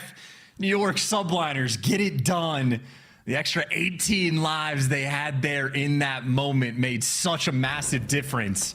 It took 3 clean attempts before they could orchestrate it, but they got it done. And deservedly so, the push over towards B. They opened them wide open. Really, really good job from Subliners. Get the push over towards B, and as mentioned, ultimately do deserve the round to extend this one. FaZe 3-0 was looking more likely as the rounds went on. Some life in Subliners, yeah, but now they will have to hold. Can they manage to do it? Last time around, FaZe just seems so fluid. It was 1 big push that came in towards the end. Can they manage to find something again? Pull it out of the fire. Skies trying to lock things down. Good shot, Celium. Just a little bit better. Push over towards it, coming in here from FaZe, making progress at it. Yeah, only 1 trophy nearby, so maybe the nades can be on point for the Subliners out of spawn. But the problem is, you got to get past Celium to get out of your spawn. Roaming this upper area, he has been a complete nuisance. And once again, if you're just looking at the minimap, I mean, Hydra is sort of waiting for any action to happen over towards red, but this is going to be a pretty clean A-zone capture as they're still just trying to get rid of Celium. He is that linchpin in that position, though. It's just so difficult. Coming out of your spawn. I mean, draws there as well when he's hitting shots like that, sitting at 31 and 20. And there you go. Celion will just do this all day long. Eventually, they do get rid of him, but they lose a couple of bodies for it. Now the push is starting to come through here from Draza. The shots on the Sib are clean. A little bit of help from his teammates, but Hydra from behind is going to slow this one down. And the car, worst timing possible for Draza. Good night. Ban on as well. Oh, Subliners. He's spraying to life when needed. I just built different, man. He is absolutely built different. Sky's there to get the trades as well. Scattered mini-map for the moment. Atlanta FaZe. Maybe guys like Draza are going to worry about the flank, but Hydra there to pick it up, or maybe he's going to find the route. Hydra ends up extending. He's by Coop. The zone is on the opposite side of the map, and granted, New York Subliners have an absolute spawn trap right now, but Draza forced to make the play, trying to buy his team the pressure, because right now, Sky's keeping him at bay. Sib could do with winning this gunfight. Fantastic comes through, is going to win it. Yep. Reads it really well, but that has allowed FaZe out. People had to spin around. They had to lose a little bit of a reinforcement in that spawn trap that was ongoing. Kismet, oh, he's done so well. Stone out, dips away. Now he's found himself behind two of them. Oh my god, the plays from Kismet. They line up as well, but the movement fluid. And that might just shut down this push from FaZe. The shots from Kismet here. Both two teams going toe-to-toe, but right now the Bulldogs winning. Yeah, routes on point in this moment. New York Subliners trying to fight, but still, they had the advantage in their previous defensive round, and it collapsed with 5 seconds left on the game clock. So make no mistake, Atlanta FaZe, plenty of time to strike. Kismet gives you one extra, but Atlanta FaZe hunt him down, so no cruise missile. Now trying to regroup and wait for their teammates to come off spawn. Atlanta FaZe has been getting the deep spawn this entire time. It is a hike and a half to get across this map. Hydra's found two more in the middle of the map. Rival 9 in hand has just been consistent. Sib with another. That might just signify it. And we are definitely heading over towards round number 5, but as you just mentioned, it took till the final few seconds for FaZe to win it. Subliners starting to tell. Next couple of gunfights are going to be important. Sib's going to find his own teammate, but another two. Draza's the only one who can answer back. One player over towards the backside. Simp has slipped the net, though. Needs to get inside the point and do something for his team. Skies has got his eyes forward, but doesn't expect the pressure to start to come through. Just spins, puts shots down. Simp needs some help. The pressure is there. He's inside the point. Doesn't matter. Subliners clean up this time. Force on round number 5. And this is a rare sight to behold, too, because I've seen Atlanta FaZe players get world starred on more than one occasion. Kismet putting players on skates. Hydra has 180'd multiple people on the side of Atlanta. And from down 2-0 to force the round 5. This is the first round 5 Atlanta FaZe have seen on this map all year. And into control, this would be the reverse sweep fashion, but Kismet certainly has taken his turn, having the hot hand. Nice little spree to bump up the kill feed for a moment. He was talking about getting that bulldog mentality back. It took him an entire day, a 24-hour span. Here he is. Everybody having their moments on both sides. Has ultimately led us here to that round number 5. Will be an attacking round for FaZe. Oh my God, yeah, okay. Yeah, of course. Simple Draza working on something over towards A, though. They will find a couple of kills, get a little bit of presence, and into the point. There you go.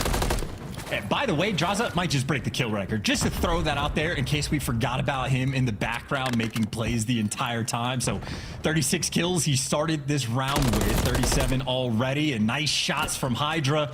MCW, Rival 9 doesn't make a single bit of difference. 2 players from Atlanta FaZe working out of their spawn, and Draza, once again, the guy trying to open the map for his team. Kill number 38 behind enemy lines. In a good position. You always want somebody up top here. It doesn't see him on his right-hand side, though. Couple of kills now going to fall on through for the side of Subliner. Simp spins at the right time. Draza gets shut down. Snap from Simp is going to keep that pressure on, though, and the pressure over towards B is unrelenting as well. Look at this pressure now coming in from Simp from behind them. BZ now just trying to set it up. The shots are good as well. Simp now going to try and find a route from behind. Can't quite, but it does open the door over towards it. Yeah, Simp gets caught as well, so the Terror is not able to do too much over towards this B zone. Not getting decapped because New York Subliners trying to apply the pressure and get back in the mix. Keep in mind, I missed when it happened, but Hydra, well, he's got a cruise missile. Sib's going to call his in and get an extra kill. Now you're on a defense and you got the extra cruise. If I'm Hydra, if they're all towards A, honestly, he can call it in whenever he wants. Stayed alive around Coop the entire game. It's his first death of the round, I want to say as well. Look at the high shots coming in as well from Kismet. Can't quite find the second. Draws up for 2, and that will open things up. Sky's now on the flank. Is he going to be able to shut this down? Big kills coming in, but it is secured. Time on the board now for FaZe, but the live's not looking hot. And I think if I'm Hydra, I mean, minute 30, maybe you don't want to call in the cruise missile just yet because you got the spawn trap going, but he does have it in the back pocket, and it could be devastating depending on the timing. But you've cleared out Junkyard, Atlanta FaZe, all 4 players flooding towards this B zone, and maybe some New York Subliners players could be out of position, except for it's Hydra killing you with their cruise. 2 players baited out towards the B zone, but they can't capture this just yet. By the way, 44 kills for Draza. Incredible start line, and he's got time to find more, make it number 45. He's gonna have to continue to pop off though, because the side of FaZe do not have the lives right now, 13-6, but they do have time. Subliner is set up so well. This final push, it may well be it now. New record broken. The old one was on Sib on the other side of things, but that squad seemed to be doing the right side of things at the moment. Draza will fall. He will find himself back into this one. Selly and Mapizi combining. It took to the very end for them to find a way through in the previous attacking round. Is it going to happen this time as well? 3 lives. And this is it. Draza, final square up, back of the map. All 4 Subliners players here. Line up. Sky's there to drop you. A BZ next player in line. Slides out.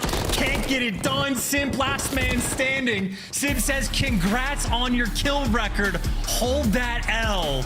Round 5. Subliners get it done. What a game. Subliners hold on from 2-0 down. They clutch up time and time again.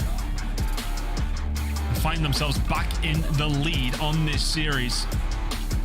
What a game this has been so far. We go to a map number 4 with Subliners in the lead. First time that Atlanta FaZe see around number 5 and Cratchy control, they'll lose it. And I feel like so far we're just having our question answered. We've known who the top 4 teams are this entire year. There have been no secrets. We have just been waiting for the Subliners to level up their game, and they are playing wickedly good Call of Duty at the moment. I mean, shout out to Draza. 47 is insanity. Breaks the kill record and then some. 33 non-traded, 8,300 damage, 28 kills on offense. Draza quite literally Mr. Do It All, but Subliners as a team just gave you extra. Kismet 40 bomb, Hydra and Sib not too far behind. And so much credit to Hydra. It's not just these like pop-off 3-piece plays. How many times was he the guy like on offense over towards the B zone, opening the map for his team? Hydra high IQ and high slaying, and of course Kismet again stepping up his game as well. And I know the desk was talking about it quite a bit. Draza, the damage output, the kills front against New York Subliners has been absurd. Civ has to at least be able to contend, and Civ has been playing incredible Call of Duty as well. New York Subliners operating like machines. That's an incredible stat line to drop 8k plus damage to lose the game. I mean, you know, we talk about it so often that it isn't always about the kills, but he did so much for the squad. They weren't able to get it over the line. Subliners clutching up when needed, sending themselves back into the lead. FaZe have never found themselves in a positive situation in this series so far. Map number 4 incoming now. As you mentioned, and as the desk alluded to, is the time for Subliners to show exactly where they're at. Well, if the first 3 maps are anything to go by here, chance, they are very much in the conversation for a major title. No, without question, and especially for like the best player in the game conversation that is always going to be active. I know Simp was getting a lot of that praise throughout the stage 3, but right now in this series, I mean, Hydra's taking him to task, getting outplayed by the New York Subliners. Simp gonna need to kick things up on Karachi. Certainly a map that Atlanta FaZe are going to be happy to see for Hardpoint. It has been their playground. They feast on this map as well, but the way this series is played out, I'm not confident in really either team. I'm expecting just another absolute banger, 250 to 240 kind of aspect with it. We'll just continue to see how hot the guns are going to be, because again, right now, players are shooting out of control. Oh, absurdly straight at the moment from both these 2 teams. And yeah, I think if I'm confident over anything, I'm the same as you, that this should be an absolute cracker when we get into it. If we're going off the last 3 maps have been incredible from between both these 2 teams, at least the best game of COD that I've watched in quite some time. This has been a sensational series, but who's going to come out on top? We've still got 2 more maps to go through, and as you mentioned, FaZe will be feeling confident heading on to Karachi Hardpoint, but I think there'll definitely be some disappointment. I mean, You can see on the phase cams, not exactly impressed with the loss there. They were 2-0 up in that control. Yeah, confident on the map specifically, but not looking too confident in the series. I mean, I don't even know what the looks on the Atlanta FaZe players like really say. They genuinely look depressed, not too much fire necessarily going into the game 4. I know the biggest criticism of the Atlanta FaZe squad has maybe been just ice against the top teams, but specifically on Sundays. Well, today is Sunday, and these guys are going to need the rebounds. But just a difficult spot. It really just uncharacteristic. Not used to seeing this from the Atlanta FaZe boys at all.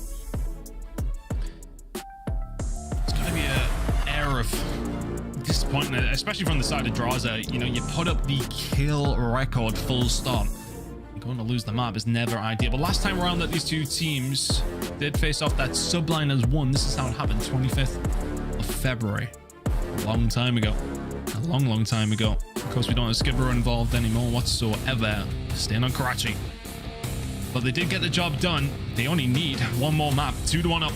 Can they do it here on map number 4? Or do we see a map number 5? It deserves a map number 5 chance, this one. Absolutely deserves it, but I don't know if subliners are necessarily interested in it. Their respawn has been on point. These guys sort of found that flow state, and Kismet, the guy that has truly leveled up his game specifically in the respawns. Kismet also dropping bombs in search. Got to be on the lookout for New York subliners to continue just to set this pace. Opening break commences. Atlanta FaZe, they'll get that time first, but the kills gonna start to flow. Been flowing like water. It's been insane to watch. Draza and Celium opening things up. Draza, I mean, he'll just feel like he's loaded straight back in. No problem. Let's kick off where we left it. 2 to find pretty much initially, but this rotation over towards P2. Of course, FaZe spawning on the better side. The Blinders could do with a little bit of time. This guy's, yeah, the roamer of top 3. I mean, he just had, what, maybe 15 minutes of experience on the control, getting to play this position, and he's going to master it as well for the hard point.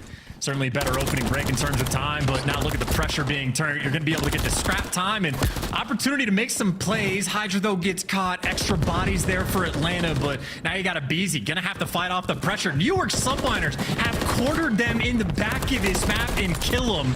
They flip the map. They get some scrap time, and Draza might give you 2, but it's not enough to get the time. New York Subliners on P2. Going to be able to take the lead. Now, we've seen the story before. Is Kismet snapping now as well?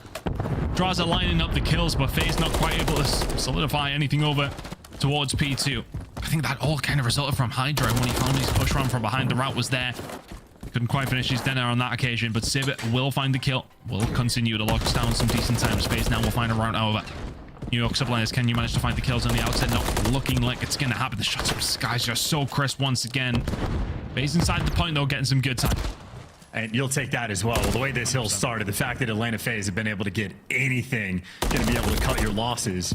And on the rotation, interesting spawns rolling through. I mean, Celium just spawns up over towards New and expected, but maybe not for Kismet. He was playing for a couple rotators, but ended up just spawning behind. So a mixy moment and an important rotation. Atlanta FaZe have the edge, but it's going to be a couple subliners players that got to keep it bay. Beasley had the information there, pushes all the way through Coop, and all of a sudden Kismet is there just to pick up the pieces. He's just been lingering around this side. Wow, it's far too easy, if anything. New York Subliners just run through FaZe. Communication maybe not quite there. As mentioned, Beasley just walked past one of the players who'd just been stunned previously, and then Kismet just then walks into the point and finds it. Not plays you expect from FaZe. Yeah, Kismet hiding and junk the entire time. I just think they were not expecting the pressure to be that quick. They were thinking it was going to be coming from the Coop side of things, but not just that. Hydra was able to give you 2, so Atlanta FaZe forced in a breaking position once again. Simp makes it to the back, and Simp gun skies and Kismet. Simp gave you some extra tags, but you couldn't win the gunfight. And Atlanta FaZe just playing a very difficult game of Call of Duty, but they're making it hard on themselves, still coming out on top. Rotation over towards New and coming in just a second. Don't think I'm not at too much in terms of what points are going to go down, but FaZe on going to be there second. Pressure coming in over towards the old hill, not going to matter for much. Hydra now trying to find some more kills, as he so often does. Had a hell of a start at 12 and 5. And yet still, FaZe find themselves in the lead as we head over towards P4. And dude, look at the route, by the way, Simp just took. He like off spawned at P2, ran through junk, potentially just to flip these spawns, and he's gonna get him. So this is typically a hill that you're gonna see a lot of white time. Simp wants to take the extra investment, maybe give away some of it just to get the spawns, but on a hill that can often be uncontested, Kismet right now, the collection, man, and Atlanta FaZe players starting to spawn out. So you take a route like that and subliners might be able to just punish you. Hydra over towards New. It's going to be huge. 15 seconds were up on offer there for the side of New York subliners. They will not get the ticket. Scrap time kill comes on through for FaZe, and the big kills coming on over towards New here as well. Good job on FaZe. Find themselves only 10 points behind us. So considering how this one's been going, and considering the fact that Hydra is having another big game, can they continue to soak up some time? Really good positioning here. New York subliners have got a lot of people to pick their way through. Yeah, this has been a map that's unpredictable as well. Neither team can hold. Spawns getting flipped all over these plays. These guys continuously just battling. Draza doing a nice job on one end to sort of lock down the flank, but his teammates cannot handle the pressure through the front. New York subliners getting it done. They just walk straight through red as they're going to take the lead. Another lead exchange in this game. Draza on a 5, desperate for kill number 6, and not going to get it. Sit there to get him one shot, or maybe he can. Absurdity. Draza provides again, the bailout player for Atlanta. Haymaker after haymaker between these two squads. Subliners finding themselves well in the lead momentarily, but now it's FaZe soaking up that time. 10 seconds or so is going to be theirs from the scrap at the end of a crazy rotation of hills here on Karachi. Both these two teams just so evenly matched, but it will be FaZe with the lead heading into the second rotation, and Draza here with a cruise missile just wants to get it in. Let's continue this on. Get rid of Kiz, and another, the buff cruise missile working out wonderfully, and all of a sudden a third on the board as well. Draza, hey, might break his kill record 2 maps in a row. No, there's no chance, right? Certainly not, but 16 kills. He's continuing to feast, and in the meantime, Salim 3 and 11. No production coming out of him, but you still got a little bit of lead. If his gun starts to get hot, Atlanta FaZe might be in a sweet position, but for the moment, even off the cruise missile, New York subliners able to just battle back in and try to get to that time, but you're gonna have to fight tooth and nail for it. This is a wonderful 20 seconds to get. That's not scrap time, that's good time. Subliners might be able to take the lead on this rotation, but Atlanta FaZe staying active, keeping the pressure on the map. They don't want to give away the scrap for free. Oh, they have done. 6 seconds, going to go over towards FaZe, and the spawns alongside of it. Been there for quite some time.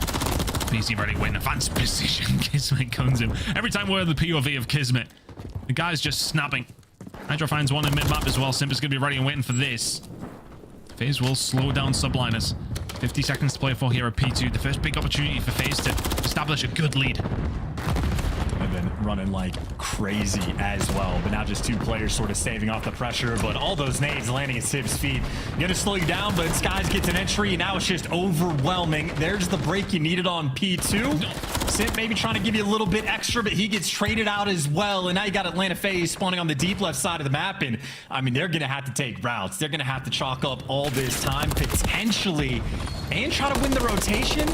Or maybe, again, you're going to have to fight for scrap. Yeah, Atlanta FaZe going to do everything at once. And just like the movie, they're trying to win some awards, get the extra bit of scrap time. Atlanta FaZe, they do everything on this map. This guy's towards the back. It could be the tip of the spear for New York subliners to try and find a break. Being patient, taking his time. Spawn half for subliners was a cruel one. Some huge kills coming in for the side of Atlanta FaZe. The break now starting to fall into position. They didn't expect him back here, but you gotta hit the shots. Everybody else does, though, from subliners. The break comes in, but Simp and Co. very close. Hydra finds 2. The break comes in for subliners. And now this could be Hydra's time to shine. Has 20 kills, by the way, leading the lobby as is predicted. And again, just the peppering, man. The stuns and nades out of control, always coordinated and no room to breathe. But Skies able to pick up 2 on the cross. Civ gets the next one, and final man in line is Celium. Food for fodder for Civ. 4-man push stuffed, and again, a battle for scrap time. Maybe the teammate is not going to help things out. The subliners, another lead exchange. The game flow for this one is going to be out of control. 10 seconds to go. The scrap time is going to be fought over. You mentioned before we jumped into it, Chance, you said a 250 to 240 feels just right. And the map number 5 could be beckoning as well if FaZe can still continue to get things going. find themselves in the slenderest of leads, but guys, everybody's stepping up when needed. Salim's really the only one who hasn't been flying, but we know there's more than enough time for that to change. The young kid himself, that's some good shots coming through on a sip. The pressure's starting to come in here from FaZe. Can they manage to find the break over towards P4? Some time on off air if they can do. And this is back to the sort of white time special. We talked about the route, that Sim took early on. Well, Sib's going to be doing exactly that. So they don't want to play for the spawns, but Abeezy's there to pick it up. Atlanta FaZe is going to be potentially getting this time as well. It trades around the zone. Abeezy wins a massive gunfight on the rotation, and now Sim's winning the big gunfights in the hill. Remember when I said Hydra leading the lobby at 20 kills? Where there it's Sim's time to shine, already at 26, and I think he might have just gotten the cruise missile as well. I think he might have heard Jay said he needed to step up. He absolutely has done. Abeezy now starting to tear too. Rotation is here for the side of Atlanta FaZe. The scrap time is not there for subliners, but we have a tie game. Heading over now towards P5. Raza trying to lock this one down. Everybody else keeping an eye on the flanks. That's inevitably coming through, but it's going to have to be the front door for the New York subliners. They get cut down before they even get there. I see that. Hydra will find one. Sim will not be good for anything, but he will try to just distract, but he cannot. Pressure from FaZe. Unrelenting once again, but it's a 7-point game. 35 seconds to go here over on this hill. And the question is, how much time can you actually get? Draza and Selim not hopping on it just yet. Selim slides on over to begin the collection in a 4-man stack just through the front. Abeezy falling from the skies. Him and Draza able to give you 2. Final 2 players right now for New York, and they're not going to be able to get much done. Wow. Domination on the Junkyard Hill and a 5 spree for Abeezy. Too easy for him as you got a 30-point lead. Maybe the biggest Atlanta FaZe have had the entire map of Karachi. Oh, that is maybe what will win them the game. That was such a wonderful hold. Subliners through caution to the win with a big hit that just came through the front door, and they will find 3 kills on the rip. The problem is there is cruise missiles to work with. That may well be a 4 down, and it may well be good news for subliners. And it may well just be the fact that investment has to come from the side of FaZe. Here it comes from Sim. Cruise missile in that will force them off. What can they do with it? Sim will find one on the Selim in the meantime. You will minimum get one here if you're Simp. It's still a decent amount of map control, but it's allowed Draza to find the flank. And that's an important one as well. Draza gets the kill, does get traded, but you're just looking to keep things active over towards P1. Sid from up the top, well, gets traded, but gets a player out of time, and it is just a slugfest still around this zone. You had Atlanta FaZe on the P1. They fought for 20 seconds to scrap and forced the spawns towards the back, and New York subliners thinking about squaring up and doing it once again, but they traded away a decent bit of the time, but they do get the kills. Atlanta FaZe is going to be spawning so far away. Sim's put himself in a position. They are hunting him down. 2, 3, 4 for Atlanta FaZe as we head over towards New P2, now locked in for subliners. They can win it here. So can FaZe, of course. Kills starting to flow on through. Maybe a little bit 1 by 1 from FaZe. They can take their time here, but not too much of it. Spawn at the back. Spawn at the back. It was Draza over towards the backside. He finds Sib. All of a sudden, subliners have a few more problems to deal with, but deal with them they have. 220 and rising. They're 25 seconds away here, Chance. And I don't know if they're going to read the spawns, but it's going to be everybody in the back. Hydra, gun up, ready for it, over the dumpster. Kismet killed. And they're taking routes. It's not all the dumpster. They're trying to go through the mid-cut as well. Atlanta FaZe, this is your last shot. You gotta go. Subliner's about to break 240. The gunfight that you just don't see him win often. Draza finds on the Hydra, and here comes the pressure now coming in from FaZe. Absolute phenomenal plays from Skies to slow this down, and FaZe now cannot win it yet. It's all about the rotation coming in. Subliners are still going to be behind. Atlanta FaZe will be a 2-4-5. Sib eviscerates Hydra. Everybody from FaZe has got to go now.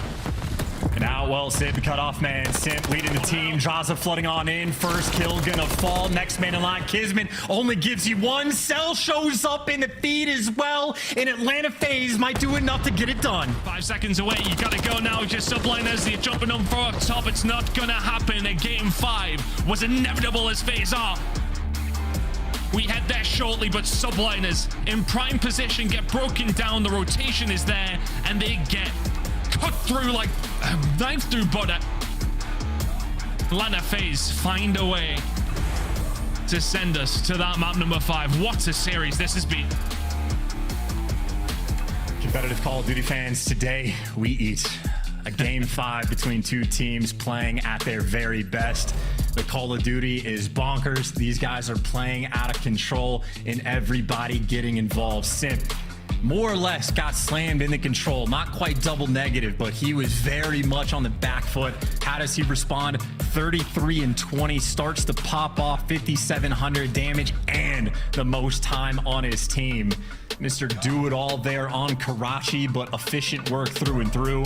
Draza also consistently making the heads up, high IQ plays, timing out the flanks, getting his team the spawns, maybe with a little bit of luck on his side, but taking full advantage of it along the way. And the New York Subliners, it is mixy moments towards the end, but here's a look at the game flow. Good luck trying to count the number of lead exchanges, at least 4 or 5 in the mix, but literally never more than a 30-point gap between these two teams until the bitter end.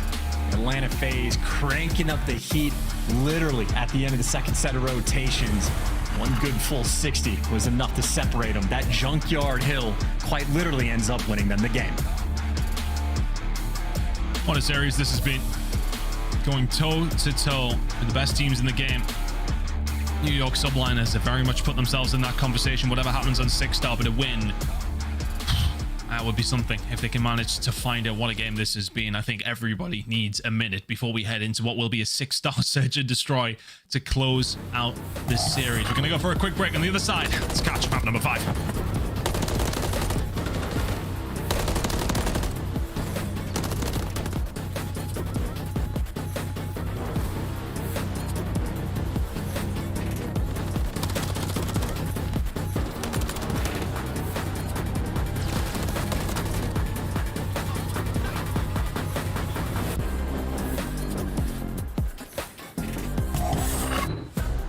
Upgrade your game with the Scuff, the official controller of the Call of Duty League. The Champs Tracer Pack is available now. The bundle includes the Reaper Operator skin, Ripper Weapon Blueprint, Death Stare Weapon Blueprint, Cuts Deep Charm, 2 calling cards, 2 emblems, and 2 weapon stickers. Use these items in both Call of Duty Modern Warfare 3 and Call of Duty Warzone. Available in store now using Call of Duty points.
all roads have led to a map number 5 between Subliners and FaZe. It has been an incredible series. I hope you at home have enjoyed it. We have an absolute blast. The players probably a little bit more stressed than we are, but what a game this has been. Map number 5, we got chance.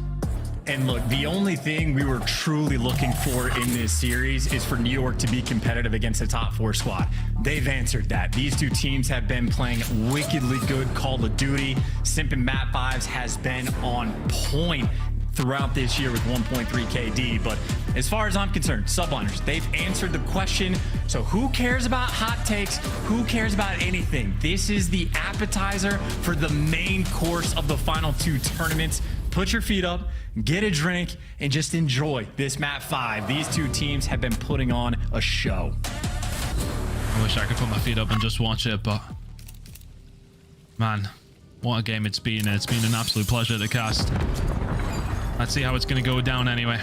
Over towards A by the looks of things for the side of Subliners. They're busy on the cross. These were the neutral setup on this side of the map, vibing away to the music, but nothing happening over towards B side. They know that. They will back on up.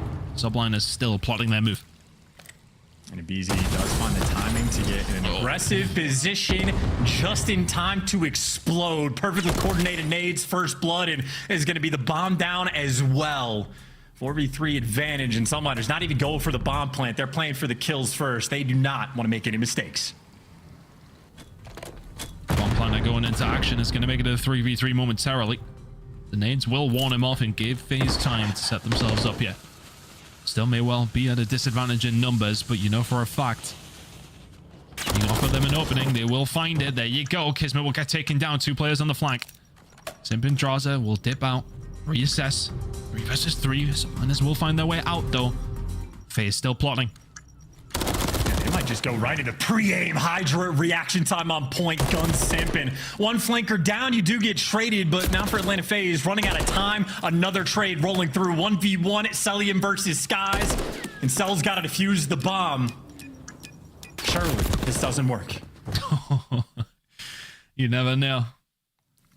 I always love the early defuse, and Celium went for it. 1v1 against Skies. They're always a little bit difficult from the position he was in. Sees the top of his head.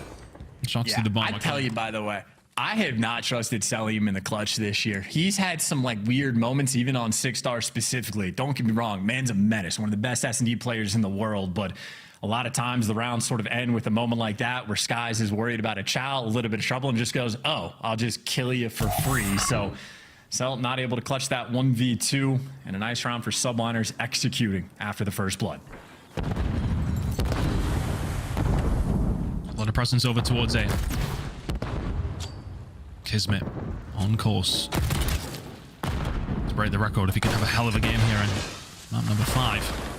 1 round has started off pretty well for Subliners. The BZ Draza getting aggressive, but this is Mixie. Everybody's in around the point. Which way are these Conquer Bites going to go? Draza, Celium combining well. Hydra was there and good for 1, but Celium finds another. Skies now in a 1 versus 3. Wow. Can't get it done. Simp, roaming Slayer there to set up for the kill, and Sal might criticize him for some moments in the clutch, but again, S&D monster. Him and Draza on point and good recognition. Sid was working that sort of like underground route for the flank, but Sal had that completely under lock and key. No funny business there, and another well-executed offensive round. That was a typical Max Holloway style point of the floor and swing between both these two teams. Hellish gunfights all over the site over towards A. Mixy as you like, but works out in FaZe's favor this time. Tied up, rounds back and forth. Nervy game so far. Again, a lot of pressure coming in over towards A, but Kismet, that's the reason that he could potentially be breaking the kill record for his series. Firing like that, can't quite find the shots on the Celium, and all of a sudden Skies is left on his own again. 3 and 1. Do well to improve that to 6 to find the round here. He falls. Atlanta FaZe 2 very quick back-to-back rounds. Yeah, and instant fist bumps and locked back in. Talking about the next round as well. Great communication, by the way. Kismet got the sort of like first kill. He was left 1 shot. Abizi slides in for the trade. There's actually a different Subliners player that basically ate the bullets for him. Someone on FaZe recognized it. Nope, that was not the guy we were looking for. And Draza or Celium, whichever one it was, came swinging in for the extra kill. So Heads up gameplay, and again, lightning fast round. Atlanta FaZe taking them to task, and Cell 5-1 to start this game. I wonder if we see any change up from subliners to just headbutting over towards it, because it hasn't worked out so far. Attack or defense. I mean, again, it's going to be Mixie in the middle of the map. A BZ grenade out. That may well start to coordinate and push over towards A. They find a free route through. Sib over towards the backside. Nade incoming. Pressure. Not quite exerted. May as well back up. Subliners want nothing to do with this mixy little site. At this moment in time, they're going to go for the retake. It's 4 versus 4. That's a deep plant spot as well. Abizi, eyes on 3. Everyone coming through the smoke. It is a flood. Everybody out. Draza, what can he do through the smoke? Absolutely nothing. Subliners find 3. And Celium on a 4 spree. Going to make it a 5. Now will surely just play for his life here. That bomb is going to get defused. They are just going to hold tight. You don't want to give Cell the 6th. And Subliners, a ridiculous retake. Able to get it done. And I mean, that is the sort of, I mean, that's like the Challenger special when the map first came out. Throw the smoke and get out in the mix. Terrifying moments, but you saw how quick all 3 players from New York that were getting out and about were, and the 4th follow-up was there as well. Just storming through. And that is very much, we have a game plan for any given situation. We're going to execute it to a T. Basically playing TDM right now in this map of S&D is Celium. Looking for the cruise missile, has a battle potentially against Hydra for it, but primary action towards the middle of the map. Draza and Abizi maybe waiting to see if they can catch a New York Subliners player slipping through, or maybe you just get gone, Sib, for the first blood. Deletes Draza. Gives New York Subliners an advantage that I don't think they've had for a while to kick things off when a round does start. Abizi evens the odds, though. What's this play now from Subliners? They may well overextend all the way through the spawn. Did they read it? Yes, they did. Abizi was there, but doesn't get cleaned up. Skies, they know exactly where he is, but Sib will find his 2nd kill of the round. Skies has got 0 help, and they hunt him down. 1v2 for Sib. And ideally, I don't know if they're going to recognize... No, they know they have bomb down. You want to give Celium this kill if possible for Atlanta FaZe. Sib, delicate moment here in this 1v2. I was wondering for a second whether or not he would even try for it, but he is going to go for it. Here we go around the corner. We'll find Simp. We'll dip out. Celium chasing him down. There's number 6. Atlanta FaZe another round, which is the important thing. But a silver lining on top of that is that Celium now has the cruise missile. Oh, that is absolutely beautiful. And you see Sib ready for the trade, just guesses the wrong direction. And an interesting moment. You want to go for the 1v2. Sib, fantastic S&D player as well, but maybe that moment bit off more than he could chew. How well can Atlanta FaZe capitalize off the back of a cruise missile? I don't know if they're going to go for it right away or keep it in the back pocket for a different side of the board, but utility can go a long way. What's the plan now for Subliners? When does he call it in? Where can we dip to? We have to play a position where we have to be ready for it. So I'd rather keep a hold of it, I would imagine, for a little bit longer, but we'll figure out what's going to happen. Atlanta FaZe 3-2 to the gut.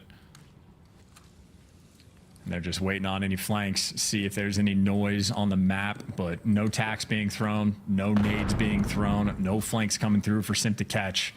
So the action over towards A, and this is bomb down low, Abizi getting aggressive. Find the pick. Shots coming in. Is Abizi going to think about it? The nade through the left-hand side, not going to connect. The trophy system doing its job. Is there a moment potentially to bring this cruise missile in? Maybe not now. Hydra will find the gunfight on Draza. A little bit more real estate, and Hydra's just going to do it all on his own. Finds Abizi as well. Celium caught in a bad place, but Sim, this will not be red. Oh, was he going to get bad timing? Not quite. We'll find Skies. Doable now, but Sib finds Celium. Simp gets taken down. Subliners a big bounce back round. Shutting him down as well. Dominating down that A lane. Sib shot on point. Hydra thriving as well in the moment. An important round to get. Still, you have not expended that cruise missile, so New York Subliners got to keep that in the back of their mind, but it's a situation. They just do not want to give away these bomb plants for free, because if Celium's alive with the bomb down, that'd be incredibly difficult to clutch the round. Every single first blood, by the way, is the most important thing to notice on that graphic. Subliners have been on point. 6 for 6 is bonkers. The fact that it's 3-3 is a testament to how well FaZe are playing too. giving things away and then still winning the round. Big pressure coming in from the pool side. There is another first blood for Kismet. And for the side of Subliners.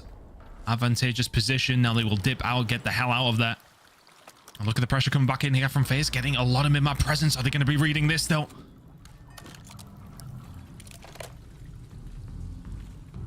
Sky's now starting to put pressure, and he's got the rest of the team here with him. But the double flank from Drazza and Cell. BZ just staying alive. No, they're working on something, but they're seeing nothing. That's the problem. Absolutely no information for the players on FaZe who hit that long flank. Find themselves now searching around, floundering around, and this bomb's going down. And there's a cutoff kill. Yep, Sib lying in wait. The island player for the team. Eventually, one would fall into his lap in a 4v2. Subliners, this is their flow state. Salim really hasn't had an opportunity to use this cruise missile. I'll find another kill on the Hydra. Next kill's massive. Sib will find it. Drazza now left into 1 versus 3. Not going to happen. Sib with a minimum of 3 in that round.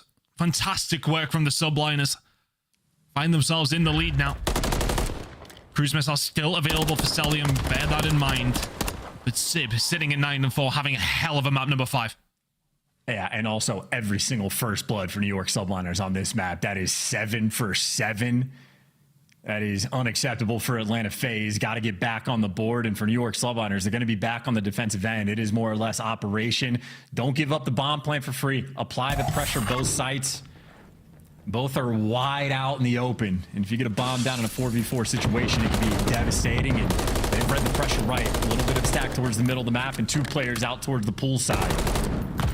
No first blood just yet, but New York Subliners know where the pressure is. Sib on the force spray. And here comes the cruise missile. And it's going to force them away. What's he going to be able to find with it? What a great deal by the looks of things. Oh, he will find Hydra on the way in. Well played. Hydra gets taken down. That bomb will be going down to B. FaZe looking to tie things up. Abizi staying alive. Power position. Do they check over the top, though? As Drazza here for backup. Kismet will find one, though, on the flank. And could things start to work out? Absolutely not, because Simp has closed the net and Kismet is left all alone.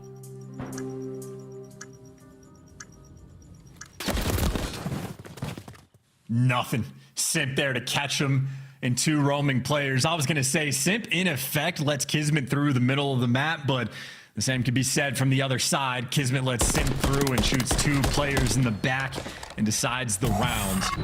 Atlanta FaZe very much playing a style where they're just letting Simp think. Give him room to breathe. Let him operate in whatever space he deems fit.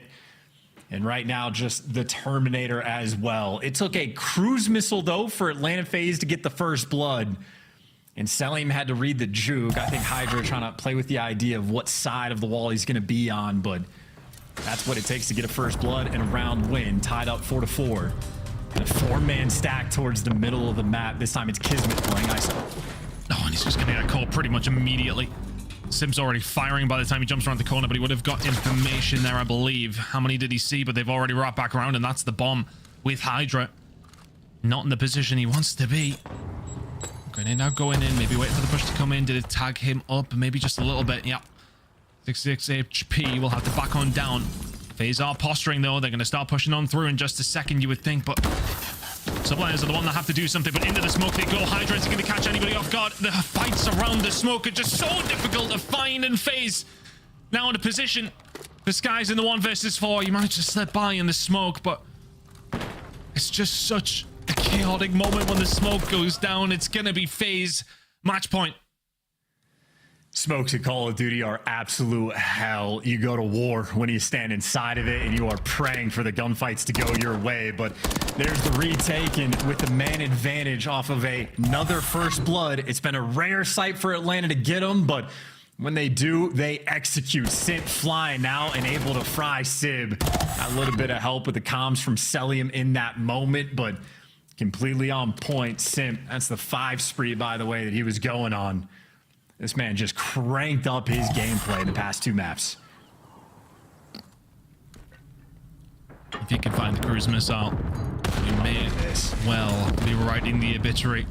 The New York Subliners. The Tiny Terrors playing together. They know if they get this cruise missile, the game should be theirs. Subliners dare not move. Just playing for a mistake. You got Atlanta FaZe on one shoe, Andy on another.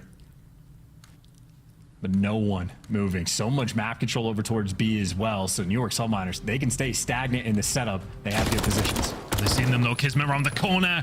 He gets caught. Cruise missile available. And now Simp is just not going to stop. He runs forward. And Hydra left in a 1 versus 3.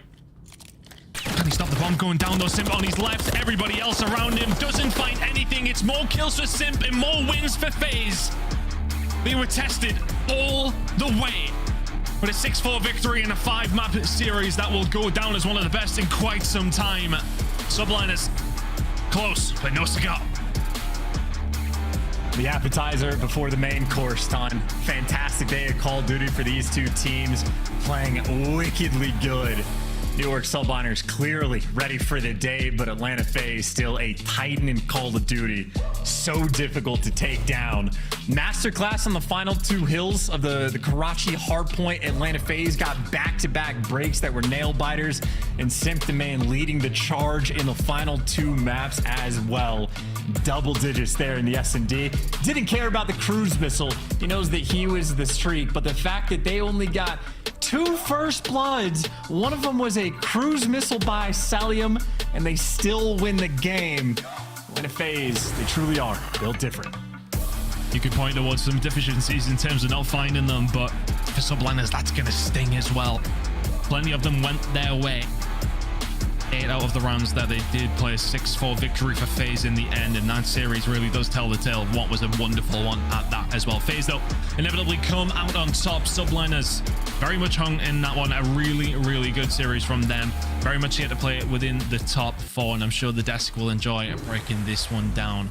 What an absolute banger that was in the Search and Destroy to close things out. Guys, what a series. He's here. He's there. He's every freaking where. Chris Lair. Chris Lair. Kid's unbelievable. Sorry, Alley Cat. The FaZe team, they won as predicted, but the Subliners look so good in this matchup. Let's break it down because we were watching Game 5. Subliners strike first in the Search and Destroy, but you said just watch. FaZe is going to evolve their game over time. Yeah, they did, man. Absolutely beautiful. The minute things that they're doing on the map is just insane. Round 1, you saw New York. They strike first. They go over towards Statue, and it's a slow developing round. FaZe end up getting to a 1v1 that they ultimately lose. But what they decided was, okay, we noticed Kismet's the guy on an island playing in their spawn. So fast forward all the way to round 9, and they decipher, okay, it's the same Statue push. What are we going to do? We're going to send it down mid, and we're going to identify Kismet first for that first blood. And there are a couple instances throughout this map that they took information earlier and applied it later on, and what makes them so great. This Atlanta FaZe team is unbelievable, and it was Simp at the spearhead. Allie, can we talk about this guy? 12 kills. He shows up when Selling has an off series, and he carries his team to that Game 5 victory. I mean, he's called God by his teammates for a reason, right? This is a Simp we expect to see, if not the best player in the game, but I do want to play devil's advocate here for just a moment on the side of New York Subliners. This was one of their best matches we have watched in the past couple of weeks because they have been kind of on the outside, the back end of the top 4, sitting with Toronto Ultra. And for me, like, you're looking back at the series and you're feeling pain in 2 situations. Losing that round 11 in Invade, Search, and Destroy because Atlanta FaZe is 0-3 on that map in mode respectfully. And then you move forward to that hard point, that final hill. Can we just pause on that? Because it's our Scuff play in the game. Let's show it. It's the end of map number 4 where FaZe breaks the heart of the Subliners. Allie, walk us through it. It's literally exactly what I was talking about. It's the very final moment that Atlanta FaZe is able to get the most impossible break over on the bar hill. And who more than to be off the back of that, of it being Draza with the cruise and Simp with the final 2. This was a back and forth game the entirety of the way. Unfortunately, New York got a little too over aggressive and gas. They have the early rotation. One gets picked, and Atlanta FaZe get the perfect break. Yeah, I mean, I thought New York were in a great spot to close this game out. They needed, 53 seconds. They had control of P2, and they had a perfect setup. They killed everybody on FaZe. They forced FaZe to spawn back alley, and then Hydra just over challenges back alley, dies. But guess what happens? FaZe can't win on that hill. They have to rotate. So New York over-challenge once again on rotation and give up that next hill. They are going to be regretting that map for some time. All right, so New York does not get the W. It's Atlanta who comes out of this one unscathed, but it was a very tight matchup. To talk us through it, we've got Draza in the Monster Winner Spotlight. Draza way closer than a lot of fans expected in the chat. They were freaking out in that game 4. Were you ever panicked throughout that series? No, I think our SDs really showed out today, and I think that's something we've been working on. Obviously, last major, I think we went 0-4 that Sunday in S&D, so I'm happy about that. The respawns, I don't care as much about. I think our S&D situationals were perfect in the map 2 and 5, so I think that's a huge upgrade, and I'm never scared with this team. I think we can come back from any, point in the game. Love that. Of course, and being arguably the best team in the game right now, it's up to maybe a little bit up for debate. But for Atlanta FaZe, like, what is your main focus? Is it expanding the map pool? Is there a specific game mode this split they're trying to focus on as we move towards Major 4, the last one of the season? Yeah, I would just have to say it's S&D, which if S&D is us as a team, our worst game mode, I think that's very scary for teams, because I don't think any of us have had, we're all S&D players, and I think if S&D is the worst, then, we're looking really good. So we just got to work on that, and we did that this series, and it's good to see. Seems like you guys are really focused on search and destroy, so I'm going to stay on topic here. I'm going to ask about it. You guys had some great adjustments, especially in that game 5, like learning from what they were doing earlier in the game. Who's the guy noticing that and making those calls later on? I think it's kind of all of us. I think Chris was calling a lot of plays that map, but I think it's just like something we've been working on, because we're all S&D kids. We know it's just playing more reactive. Getting the information off the break and then being reactive, making people have to think of where we can be, is how you win S&D, and that's what we were doing today, and I feel like we've all been trying to work on it the best we can. Draza, I don't know if you know this, but you set 2 records during this series. What are you more proud of, dropping 47 kills in a single map to set the league record, or the 8,300 damage you dropped? Honestly, we lost the map, so I don't think it counts, but, that's just me. So, I mean, it's whatever. I love that. The man sets a record, and he's not happy with the result. They don't get the dub, but they do in Game 5. Draza, you are still the #1 team when it comes to the stats. You didn't raise the trophy at the end of Major 3. Any words for your opposition going into Major 4? Don't let us start cooking on S&D. Don't let it happen. Just don't let it happen. Love that. Great advice from Draza, and a big win over the Subliners tonight. Congratulations on winning our Monster Energy matchup. Thank you. That's Draza, that's Atlanta FaZe, and that is Nameless pulling away by 2 in our predictions. When we come back, though, Allie's going with Vegas Legion. They're going to pull off the upset over Optic. Don't go anywhere. It's the final battle, week 1 of the CDL qualifiers.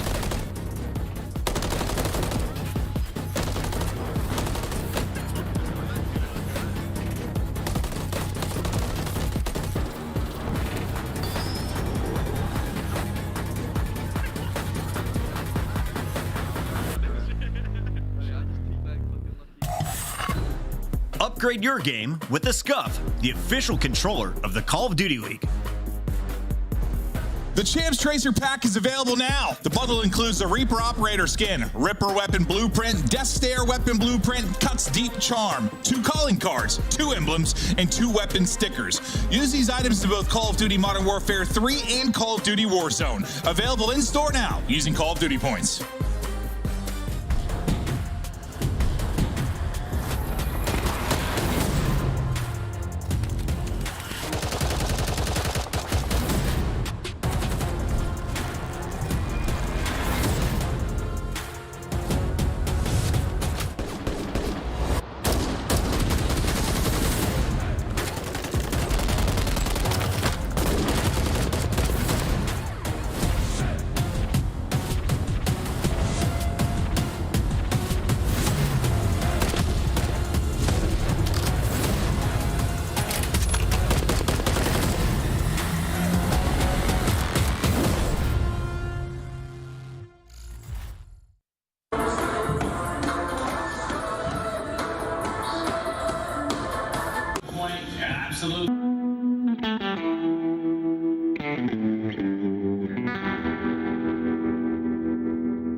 Kobe.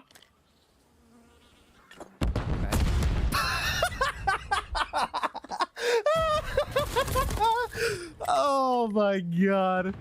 Well, the Kobe worked. If that doesn't go on the CDL TV for best fails of the week, I don't know what to believe.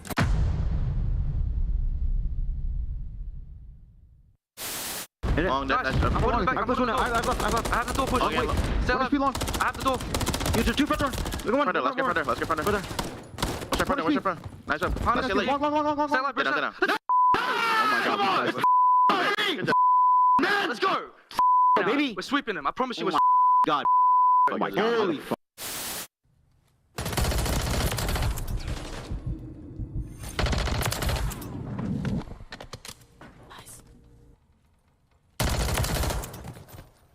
I got last one on me.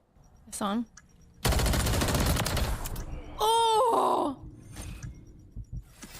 Okay, how many did I get? Oh my lord. Was that an ace?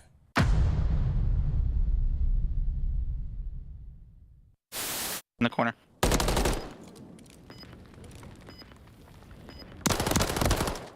Nice, bro. I would have killed him. I just had ammo. This is ugly, bro. What are they doing on the map?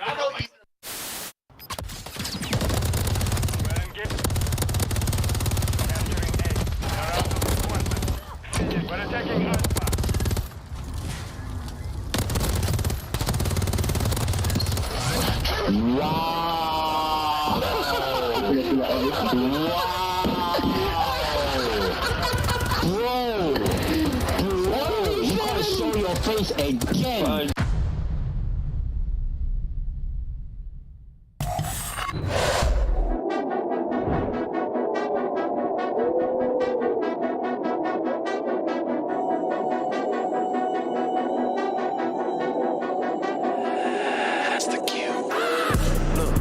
From a city, you hear signs when we sleep. Heaven sent, hands down, vibes so unique.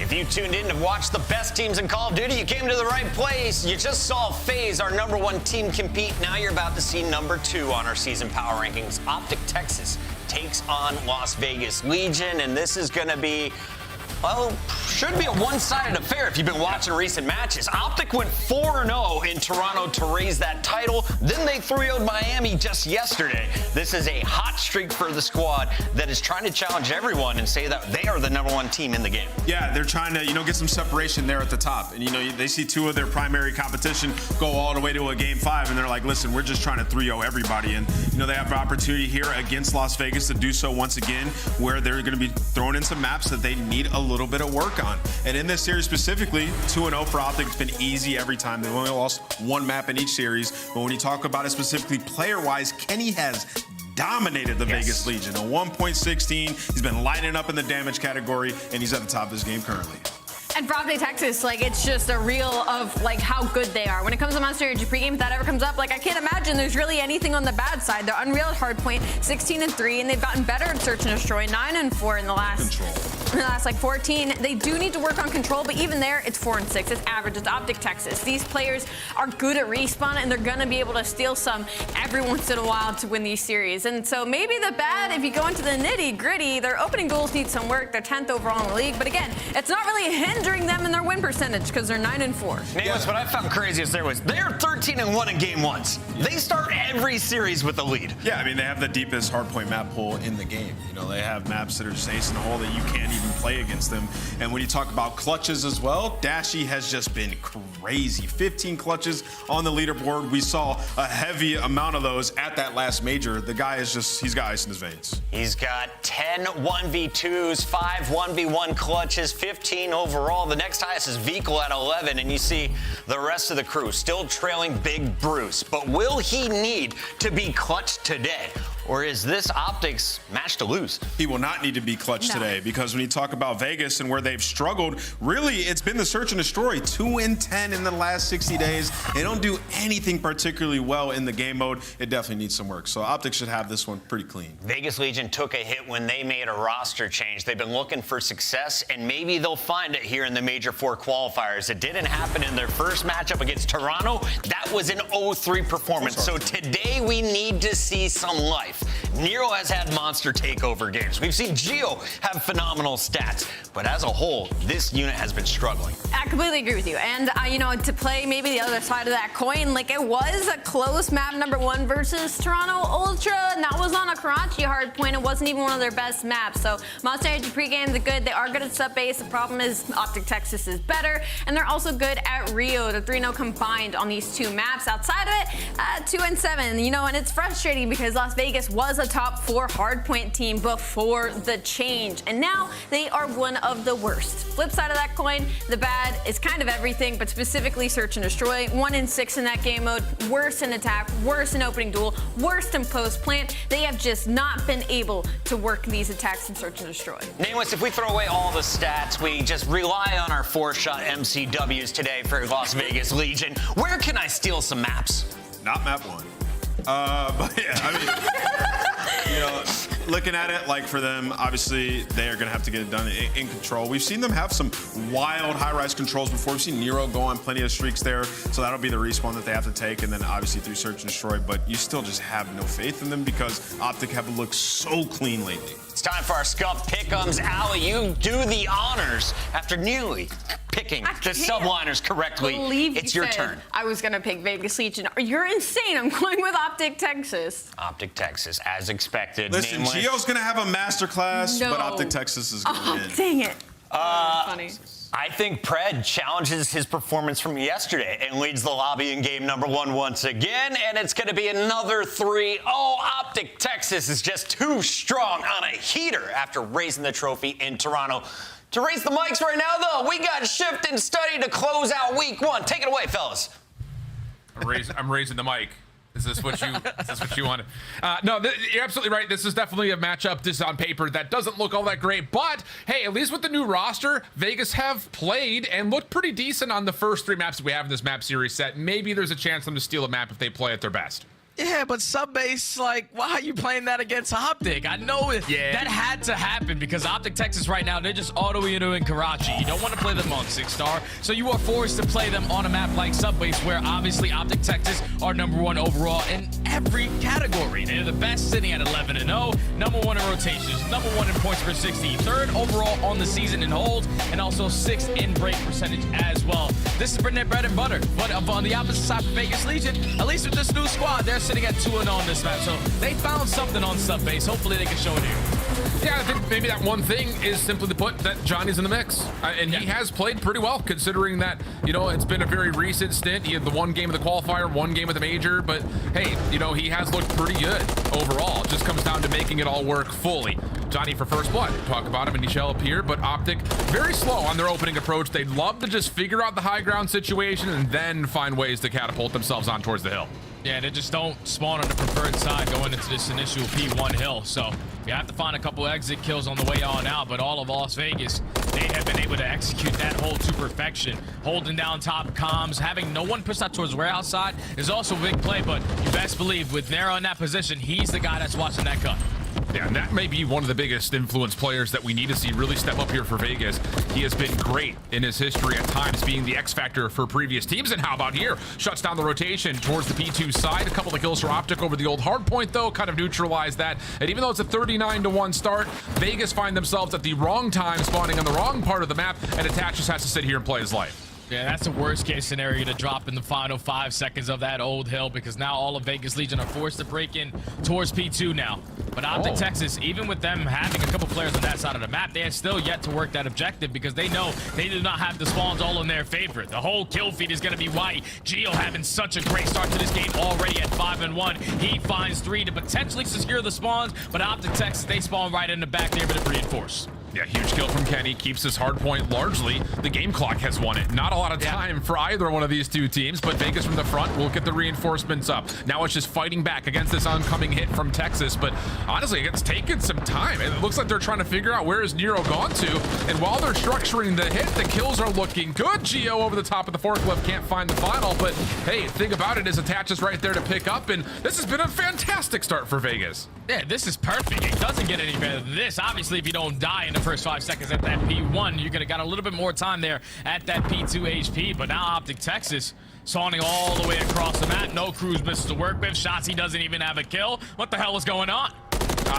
Don't know. I really don't. Wish I could tell you, but flat out, this is just Vegas putting on a masterclass.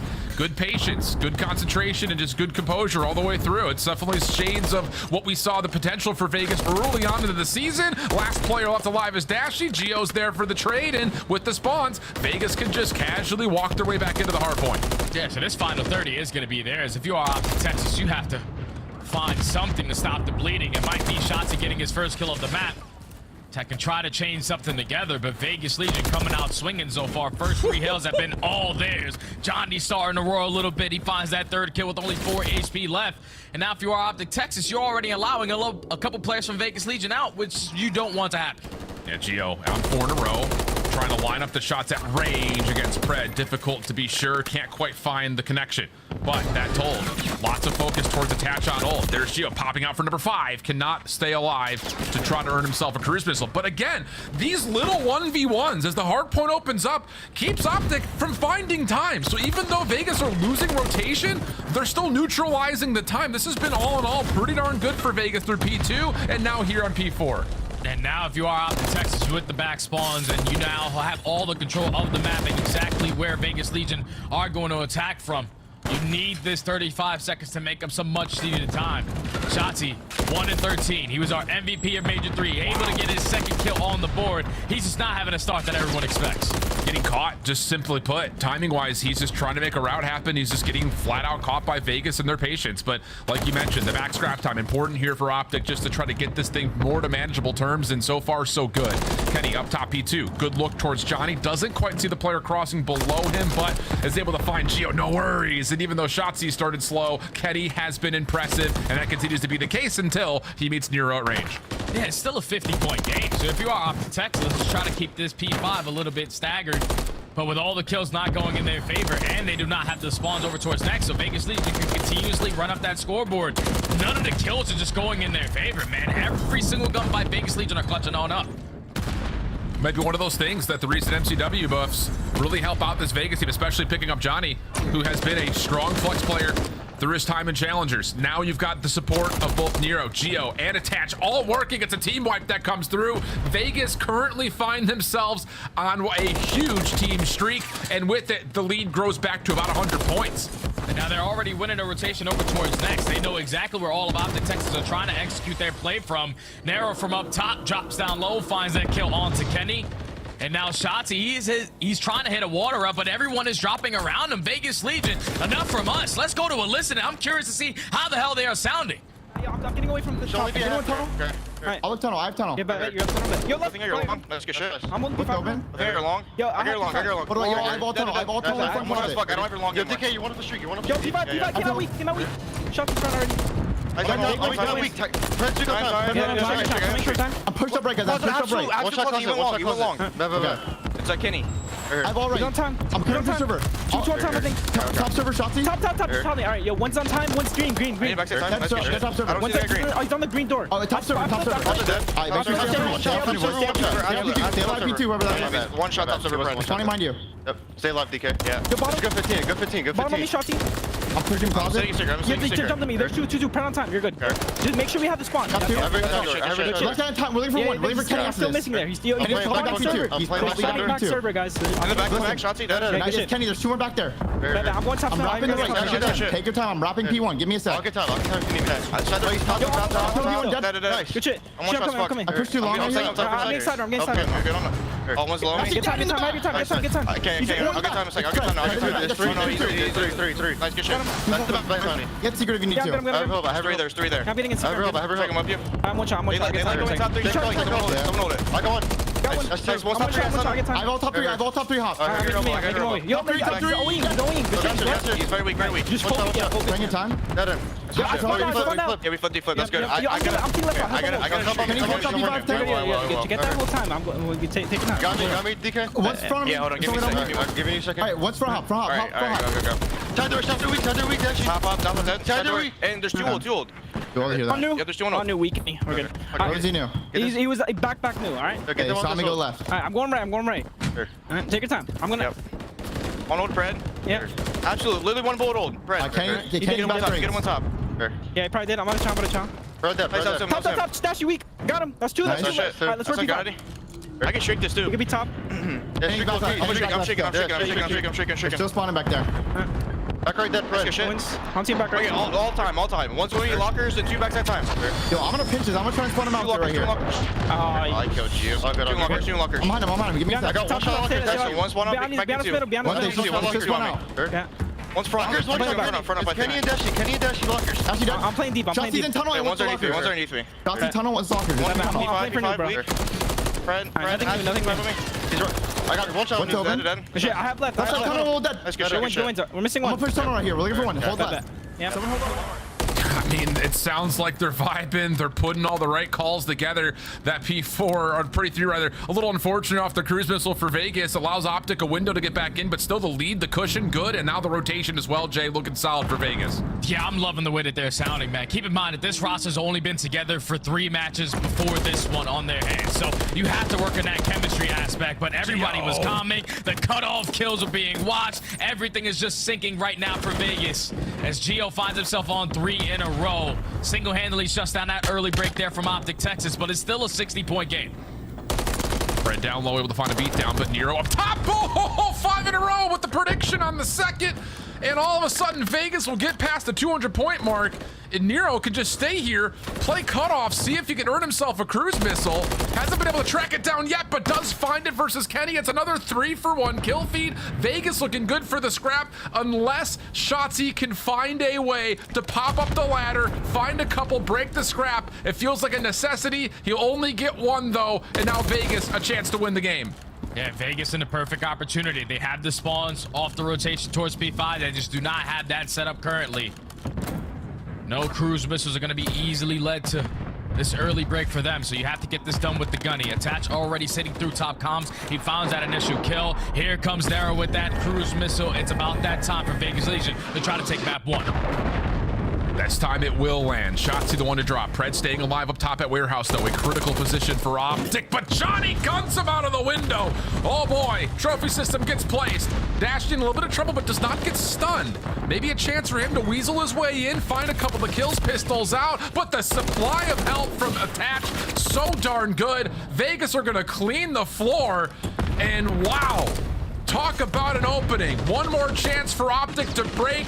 Shotzi would have to do it on a 14-31 map. Vegas shut him down and steal away a bread and butter pick for Optic Texas. That is unbelievable, Alan. That is unbelievable. Everybody in the world had this one checked off. Optic Texas sitting at 11-0. No way in hell that they're going to lose a sub base to a roster that's only been together basically like 3 weeks. But somehow, some way, Vegas Legion just came out of the gate swinging. They dominated the P1. They chained it over to the P2. Even with Optic Texas finding a couple kills, they just couldn't work that objective. You allow Vegas Legion to instantly work their way back in. Still a lot of that time away from you, but they were just always ahead of the game. Obviously, Shotzi didn't have a great performance, but neither did Dashi. On a map like Subbase, where those ARs need to be felt, neither player from Optic Texas was in a position to find a couple kills in a row to try to stop the bleeding, because Vegas Legion were just covering so much ground, everyone going positive. Johnny had his moments. Nero dropped 2 cruise missiles at different points in the game, but Gio, he was the shining light from start to finish of that match. Every time Vegas Legion needed something to happen, it was him either clutching up in a double, finding a triple, easily leading to the break. And if you're Vegas Legion, this is your opportunity now, because you're only sitting at 110 points so far. You need to try to get this win, especially at this moment, because with Optic Texas, when you're playing against some of the top 4 teams in this stage, they're all about testing their map pool. And the only thing that's going to scare me now is that this was Optic's map. The next 2, which is 6-star, Search and Destroy, they have yet to play it at least a lot. They only have 2 reps on it, and the high-rise control has been their bread and butter band all season long. They are trying to now add that, so this is the opportunity where Vegas League can try to make up some points. I mean, that stat right there is the most incredible thing. I mean, it has been a flawless map that has been a regular occurring map for Optic. On average, they're beating teams by 70 points on this map. So for the fact that Vegas are looking at this matchup, like you mentioned, they need the points. Maybe there's an opportunity to steal away a map or 2, but you're not thinking you're going to steal away the series. But to sit there and say, we're going to let Optic pick Subbase, and then come out and win it with a roster that has played this map now 3 total times, that is 34 counts of criminal, no matter which way you put it. Unbelievable start for Vegas, and like you said, the next 2 maps start to really build their favor. Yeah, so now if you are the Texas backs against the wall, it seems like they just got caught slipping right off the rip. Like, Shotzi didn't get a kill until he was about 0-10. Dashy was sitting at almost triple negative. The guns weren't just warmed up for Optic. Obviously, if you're that Major 3 champion, you walked away yesterday versus Miami, you're thinking, oh, it's going to be all clean and dandy throughout this stage. We're the best team in the game. But when you get caught slipping like this, now you are forced to sit up in your chair, probably turn your monitor on a little bit because you got to lock in for this game too. Big time. Well, the good news here, I think, at least for the side of Optic fans, is that 6-star Search and Destroy may not necessarily be your go-to, but on the other side, Vegas have been miserable at Search and Destroy. They have only won a single map, and it was a 6-4 versus Boston. A couple of round 10 losses here and there, but again, since this team has reformed, they have had to refigure out what they want to do in Search and Destroy, and that's been the biggest question mark about how quickly that could come with Vegas still in the hunt for playoffs. And that's the biggest thing, is that when you're a team that just makes a roster change, you only played 3 matches together, S&D is going to have some kinks to it. You have to work out a bunch of these situational plays, and it's nothing better than playing against a team who's also working on things on a map like 6-star. So if you are Vegas Legion, one thing that you definitely need to fix on is your plant scenario. You're the best team at getting the bomb down on 6-star. But for some reason, you're one of the worst teams in post-plant scenarios. So setup's got to be a lot better. Hopefully with the chemistry and the practice that's going in throughout the last couple of weeks after Major 3, they should be a little bit better.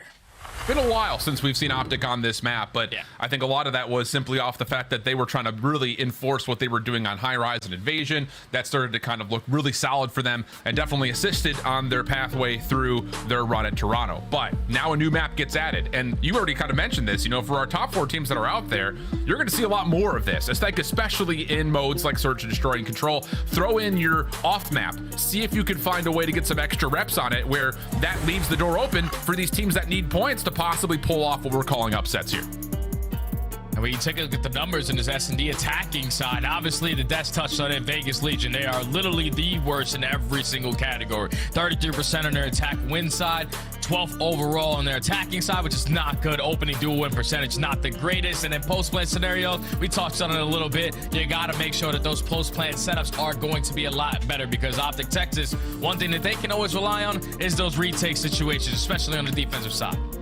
And the other part about this too, you know, not to keep going back and forth, but you know, the Vegas statistics are going to feel a lot worse than maybe they are since this roster has been put together.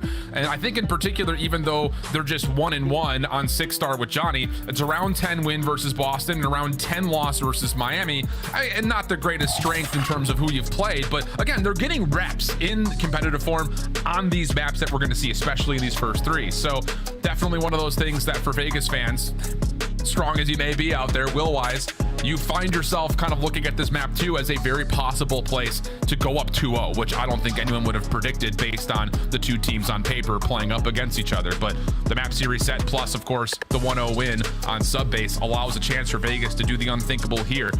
So lot to call on for Optic to play a map they have not played a lot of, and try to figure out if they can add this into the arsenal in terms of map picks and their bans as we move through the rest of this year. Yeah, you got to try to expand your map pool, especially when you get towards the later half of the year. So if you are Optic Texas, this is going to be good practice going up against this Vegas Legion squad. It always goes down to the wire on a little bit of 6-star S&D. As them on the attacking side, going to show a lot of presence over towards B. Not able to spot anyone on that side of the map, but Gio's just waiting, just trying to give some information to his teammates that this is where the play's coming in. Yeah, and the deep player into Johnny is going to have to make a decision here playing over towards the aquarium. Does he want to play around the back? And ooh, maybe now he does, because Kenny dropping on the island gives maybe an off chance for Johnny to step in. And yeah, he's able to take down Dashy off screen. So now it's just the 2 players for Optic on the point. Shotzi feels like he has to make a move with his teammate and Pred getting hit by the damage of the Dade, but still the kill comes through. A chance to hold this post plant now from the back. And this is a really powerful position for Pred to hold. Man, this is a good opportunity still for Optic Texas to try to clutch up at the 4v2. You have Shotzi going on a route. Pred also wins his 1-on-1, but now Pred left in the 1v2 with only 14 seconds left. The stun is going to connect. He's able to find that kill onto Attach, but just more bodies in the right positionings for Vegas Legion. Attach starts it off by finding that 1-on-1 gunfight versus Kenny. If you're Kenny, you probably want to wait for that bomb plant to go down, potentially catch him off that rotation. Once that first blood goes down, then Johnny through that side of the AC alley finds that second kill. I don't know how the hell he found it, but Vegas Legion secured the first. Yeah, because it looked like he was late to the gunfight. Yeah. I don't know. Hard to say, but yeah, that route opens up and Johnny makes good use of it. Pred gives himself a hell of a chance, though, tell that much. I mean, for a 2v4, that's about as good of a situation as you can find yourself if you're for Optic, but not to be. So 3 in the round for Pred ends up amounting to nothing, as Gio and Johnny are looking to see if maybe they've scouted out something here to see if Optic will try to get aggressive here in Aquarium. In Optic, they tend to struggle in first bloods on the defensive side, 9th overall at 37%. But when they find it, it's 100% conversion rate. So Vegas Legion have gotten a read that they don't want to give up that early first kill. Want to see if you can catch Optic Texas being a little bit aggressive up through the middle of the map, but it's already been 30 seconds wiped off the game clock. Here comes the play over towards A, and Shotzi, he finds that first blood. And Attaches in trouble. Pred is on the hunt, sees the door pop, no worries there. Johnny keeping a lifeline available, though, through U-Haul.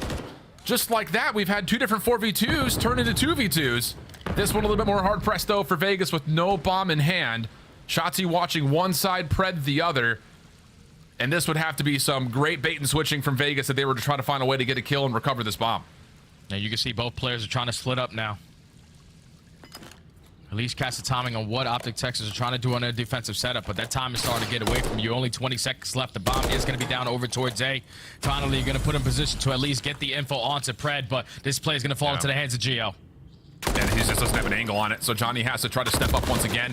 Tags are in. Gio finds the first. Shotzi has to commit to this gunfight. Finds the first one, no problem. Gio commits for getting the bomb. Does he get down to find the kill? And oh my goodness!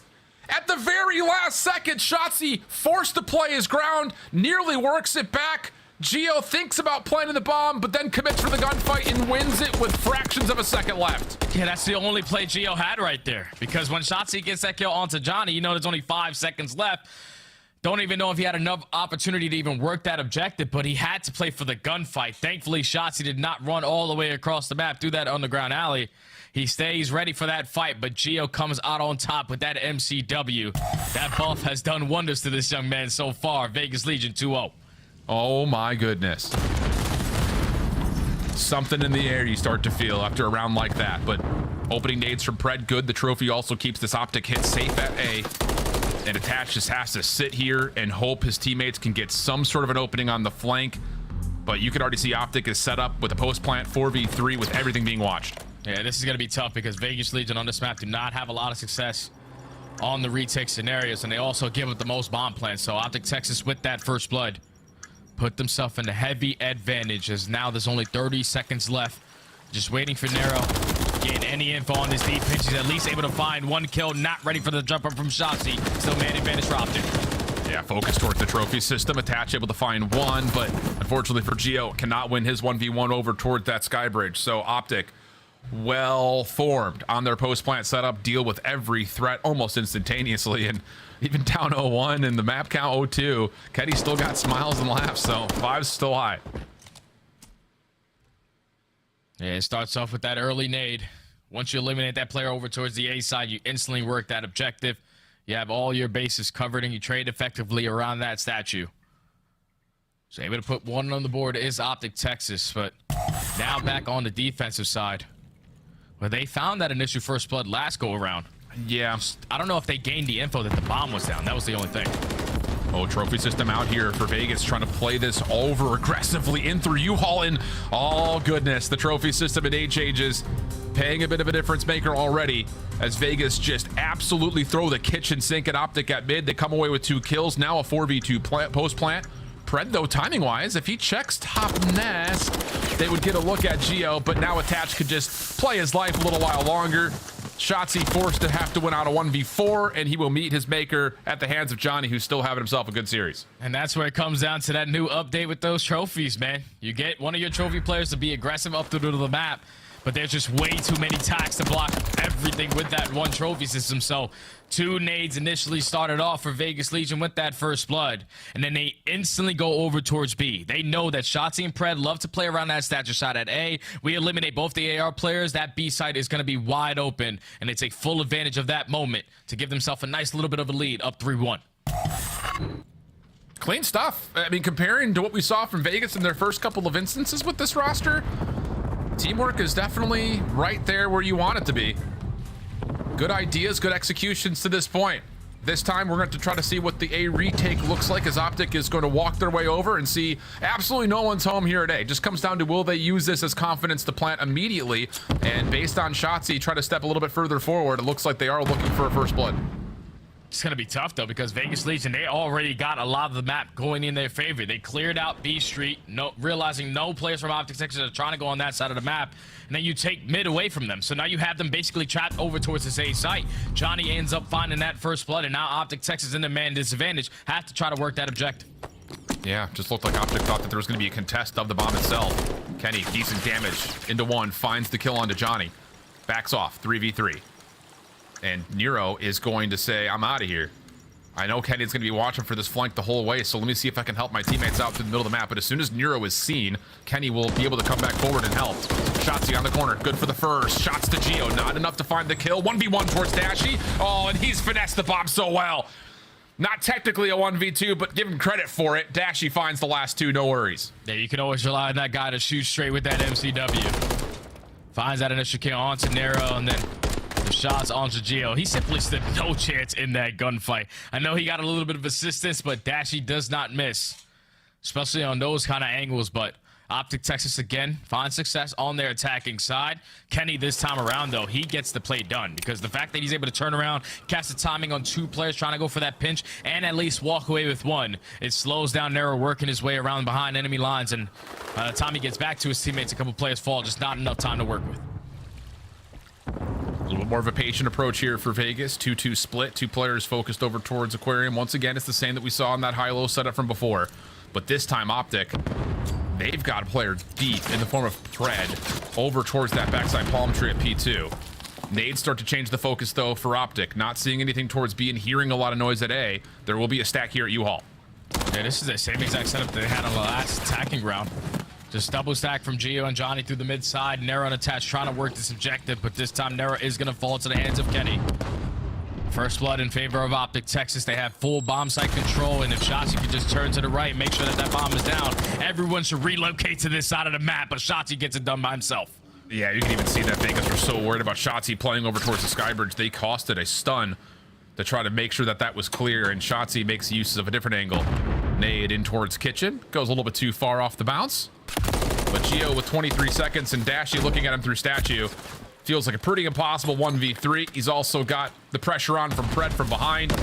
Regen starts to come through. Geo gets the first, but again, time being the biggest issue here. Kenny's going to try to search him out just a touch, but Dashy be the one who finds the final kill, and Optic find their way into a couple of rounds in a row. That's another first blood, this time out of Kenny again. If you're Vegas Legion, I would like to see a little bit different look on the attacking grounds, because that's now 2 times where they played the same exact setup. They try to at least spread the map, slow down the game on their attacking side, so you can force Optic Texas to change their defensive look. But every time they find that first blood over towards statue, that has been the bomb carrier, and that basically calls the round there.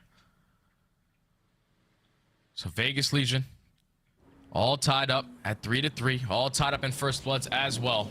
But Optic Texas starting to get activated. Yeah.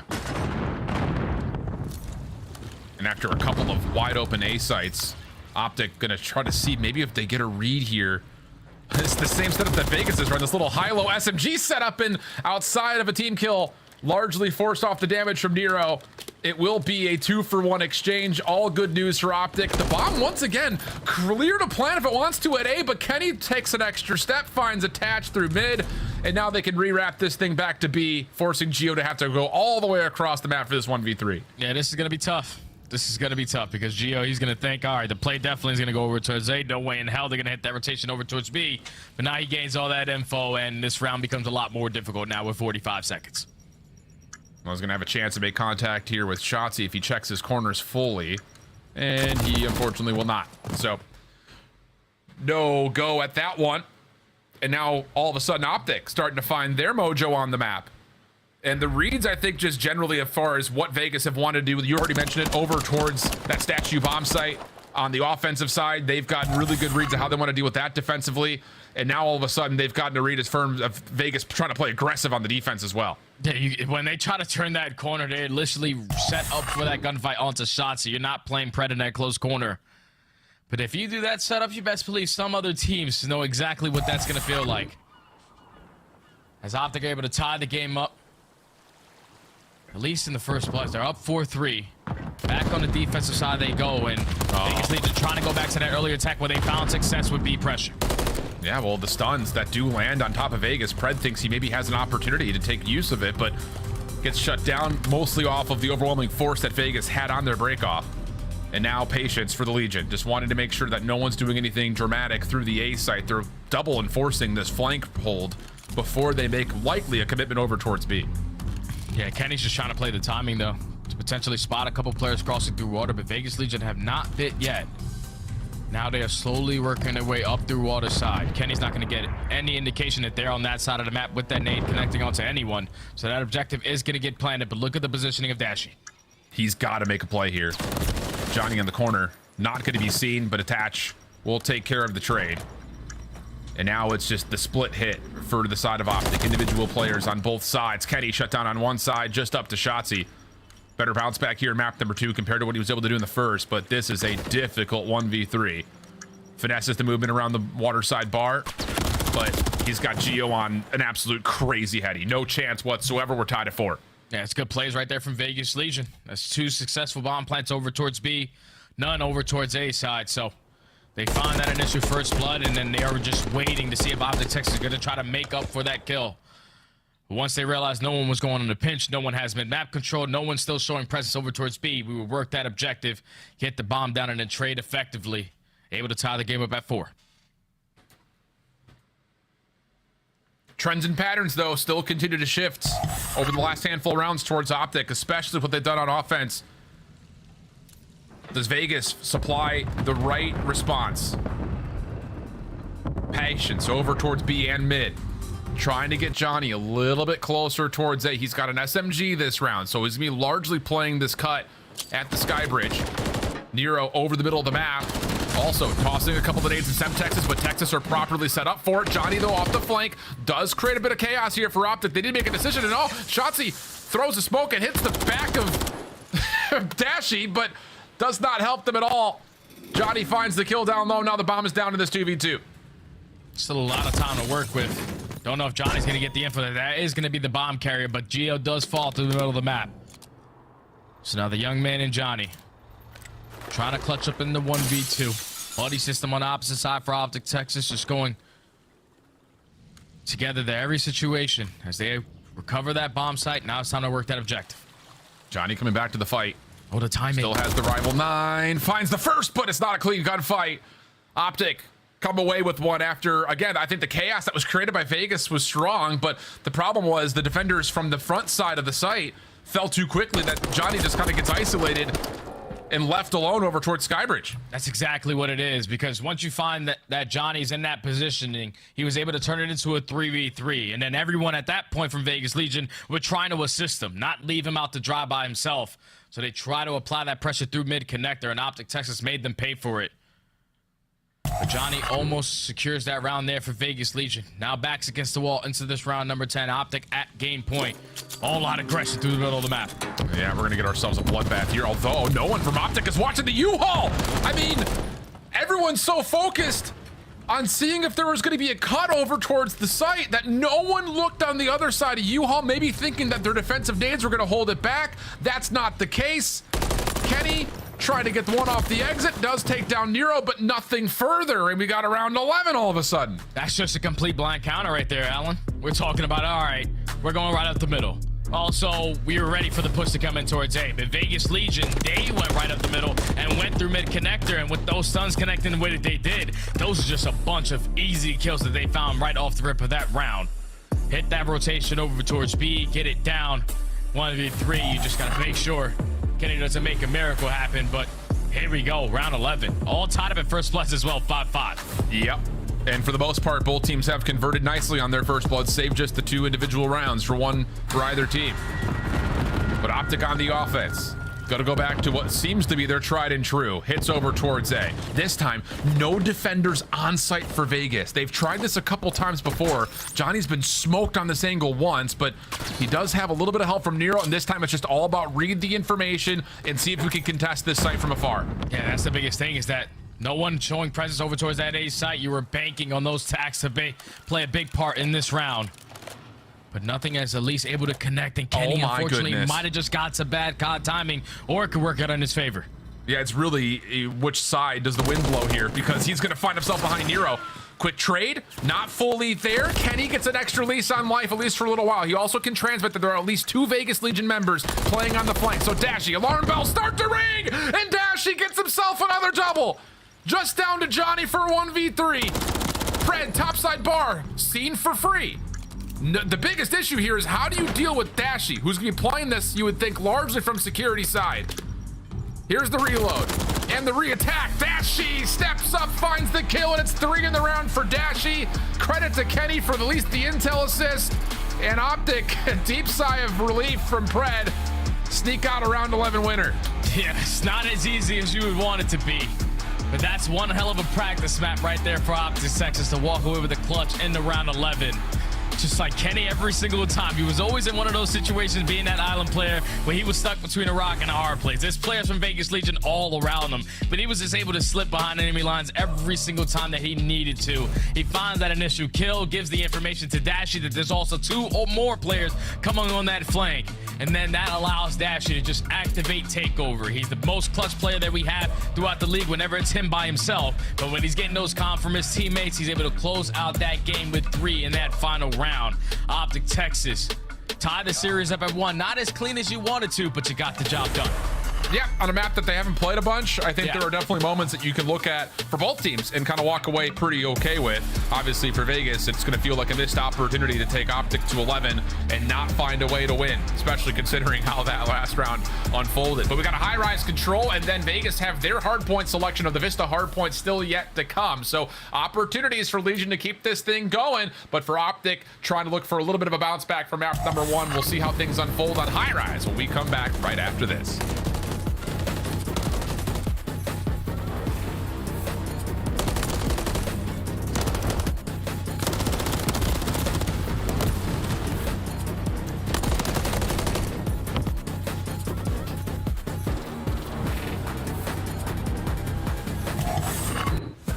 Upgrade your game with the Scuff, the official controller of the Call of Duty League.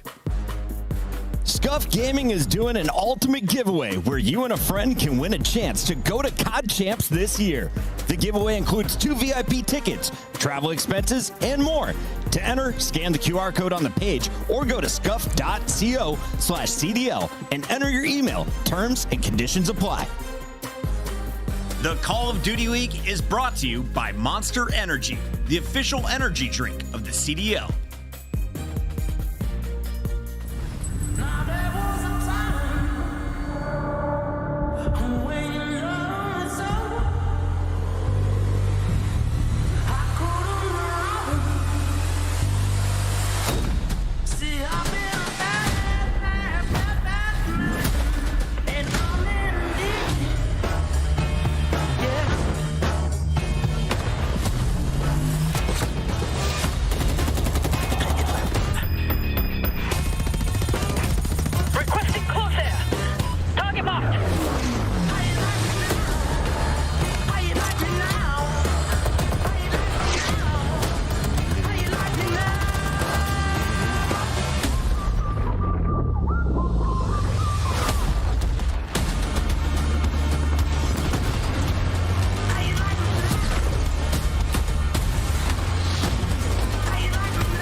Welcome back to our last matchup of the weekend. Optic taking on Vegas, and a 1-1 map count where Vegas fans are thrilled to have snapped the big winning streak that Optic put together on Subbase of all things, but gonna be a bit of a miss not having the round 11 on the 6-star search go their way. But now everything starts to go over. That caption too much. Towards this Control, we talk a lot about the life manipulation, but flat out, Optic have been great at finding objective success on Control. Oh yeah, Dashy and Kenny sitting at number 1 and number 2. Those guys are soaking up. Hill time, doesn't matter what it is. Tick time is because the SMGs are always being the aggressors, always trying to be pushed out. At least you got some players that are always thinking about that objective in Dashy and Kenny. We're now going into a high-rise Control. This is where Optic Texas want to try to expand their map pool in this Control game mode. They love themselves some Invasion. They love themselves some Karachi, but they don't play really a lot of Karachi because a lot of teams do not want to square up with them on that map. So you're just going to try to add high-rise to the pool where they are great on both sides. The biggest thing that Vegas have to focus on here is keeping up with the slaying, because Optic Texas, they outslay on the defensive side, but on the attacking side, they only get outslayed by 0.3 kills. That's half of a kill. So you have to make sure the guns are firing the same way they were in map 1 if you're Vegas. Well, opening nades will land. Shotzzy the first one to fall. And for Optic, you kind of saw the stat there on the macro side for the team. They have not won a round 5 on this map. That results in actually 3 different map losses since stage 3 has started for them on this map. So trying to come up icy in round 5 has been one of the reasons why this map has not been necessarily a full-on go-to. But hey, already a great start to this opening defense considering the early action from Vegas. No ticks to speak of yet for the Legion.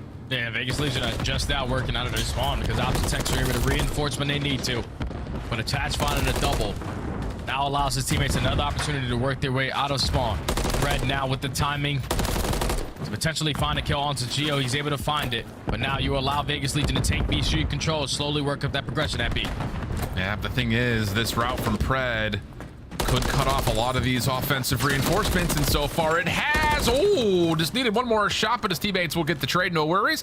1 tick of progress has been earned, but nothing more at the moment. Vegas will walk their way out of spawn, having found the trade onto Kenny, but still a lot of work to be done here for the Legion to try to stop this clock and get some more progress done. Yeah, and they only have 30 seconds to do so. Shachi's just trying to at least spot a couple players, make sure no one slips on by. And now it's time to hit that go button. Gonna put himself behind enemy lines, gonna catch Johnny off guard, attach right off the spawn, knows that Shotzi is gonna be prepared for that gunfight. But the repositioning just way too much. He's just hoping that his teammates outside of the map can try to pause that game clock. And so far, everything looking good for Optic. This is what you don't want to see if you're a Vegas fan. This is what they often will do, and Shotzzy just maybe a bullet away from finding kill number 5, but just 1 tick of progress locked. Optic will be very happy about how that opening defense went. Yeah, that's perfect. You only allow 1 segment to get away from you. Now you can make that up with these on your attacking rounds because they are 3rd overall on this map at average ticks on the attacking side. A lot of that is going to be due to Dashy and Kenny, but these guys are just laughing. They're having a good time, even though the series is tied at 1. Convincing start. And hey, the vibes stay high, it feels like all the time, especially coming off of a major championship in the form of which you were able to win that grand finals. And we kind of talk about this, not to just throw it out there lightly. I mean, for Optic, these are extra reps. You know, I don't think any of the top, especially 3 teams, are really giving a darn hoot about who finishes 5th through 8. This is all about making sure that you're staying polished and you're staying clean, and so far so good. This opening offense also good looks over towards B. Geo seen at immense range, but Shotzi does get taken down. Johnny almost able to turn that into a double, but Optic still stay healthy on the zone with Dashy involved. Yeah, they're already on this B point. They already have a lot of B street control, and they already completed that first segment at B. So you tied it up in that column, but they are slowly working up that progression on the 2nd tick now. Couple kills going in favor of Vegas Legion, though. Now Dashy's the soul man here on the point. He is going to fall, and this is the opportunity where Vegas Legion can right the wrongs over the previous round. Clean stuff. They deplete almost the entire 2nd tick of progress. Trophy systems are also down to keep this defensive line forward. Johnny watching the big cross, able to see Pred through the fences, but cannot finish the kill. Optic struggle, but they get themselves out of spawn, and then that elimination onto Johnny may open the floodgates to get back over towards B again. Nero is so deep and far away from this hit that it really has to come down to Geo to hold this, and that won't work out. So now you got 1 member on They get a second with one more joining, and that's going to be not just the second tick of progress, that's likely the entire B zone unless some of these nades land. And that's what makes Optic Texas different than any other team on this attacking side. It's that it only takes them one opportunity when they go forward there to get out of their spawn, and they take full advantage of it. They're able to extend the time, get the final 2 seconds to close out that B point. And now you put yourself in a heavy advantage on this map with a couple kills already going in their favor. Kenny and Dashy combined for 2. Now Shotzi, your opportunity for some spawn kills. Here we go again. Shotzi trying to get the read on where these spawners are coming. Attach will find him before any damage can be dealt. 16 plays 14. Life advantage to Vegas. Optic trying to find some control over towards Blue. Dashy desperately trying to hold on to his life in the previously captured B zone. The Vegas are just kind of more focused on what's coming from the front at the moment. They have actually a little bit lost track of where all Optic are. That's going to be essentially a full team wipe. Gio's so far out of the picture, he really has to wait for help. And oh, Shotzi nearly takes him out. And I believe the trophy system deleting a nade expires the propane tank, and that results in a double. And Vegas now 12-8 in lives with full control of the map. Yeah, the propane is always going to play a part. Even if an update comes in and they say high-rise propanes are not going to play that big of a situation through these rounds, somehow, some way, it's able to find a double. All of Optic Texas now coming off the respawn. You give up full map control to Vegas Legion. 12-7 in lives remaining, and you can already see Gio working behind enemy lines. And he will find Shotzi up top, who was going to be the observer over the top of that A zone, pending Optic could get there in the first place. Pred and Dashing on the last ones left. A couple of decent kills. Keep maybe one last dire hope alive for Optic. Nero, the cutoff man, not going to find the kill. Johnny waiting for his time, and he reads it pretty darn perfectly. 8 plays 2. Shotzi seen over towards top B propane. And the question mark will be, where is Pred? And there he is. Not much of a chance for him to get back over towards the zone, but a little bit more damage towards lives, I guess. And of course, the 2-tick progression advantage that Optic were able to earn. Yeah, thankfully, Vegas Legion played a 5v4 in that round because the propane had a clutch double to allow them to walk away with this defensive win. Because now they have 2 segments to make up for, but here goes the replay on this trophy. Propane. Yep, the trophy system definitely does stop it because a couple attacks get thrown off the respawns, and you just don't expect that if you are Optic. The fact that Pred stays alive in that scenario as well, right next to the propane, is mind-boggling. I just can't believe that. It didn't look like it was smoking or anything. It just, the trophy system did that much damage, I guess. Yeah. Leave your opinions in the YouTube chat. First blood good for Johnny. Nero eyes towards A here, and he does find Kenny. So the clock will stall. Focus onto A for Vegas. A little bounce behind for Gio. Does he get a read onto Dashy? Sure does with that elimination. With Dashy, a little turn and burn drop shot reduces the play to Vegas to really only be Nero, who's gotten towards A windows. Yeah, Nero's the only guy out. Unfortunately, he's now gonna fall. So all of Vegas Legion now stuck back in their spawn again. Gotta check every corner on your way on out. And it's just not going to be easy because Optic have all the crossfires set up. And Johnny finding that double. Narrow right off the respawn, at least able to 5-1. Vegas Legion, another opportunity already working out of their base. Kenny trying to get the low ground. Will come behind this play over towards bottom blue. Split focus for Vegas, by the way. Attach was looking over towards B. And so now all of a sudden, just as quickly as Vegas were able to turn things in their favor, Optic win every single individual gunfight, and they're back to within the spawn windows of Vegas. Decent kills. I mean, game of tug of war here. 6 of one, half a dozen of another. You find success, we find success. Back and forth we go, but the time is becoming an issue here for Vegas' offense. Yeah, especially because they're applying a lot of pressure over towards that A Street side. It's not going to be easy because you know the attacks right off the respawn are going to be chucked over towards this propane area. You slowly have to work your way over towards B. You just don't have any B Street control. Finally, Johnny and Attach do combine for 2, but Pred and Kenny, they combine for 2 of their own to maintain the map control here for Optic Texas. You have Johnny, who's so far pushed out, but that objective is not getting done, and that's going to lead to 1 segment again for Vegas Legion. Optic Texas in the full advantage again. Yeah, without question. I mean, they don't have to do anything in this next offense if they didn't want to, and still find themselves on the round 5 defense here. So really clean here from Optic. But maybe the only lingering stat against them at the moment is that fact that they are 0-5 in round 5s. 3 of those have been recent as of the Major 3 qualifiers. So for Optic, see if you can get the job done here, I'd say. Yeah, that requires them to lose a defensive side where they've only given up 2 segments. I think they're feeling good even if it gets to round number 5. But obviously you don't want to get there. You want to try to avoid that. You don't have any segments to play for. You're just going to try to get the win here. They show all out aggression. Over through bottom blue. Trophy systems are down. None of the attacks are going to hit for Vegas Legion. So that first segment already in. Yeah, and Gio is just hopping, seeing how many members are actually here. Is this a little bit of a fake? Not quite. And nice little movement from Attach. Finds himself, too. Clears off the pressure on A, but the first tick of progress has already been completed. Help from Nero over the middle of the map. Downtime bottom blue. That will work out, and Vegas defensively start to make their move forward. Pred will see one on the cross, waiting for his prime opportunity to try to come behind this play. Johnny, though, similar drop shot that we saw from Dashy, but there is at least a trade from Shotzi, and Optic can still work their way out of spawn, at least until Nero scales forward, finds himself 2, and now Vegas are right at your spawn windows again. Oh, yeah, and if you are Vegas Legion, you have to try to combine a couple kills together. You can earn that cruise missile going forward. So that can play a big part on your next attacking round.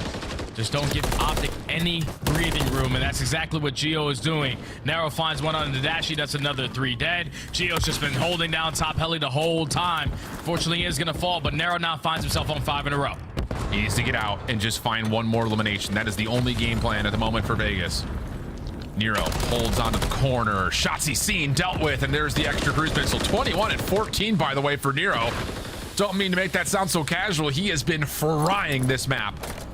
And with the cruise missile now earned, Vegas, after a dominating defense to this point, I'm sure are feeling pretty decent about their opportunity to possibly get their offense going a little bit more. But this round not done yet. You got Fred on the zone. Nero from behind will get to kill number 7. And you'll also stop the second tick of progress from coming through. 20 plays 9. Optic trying to stay alive on the B zone, but will be bounced off. And it'll only be a matter of time here before we get to round 5 with the cruise missile for Vegas. Yep, that's the biggest thing now. It's that Vegas Legion have a cruiser missile to work with on their attacking side. So good job from them to not allow any segments, because those don't even matter anymore. You have to figure out how you're going to get these objectives done. And I think if you are a Vegas Legion, it has to be all out pressure over towards B Street. They love right off the respawn, showing presence at bottom blue, trying to push out towards A to be a nuisance. But every single time Optic Texas find a couple kills over towards B Street, they turn their focus over towards blue, and then a 4 dead happens. You cannot afford that to be here for Vegas Legion. You have to find success early on at that B Street. Need something somewhere. And I think you're absolutely right when it comes down to, let's concentrate our efforts on one zone, and maybe not even just one zone, just one area. Get some level of control before we even hit onto these zones, and there will be full focus over towards this B zone. Nero gonna hop right on into the mix. Gio able to find the first onto Shotzi. Did they expect Dashy around the back though? They sure don't. First kill good for Dashy. Kenny from the front, good for another. Nero still keeping the streak alive, and the help from Vegas is decent. Can they stay on the zone? Well, that's the question. And Dashy continues just to do it all himself until Gio comes off spawn. And now you can reinforce the trophies. And Nero can keep on freaking frying. 25 and 14. Here comes the help onto the B zone. That's Nero playing the hero right now for Vegas Legion. First segment already going to be done. But he's not in an opportunity to call in that cruiser, so he's more focused on keeping the guns hot. Unfortunately, the beat down, the hip fire, nothing was going to connect onto Pred. You definitely want that one back, but they are working a progression on both points. Second segment about to be complete at B, and the first one at A. Uh-oh, here we go. Third tick of progress. Looking good on the B zone. The stack is in. They're going to get this quickly. You still have the cruise missile here. You still have Johnny on A. Here comes the cruise missile down. Optic will not be allowed to come contest this immediately. They're still going to try to commit to it, though. Gunfights start to go the way of Vegas. They know where Dashy is. Johnny pushes out for the kill. There's going to be a stack here for Vegas. Second tick of progress is in. All 4 members are on. Can anyone from Optic get here in time? No, they cannot. And the round 5 curse for Optic on high rise continue. I think I said in that previous round about it not happening in Optic Texas. You're in the most ideal situation. You are on defense on high rise. You did everything on your defensive side, even on your attacking side, gaining the segments to put yourself on the defense in the round number 5. But Vegas Legion changed up the play call in that final round. Everyone's showing presence over towards B Street. Nero was the only guy through top mid, and he was able to slip behind. to put himself right through the middle of the map at that B point, continue that streak at 10 before he did get shut down. But that was just way too much pressure, way too much aggression for Vegas Legion to start it off, and Optic Texas just couldn't get a read on it. They could not stand their ground on their setup. And Vegas Legion get it done. Like, that one's got to come back to bite you. Optic Texas, all right. That's not what you wanted. You wanted to walk away with this W to find yourself up 2-1. But now Vegas Legion, who are fighting for everything, map count, points in the CDL to try to make it a champs. They are up 2-1 in this series versus our Major 3 champions. Unreal stuff. Nero gets 29, and if I did the math right quickly, between the offensive and defensive kills, I'm pretty sure Gio had 27. And of course, Johnny, I think, is the one left alive on A by himself. While the cruise missile's getting called and the 3-stack happens over towards B, he also comes away with, I think, 3 or 4 in a row. It's just when you need him the most, Vegas continue to turn up. What a display, though, from Nero. After a very miserable search and destroy, he says, brothers, I got you. The cruise missile gets earned. He goes on double-digit streaks. You thought for a second maybe it wasn't going to end until the beatdown just a little bit too wide. But it's just simply put, this play with the stack immediately followed up with the kills from Johnny lead to a 4-man stack. GG go next. Holy smokes. And that is the first time I think I've ever seen Optic Texas be negative on a defensive side and in control in general. Because one thing that they're always great at is finding their kills. But based off of what we saw in map number 1, it's the same thing here in map number 3. The only player positive is Dashy at 19 and 18. But that's not going to cut it, man. You need your ARs. You need everyone to be firing on all cylinders. And unfortunately now they find themselves down 2-1 in this series, going into a Vista HP where this is Vegas Legion's pick. This is going to be tough. Yeah. I mean, in the history for Vista has not necessarily been kind towards Optic, at least just generally speaking. Again, the amount of play times is relatively low. Can't look at it with too much concern, I would say. But, I mean, it's just the simple fact of what the recency looks like for this Vegas squad. They have looked undeniably better. Johnny has been fitting the mold exactly the way that they were looking at for Purge initially, a seam second. Johnny's fit that slot, it looks like seamlessly, and now we're starting to see the full potential of this Vegas team come to life. Regardless of, you know, I think there's gonna be a lot of people out there like Optic trying things, and sure, there is a level of that, but you can't take away with how good Vegas have looked at this point. Not at all, because they only played 3 matches together with this team. So obviously the first one they bounced together versus Boston. You fall short versus Miami at the Major to get eliminated from that tournament. You come back home, you go up against a top 3 squad in Toronto, who are a top 3 squad for a reason. So Vegas Legion still had to work on their practice, try to iron out everything that was costing them in certain situations. And right now in this series versus Optic Texas, even though they're still smiling, that's not, you want to be smiling in this situation. Vegas Legion, they're coming to play. You got to be ready for this map number 4. Absolutely. I mean, this has been one hell of a series at this point. For all, I think, the right reasons if you're just a general enjoyer and enthusiast of Call of Duty. But, I mean, the drama that starts to kick up, we talked about this, at least you and I, when we were sitting in the green room. Every match is going to feel like a must-win for these teams that are on the bubble. And to be able to take 10 points at the hands of playing up against a top 4 team feels like you stole one away from the rest of the league. So here's our look at Vista. Talking about, again, this Optic team, not a ton of play time on it, but the times that they have blown out a couple of teams. I think the one that stands out in everyone's mind is that 250 to 86 on the Thieves, but the recency of them playing against Atlanta has a loss, but still, they play the map well. Vegas, this is their first try of it with this roster, though. Yeah, this was going to be fun, man, because we saw it in map number 1. What they were ahead of is being ahead of those rotations every single time. So at least they're still strong in that category. But you have to find success also in breaks. Sitting at 12th overall is not going to cut it. But at least you spawn on the preferred side going into this P1. Just got to make these gunfights go in your favor. And Nero, not slowing down, finds a double. And already into the HP is Vegas. And there's a lot of, I think, anticipation and potential excitement behind what Johnny and Nero can do as a sub-duo. Oh, yeah. It just frees up Attach and Geo to be like, all right, boys, you want to go hit this? Sure, we'll watch everything else. And the opener here for Vegas, pretty darn good. Couple of decent trades for Optic. They've mitigated some of the early time, but this second set of gunfights has been good. And now it's just down to, do they get the read onto Dashy? Geo for 3 in a row sure does. And Vegas will be good for the time, largely through P1. And look at the mini-map. Nero's already at rotation. Yeah, they already win the rotation, but Optic Texas, they're rotating on the complete opposite side of the map, trying to overextend their way up through P3 side. Dashy and Shotzi combined for 2. Still trying to keep it stagnant through this mid P1, but now you're forced to break in towards Vegas Legion setup here at this P2 HP. You have Optic Texas not having the prepared spawns, but you do have Kenny trying to set up a route. Yeah, this is individual plays right now. Nero just hoping he can get himself a 1-for-1, and he does better than that. Finds the kill, steps away, and allows the rest of Vegas to find a full team wipe. Trophy Systems now reinforcing the defense of this hill, and Attach looking to stop maybe early rotators. Almost catches one, not quite to beat. Optic looking to follow up and hit this on both sides, but honestly speaking, this is coming up completely empty, and Vegas are gonna find free scrap time, and they will control rotation to P3. Yeah, I think Optic Texas is just playing a lot of individual COD right now. We're not loading into ranked play. This isn't no ace. We need to get that teamwork on full display. Because right now, Vegas Legion, they are just simply outclassing you. That's another 4 dead. That's been 3 4 deads at one hill. You can just tell Optic Texas are not in sync right now, and Vegas Legion are taking full advantage of it. A moment of reprieve here for Optic, making some success happen on the catwalk side. Pred's going to take the route down low, met by Nero, but not enough to find the kill. So Gio has to try to keep his life a little while longer. Vegas split spawns, but kills coming through individually across the map. It's Attach who's able to find a couple, keep himself alive, and maybe have hopes to block spawns, but Kenny gets the trade off screen. Gio will fall inside the hard point, and Optic will get nearly a full flip. Yeah, that's a big break right there coming from Optic.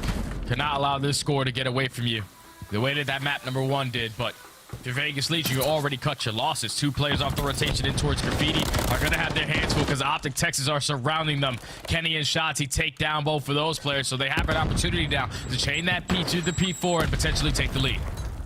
Semtex will land from Johnny's hands onto Shotzi, but he'll stay alive. Hit through the old time on the way for Vegas. Dashy, the last one standing. Kenny at range, trying to pick up his cross as best as humanly possible. Pistol off for Dashy. Lots of connections, but not a full kill. Pred stepping back in, makes good on the damage dealt by Dashy. Plus the follow-up from Shotzi. Here we go. Optic looking a lot cleaner here on this left side minimap hold, and they're finding every single kill. Shotzi, Pred putting it all together. And they know that the close ones are going to be in because Dashy, he was blocking that front side spawn for P4. So they got Arena where the pressure from Vegas Legion was going to be approached on.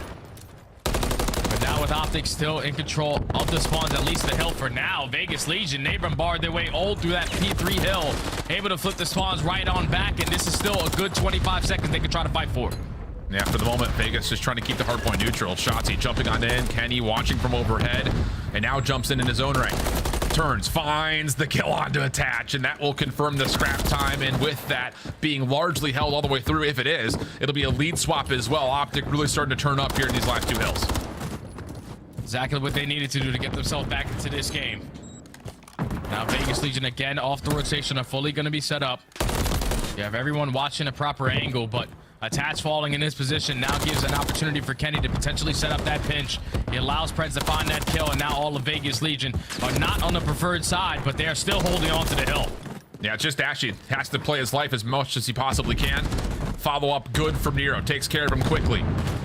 Not going to be able to turn that into a double. Gio just getting bombarded by stuns and nades. Johnny also feeling the effect of a lot of that incoming utility, and that will be largely a full clear here from Texas. Just have to deal with Gio. A much better series from him to this point, but this is going to be just too much for him to deal with. An Optic will secure a break. Still 23 seconds to fight for. And now if you're Vegas Legion, you have to try to cut your losses because you know how impactful that P5 to P1 chain can be. So a route early on trying to be hit by Attach, but he gets killed by the player, and Kenny coming off of the respawn. So all your bases again covered for Optic Texas. Still a 20-point difference in this map number 4. But if you are Vegas Legion, you can't attach from the bridge side. Someone has to try to flip. You have to try to hit a route. Good damage from Attach, though. Just pelting the members of Optic inside of P1. Long route from Johnny, as you called. Gio waiting for the timing to hit from the front, and here comes the flood. Nero able to find one from the mid-map, and now everyone can just dive on into the hard point. That is just such a freaking good setup, and the timing is perfect. This Vegas team looks brand spanking new. But unfortunately, the spawns do not flip, so Optic Texas still giving themselves another opportunity to break their way in towards P1. You have top mid control, you just got to get past Gio. Dashy there for the effective trade. And now it's Nero again, trying to get it done. Unfortunate team kill onto Johnny with that trophy system, but he's still not going to slow down, even finds it with the Renetti before dropping. Well, Shotzi holds his life. Vegas still in the hard point for this time being. Optic working on it though, and Shotzi, his patience will pan out. Johnny looking for something through the catwalk side, gets stunned off the jump though, so now he's gonna just default to playing for the long wrap. Kind of giving whatever he possibly can, considering the circumstances, but Optic will have a lot of freedom and a huge buffer around this P2 hard point. And they're gonna have an opportunity now to finally get a lead change. As Optic Texas is now in full control of this P2 Vegas Legion. Your turn again. Someone to try to make an opening happen. Geo through the middle of the map, unfortunately does get cut down. Shotzi watching the flank, takes down Attach. Dashy from the front end takes down Narrow, and that's a clean 3 dead. Final player is Johnny. He falls, and Optic Texas hold on to the first bush. Yeah, Vegas getting staggered a bit. Optic starting to put it together as we jump over to an Optic Texas. Listen in. Look, you guys want me to watch out pillars. Watch out their middle as well. I have the mid. Get a picture spot. I guess. Flash this side dead. Tell me, cat, Johnny, not weak. Watch out. Nice. Last guy. Nice. Good shit, bro. What you gonna do, Brandon? We're coming right. Look at me. I'm gonna hit lower. We're playing through right, bro. Cut behind us. That's big. Hey, right here. Still lower to me. No. There's spikes on these kills. Still lower to me. Cutting blinds. One shot back, attach. He's lower. One shot. Attach. He's in the back. They're not even on top. Bill, he went to the... One guy's back steps. He's back behind the wall. Don't try behind the wall, bro. I hear you. Nade him. He's naded. One shot. I'm waiting for him. He's in that. Yes, Trevi now. Steps. Absolute on time, Jared. One's late, bro. Near on the back. Absolute G on time. Live. You go. One shot to pitch left, bro. Lucky. They got mid or not? He's up the steps. He's no mid. Johnny, weak. Counter Johnny. Nice hit. Johnny, behind the bar right now. Last time. Last time. They're not flip pillars. They're not flip pillars. I can play for the flip here. Alright, that's fine. I'm playing low up. Pillars donated. I'm relatively ready. Pillars. Back steps. I have back right. What's pillars though? Pillars. I'm sliding up pillars. You should be sliding out. This guy low's not down, bro. You went back six steps. Hey, two in the back of me, bro. Lines? Back. One's back right. One's front. You can pitch our front. Have a low. We got pitch rails. In the back, bro. Going low. Alright, Nero. Nice. Nero's back right, Nero. They're still spawning there. Listen, they're all spawning there still. Oh, they're spawning. They might spawn out. Jump hills. I'm in tower. I'm front tower stairs. Give me a second. Nothing back secret. I'm with you. Let's try this out. What's back right time? Back time. In front of me. You can repiece the back. One shot, dude. Pillars. Nice, they're back. And on top. Absolutely. Nice shot. They're in front of you. Bot top. I'm gonna go tower. I can push. I'm down, Johnny. One shot down. After down. Play for him. Alright, Johnny. He's one shot. Absolutely front down. Make it a play. One more mid, okay? They're down. Shoot him, bro. We're good. One more mid. Last guy near. He was mid. He's house I'm pretty sure. Okay, he could have pitched in. That's him. He's really good. He's hitting it. Pillars. Pillars? I'm holding top pillars. Yeah, you can definitely tell the awareness for Optic on this push through 3 into 4 has been solid, and Pred hitting these small little routes, going completely unguarded. Vegas have been having a hard time tracking him down, looking for kill number 6 for the Cruise shut down. A lifeline for Vegas, but it's going to feel desperate. Yeah, it's going to be a tough situation now because now you're going into this P5. You're currently down by 50. You have to make this hold count, and for a lot of time as well. And they're putting themselves in a really good setup so far. You have all the P1 control. You have the overextension as well. So that's 3 dead. Make it all 4. Optic Tex, that first push gets shut down, and Vegas Legion continue to run up that score. Shotzi trying to run into the hard point, though. Catches one, gets out of there. Geo with the trade, but here come the rest of Optic. Need help from Attach from up high. Pred down low, trying to work the hard point. Does well. But Vegas have numbers to try to work their way back in. Again, just trying to utilize this top catwalk as best as possible, but every second is becoming a dangerous one for Vegas. Pred dealt with Dashy, the last one left alive, but he's far out. Geo gets the damage done, and Dashy just has to hit the deck, and that'll be extra time for Vegas to get over 200 points. Now, if you are Optic Texas, you got to give up this time. You got to make sure no one from Vegas Legion is going to be able to slip behind enemy lines and potentially flip these spawns out. Oh. That's exactly what Johnny is trying to do, but Dashy with the beams, all headshots. Guy basically is using a sniper with that MCW after that buff. But Optic Texas there into this P1. Only 15 seconds until they force game 5. Bruce goes Goliath mode. Still not done. Dashy on 6 in a row. How has he been able to finesse this? Looking for kill number 7. Stun him, nade him, do whatever you want. He's still alive. Trophy system back in, but Vegas, they get the wipe. Just Kenny left to too much. A little extra as well. As Dashy and Kenny go crazy in the last couple of moments to get Optic to a 5th map. That's unbelievable plays right there out of Optic. Obviously, you don't want these hardpoints to be as close as they are, but Vegas Legion, they are fighting all the way to the very end. At least Optic Texas, they could rely on that P3 to P4 chain, because that's exactly what kept them in this game. First rotation, that's how they got back into it. Second rotation, that's how they grew themselves such a great lead, to where they can keep P5 a little bit scrappy. But when you need someone to call game, you ask Dashy, who he simply does not miss bullets. He's happy as hell that MCW buff came in, but then the closing moments, that was Kenny's opportunity to find 3. Close out this map number 4, and now go to a game 5 in Karachi Search and Destroy. Well, I know Optic Texas, they're feeling themselves, because Karachi has always been a great search and destroy for them, but they haven't played it in quite some time. And then the opposite side for Vegas Legion, they have yet to spawn on Karachi Search and Destroy with this squad. So game 5 should be really fun. Should be a really good one. I don't know if we're gonna get the last 20 seconds or so of what just happened on that Vista hardpoint, but I mean, that is immaculate from Dashy. The 2 gunfights he takes over the top of P5 at range, at low HP, turns that into rotation win into P1, and then pistol control at the desk. That's next level gameplay. And of course, Ketty with the exclamation point to finish. But still, the fact of the matter is, we have to go 5. I mean, not a lot of people had this one out there. And a Karachi Search, you already started to talk about. This is a, interesting map to say the least when it comes down to it for both these 2 teams.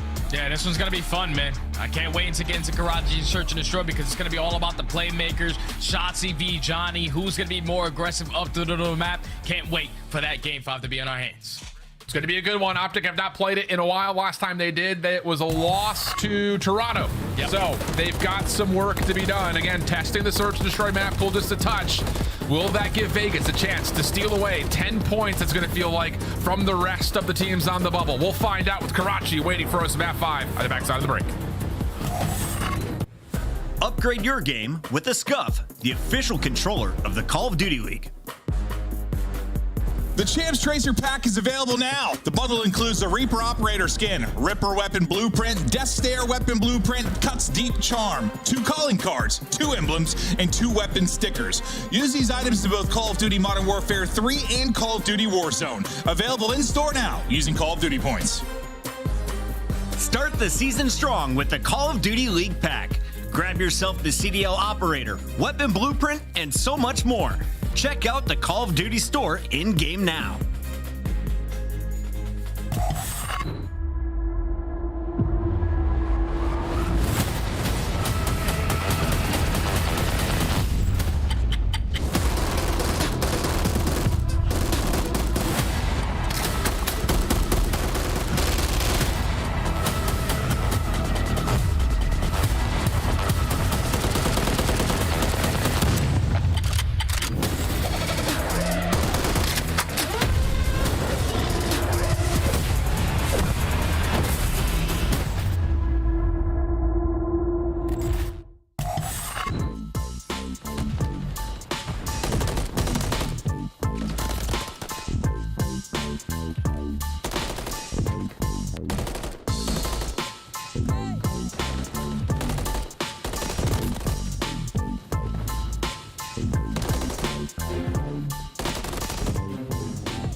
Welcome back to Optic versus Vegas. Certified banger. No one had that on their schedule, I don't think, but here is the final moments where Dashy, I don't know how he gets the kills that he does from that position, and then off the regen, how about a couple more? Reads the shadow for the pistol, off the reload, he's good for another trade, and then of course, Kenny puts it away here, Jay. Yeah, Kenny puts it away, but Dashy is the enforcer. The fact that he's able to walk in with the MCW, find a couple kills, not even need to invest that cruiser missile because you know the game was very down to the wire. He's always going to get it done with the gunny. And then you allow your second AR player in Kenny to call game with the final 3. But that all falls into the hands of Dashy. If Dashy falls without finding at least one, well, he found one of those kills. If he doesn't find the second onto Geo, then it's the numbers advantage in favor of Vegas. They're going to win the rotation over towards P1. Gets a lot more scary. But the fact that this young man shoots the way that he does, he bails Optic out of certain scenarios, and that was one right there on full display. But this series is yet to be over. Into the game 5 we go, where said it before the break, Vegas Legion have yet to play this with this roster, and Optic Tex, they haven't played this map in a really long time. It's just wild to think that Dashy went from being framed up in the last, well, say the first 3 months of this game as the Hill Kitten to the King of Clutch. He's been unbelievable for this Optic squad. Ooh, late nade, just kind of trickles over towards Tire's side. That does tag up onto Kenny, but Shotzzy still gets the top third and finds first blood onto Johnny. Yeah, it's a big kill onto Johnny. He was trying to make an individual play. Take a page out of Shotzi's book to get behind enemy lines in the first 15 seconds, but first blood in favor of Optic. Kenny finds a second Geo there for the trade, but numbers advantage now allows you to work this objective. Should be good for a plant. Nero looking to make a play, gets the smoke out, tries to cut through, does not find the kill. Oh, and the bomb gets planted, and more importantly, another kill's been tallied behind this. Heck of a try from Nero, but yeah, after the first blood, Optic just do not give away the high ground whatsoever. And I love how they didn't show presence through the middle of the map as well. They waited out the nades over towards that coop side, even though Kenny did catch one to the chin. You're just thinking right there, if you're Vegas, no presence through mid, the nades are not connecting over towards B, so they have to potentially be going over towards red. But Shotzzy finds that timing onto Johnny for the first blood. Kenny immediately finds that second kill, and then they just keep the numbers in their favor. Once they're invest that smoke grenade, and then doesn't find that kill, yeah, that's what hell looks like. Yeah, absolutely. 4-man break off here. Everyone in lockstep for Vegas, making their play over towards Market side. Lots of nades cinematically shown over the top of the B side, but Pred still gets up the ladder and gets the top third. Unreal stuff, and that's an unreal statistic. Oh my God. Yeah, it's been a year and change. Pred, good information, but can't make use of it for a first blood, but Shotzzy deep into your spawn will convert for another first blood. And now all of Vegas Legion are tracked.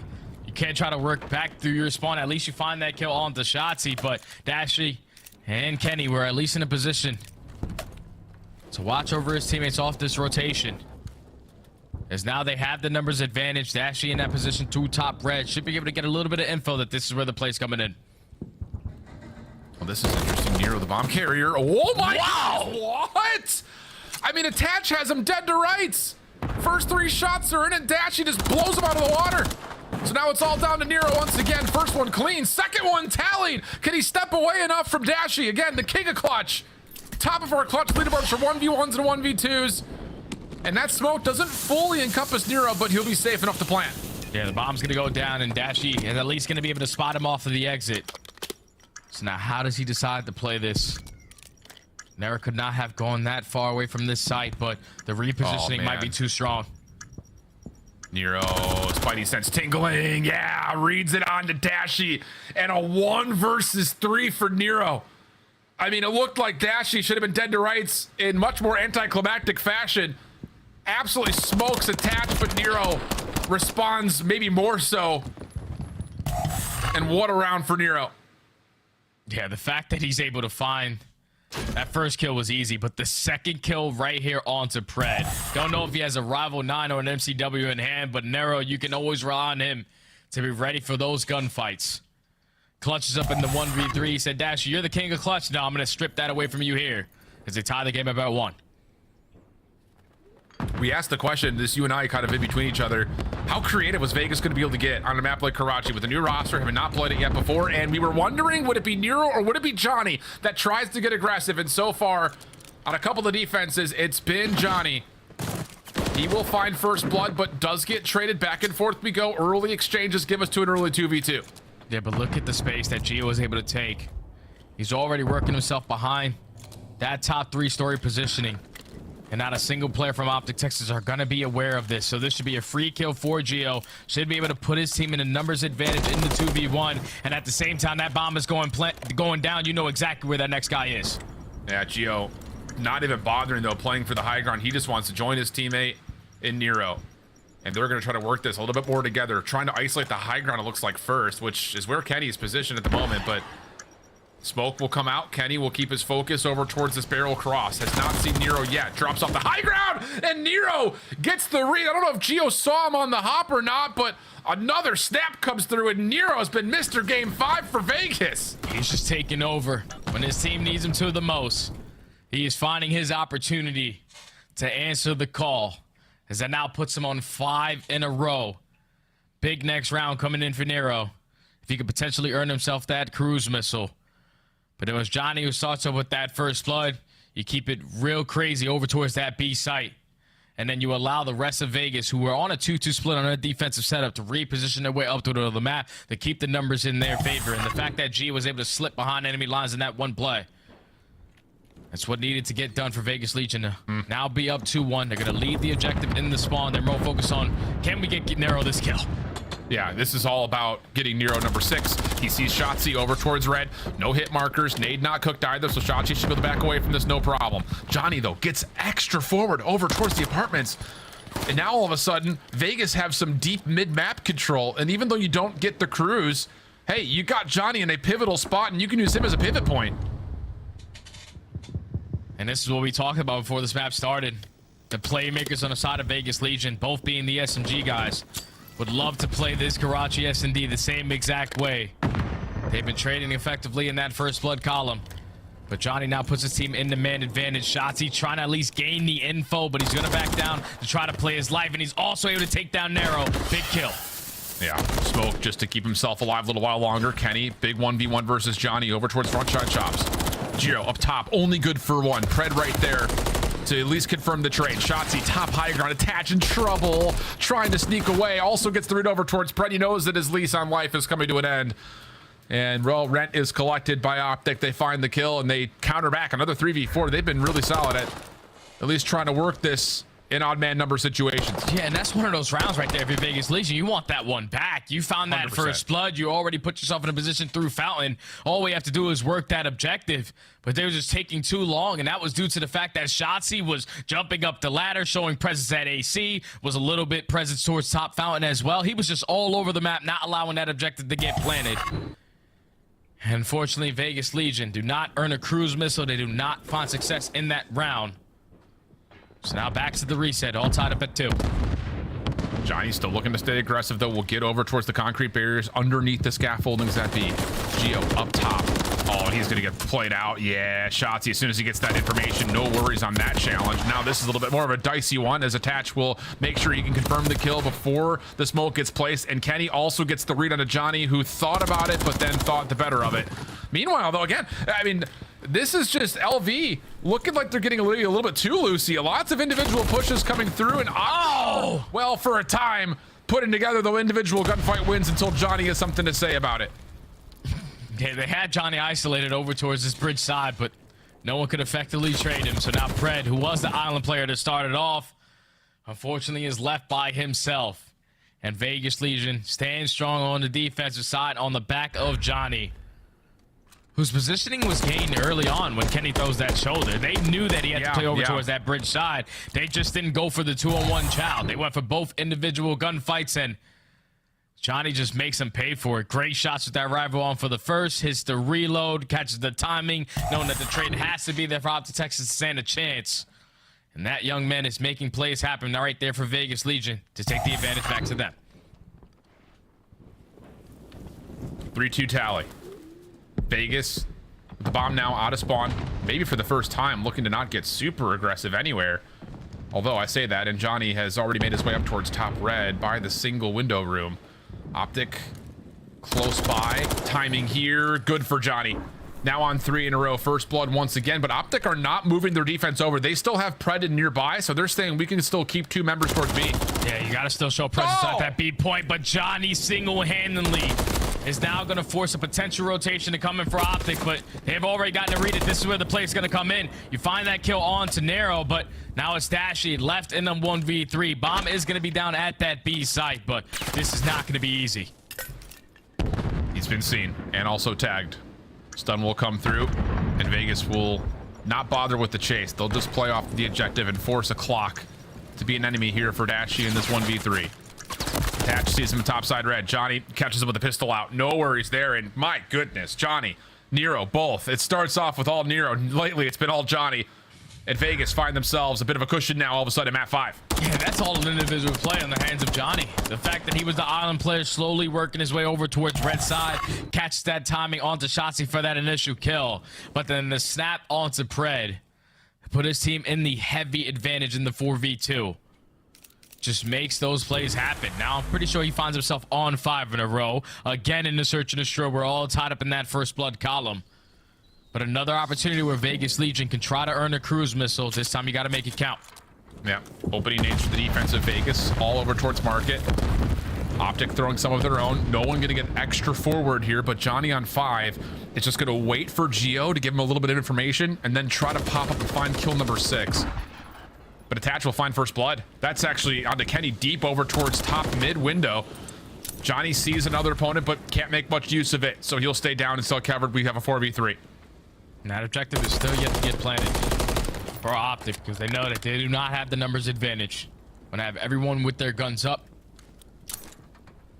In this situation, it's now 45 seconds left. You don't have an opportunity to hit that rotation, but they isolate Johnny. Another cruise missile not going to be earned on the side of Vegas Legion. Now that objective has to start getting down. Oh, but Geo gunning. Shotzi may have been seen over the top of the bomb site. Yeah, Attach gives that information. A couple of tags are in, but not going to work out. Dashy, oh, good prediction onto Geo. Makes this more manageable, but Dashy's being hunted, and he knows it. Dashy, oh my goodness, he gets himself a second. His job's done, and then Shotzi from halfway across the map barely misses a rival 9 shot to put the round out of reach. It's off the simple fact that he even gives the notion that Johnny's hiding in that off angle in the first place, and then these shots to Nero to finish off the round. Unbelievable bookends to round number 8. Yeah, that's a great kill to start it off from Shotzi, but that's better comms coming in from Dashy because he gets it done in the communication. He also gets it done with the Renetti and the MCW. Somehow, some way, the King of Clutch is still giving his team opportunities to clutch up on these rounds. Sets up Shotzi to shut down Johnny off earning that cruise, finds a double through the middle of the map. Then once it turns into a one-on-one, Shotzi with great shots out of that rival 9. Able to secure the 3v4 clutch for Optic Texas. Back to the defensive side they go, and finally Vegas Legion a little bit different on their attacking side. Yeah. A whole lot of aggression over towards A. That bomb is already going to get planted, but no, that stun is going to connect from Kenny, and unfortunately he's going to drop. Yeah, as with to say, these late nades from Vegas through mid have kept this defense for Optic not on the rotation, but Dashy's still alive. That might be enough. Bomb planted, 2v4. Shotzi and Dashy off the regen, working this together from the top side at red. Unsure if there's a lurker still involved. Have to worry about where Attach is at. That's the one that usually likes to stay a little bit more on the rogue side. Smoke down for Nero. Shotzi trying to clear backside office. Slides through, barely makes a footstep. Oh my, Shotzi good inside bottom red. But with Dashy falling, this becomes a bit more unmanageable, and he's just going to try to hop it. Geo, do you get here in time to check? Sure does. And Vegas will find themselves on series point. And I thought Optic Texas, they were ready for that push because that bomb was instantly getting planted for Vegas Legion, but a stun is able to connect over the top to slow down that progression. But then Kenny just stuck in that positioning, does get picked off, and then you're forcing all the players who love to play defense over at that B site to hit that rotation. But that bomb already gets down for Vegas. They keep themselves in the number advantage. They do not allow Dashy to make a great play off that repinch at red. And now they found themselves at game point. Oh my goodness. I don't think anyone would have expected this. Let alone no. Went to 5. Johnny tagged with the trophy system largely mitigates some of the damage, and he's going to have now an AR posted up on the bridge staircase looking for players top third. Sees Shotzi, decent damage, but Shotzi keeps his life, smokes himself out, but more information gathered as a couple of fadeaway shots happen from Optic trying to find the kill into Johnny. They're trying to find the kill on a Johnny, but Shotzi does get picked off. He was popping smokes at his feet, just trying to play his life to the best that he can, but now Optic Texas forced a clutch with another 3v4 scenario. You have Penn, who was the initial island player, over towards red. He gets taken off, and now it's Kenny and Dashty to try to clutch up. Nero off the cheeky off angle, playing topside bus station. Gets a read that there is a crossover towards the A site. Keeps his life. Help from Geo down low. Optic looking for a plant. That might be their lifeline here. Nades being tossed over towards the A zone. Not a lot of them hitting, but a full surround here. I mean, Optic are fish in a barrel. Dashy, last one left. Optic will drop. Vegas do what seemed to be the impossible. Take down Optic. They take advantage of 2 search and destroy maps that Optic have not played a lot as of lately. And the new guy in Johnny has given rejuvenation to the Vegas Legion, and now they find themselves in a 3-way tie at 120 points with Minnesota and Carolina. That is unbelievable work right there out of Vegas. They knew that their Major IV qualifying matches is not going to be easy. You got to play 3 out of the 4 top teams to start this one off. You fell short versus Toronto. But versus Optic Texas, you come out initially to start the series and basically punch them right in the face. We're talking about a sub-base HP where Optic Texas is sitting at 11-0. They got blown out in that map number 1. And then, obviously, if you're Vegas Legion, you would have wished you would have got that game 2, the 6-5 to go in your favor, because you would have walked away with a clean 3-0. But the respawns, they came to play all day long. The insane clutch on that high rise on the attacking side was unbelievable. But when you get to this game 5, we had the conversation before even loading into it that there were a lot of playmakers on the side of Vegas Legion, especially with SMGs in their hand. Johnny loves to be aggressive. Nero loves to be aggressive. And when those guys had those moments early on in the game, that was a difference maker, because the only playmaker on the opposite side is Shotzi. When you shut down Shotzi, you're going to stand a pretty good chance at closing out the search and destroy. Vegas Legion were sitting at 110 points before this one, now put themselves at 120 with a big W underneath their belt. And that's a huge confidence booster, but more importantly, you look back at the VOD and you've got great film there in terms of the small little mistakes that may have been made. Vegas get through one of their hardest opponents on their schedule on their pursuit towards champs, while Optic, trying to improve across their search and destroy map pool, find themselves just a little bit short as we head back to the desk to finish off the day. Thank you so much, Shift and Study, and congratulations to Vegas Legion. You are still in the hunt for champs. A much unexpected win. We all picked Optic, the fans included, but Nero and crew refused to give up. This might be one of the craziest upsets outside of LAG beating Atlanta FaZe during that last stage, because nobody could have seen this coming. And if they did, you might need to do my lottery ticket. We just got word from the producer, officially in our Call of Duty pick'ems, 99% of the community selected Optic to win. 1% of you out there got it right, and I have a feeling you might be related to the members on this Legion squad. Yeah, I mean, I could see why the community picked Optic to win. They've been looking absolutely incredible. And then the map set comes out, and you feel even more confident in Optic Texas. But then we get to that sub base, and what's happening in that first rotation is Optic Texas, who are 11-0 on that map, are held to 60 points on the entire first rotation. Beautiful plays on the side of Vegas Legion. I'm going to give a massive shout out to Geo. I think he started 7-1, and he was a big reason why. From the front of P2, they just allowed Texas no time, even though Texas had spawns. They continuously run it up going into that next P3, and from then on, they just have a lead that they can cling on to throughout it. And you could tell winning that sub base and taking Optic on their best map by over 100 points, that was the confidence they needed to start firing in them respawns. My biggest question right now is kind of like, was this Optic Texas kind of just having a bad day, or Vegas Legion maybe finally hitting a stride that we've been sort of waiting for? Because they did all the hard work in the beginning with the first iteration of this roster to put themselves to even be able to contend for champs at the end of the year. And now, with the strength of schedule in front of them, having to play a team like Optic Texas to get this win, this is an unexpected one, right? So the percentages for them to make champs now have skyrocketed. I'm going to say that this was the Legion playing incredible. Yes. Because we talked to Kenny so many times, and he's like, I'm not letting us get complacent. Yeah. I've won back-to-back events. I know what it takes. We just talked to him yesterday, and Optic just doesn't give off those vibes that they're doing. Hercules! Legion looks unbelievable. You guys missed Johnny. He was flexing. I caught it, though, Johnny. Don't you worry. Your buddy got our scuff play of the game with a 2.0 KD. Geo, the pickup, continues to impress. Let's take a look at the best play from this matchup. Nameless, you called him. Gio was going to drop the numbers. He did throughout the series. Yeah, I mean, you look at the 2 respawns that they won, he had almost 5K damage in each of them. It was him and Nero pretty much taking over there. And then in the search and destroys, it was Johnny. So you really got a full team effort across the board. But, you know, even in their losses, when they hit that slump, Gio consistently has been the guy that has impressed me. I loved his game since day one. He brings so much to this roster.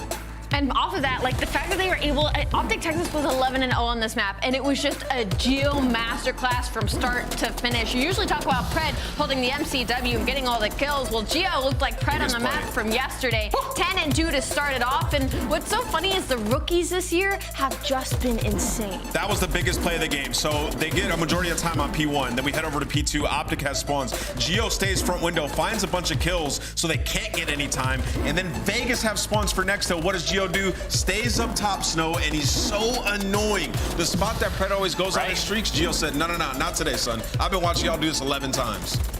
Coach Theory's been hitting the gym, and it looks like it's been paying off for the entire Legion squad. A much stronger team today than what we saw get 3-0'd by Toronto. Yeah. But they did show us potential in that hard point, and that makes me think, if you've played 2 of our top 3 teams that close in hard point and beaten them on a few, this is a team that is definitely a threat to making it into our top 8. Well, you know, when we talked about it like earlier in the day, Vegas's hardpoint has been okay, right? They've been working on their maps. They're 5-7 coming into the series. It has been their search and destroy. They were 2-10 last 60 days. Well, Johnny today said, we're going to play my style of S&D, and it worked out so well. The kid found 6 first bloods across 2 games. Exactly what you need from him to make it easier. We now welcome to the show and our Monster Winner Spotlight, the one and only Nero. The Ohioan pops off again. You went crazy on high rise, and then the 1v3 really set the tone in that game 5. Talk to me about this matchup after losing to Toronto 0-3. How did you guys bounce back?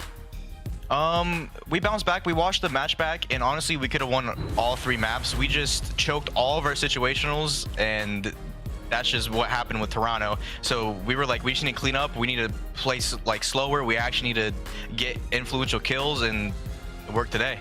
Nero, I have to seriously praise you guys on this win because, again, this is the major winners coming off of this. Who's the only team that's really been able to put them to the test is Atlanta FaZe, and you now coming off of an 0-3 have beat them. The slang has always been there for Vegas Legion. You're all incredibly talented when it comes to game mechanics, but the fundamentals feels like it hasn't been there for Vegas Legion. What extra steps are you guys taking in practice to try and make up for that during this stage?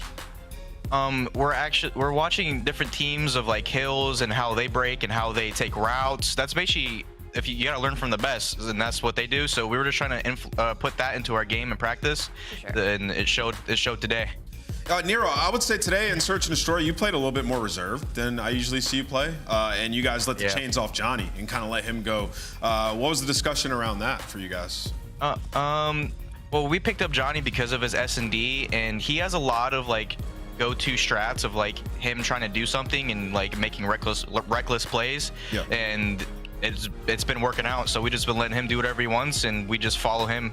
So a little chaos in there. I like it. A little bit of chaos playing around it. And then when you need to get down and dirty, you can. I want to ask you about your 1v3. Did you just have a beat on it? Did you know he would try to push you for the kill? No, my teammates heard that he went into the green. I didn't even see him. I had no idea, so I just pre-aimed it and hoped that he jabbed me, and he did. I'm sure that got you fired up. Congrats, man. It did. Thank you. I appreciate it. Nero, everyone kind of wrote you guys off. You struggled at Major 3. You got beat by Toronto. You were an 11th seed with 10 points behind the Carolinas, who's at 9, and 20 points behind Minnesota. But now after this win, that 10 points puts you right back in the running. Do you guys think you can make the run? Win. And if so, who are you expecting to take down in your remaining matches?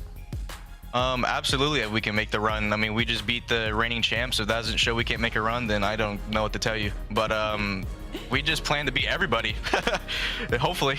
Great answer, my guy. As many points as possible. We got to wrap the longest weekend of qualifiers in history. You completed the 7th Game 5 out of our 11 matches. Congratulations on the W. That's insane. Thank you. I appreciate it. What a day, what a weekend here at the CDL. We are in the final qualifier leading up to Major 4. And, well, the Legion, they're causing chaos. Look at this statistic.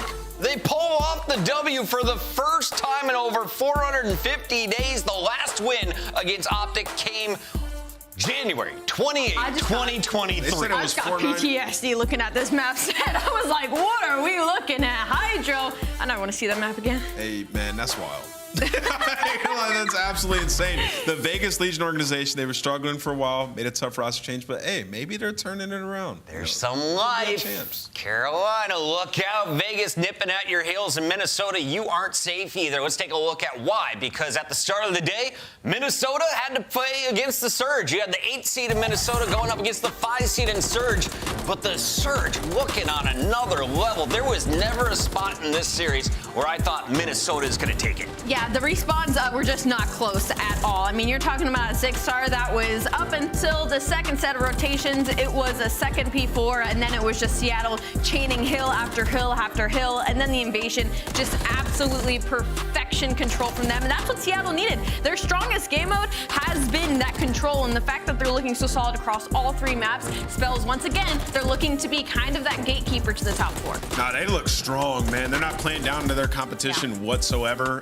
The subs are having a performance. We saw that map 1, Hukin 04 going bonkers. Abuza has remained so consistent, and Brezi's just a solid player, man. Solid as they come, picking up kills you need him to. And then when we go to the listen-ins with these guys, just calm and poised. Like, there's no shadow of a doubt they're gonna win. If the season ends tomorrow, who gets your Rookie of the Year, Nameless? Ooh, man, that's a tough one. I might have to go with Abuza. Keep thinking about it. We got a lot of other rookies to talk through as we take a look here at the second match of the day. Boston, 9 different players in their starting lineup, still just 5 wins as they fall again in another Game 3.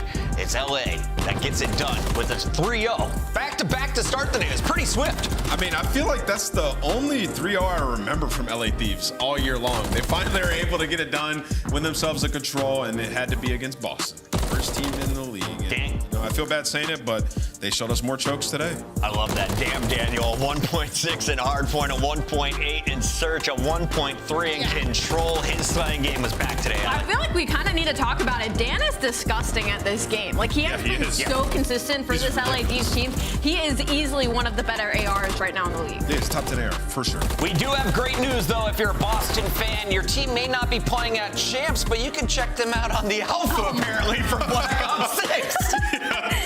Did Slasher hack the account? I love it. Let me try out. Social media managers going rogue. We love to support it here at the CDL desk. Taking a look at the best match of the day, it was Atlanta versus New York. 2 of our top 4 seeds in New York. Allie's prediction was looking so strong, but Atlanta FaZe proving once again, they're one of the most clutch teams in the industry. One of the most clutch teams definitely this year as well. Yeah, unfortunately, New York Subliners gave Atlanta an inch, and when you do that, they will always take a mile. I already pointed out there was 2 moments in this series, and New York Subliners will certainly be going back to and looking over in that VOD and the fact in the search and destroy, and in that final Game 4 where they could have won this in 3 and they could have won it in 4. But that Game 5, just very well played by Atlanta FaZe. Very good mid-round adjustments. Their search and destroy since the Major has been struggling. So the fact they were able to clutch up in the Game 5 spells good for the Red fans. Chrysler.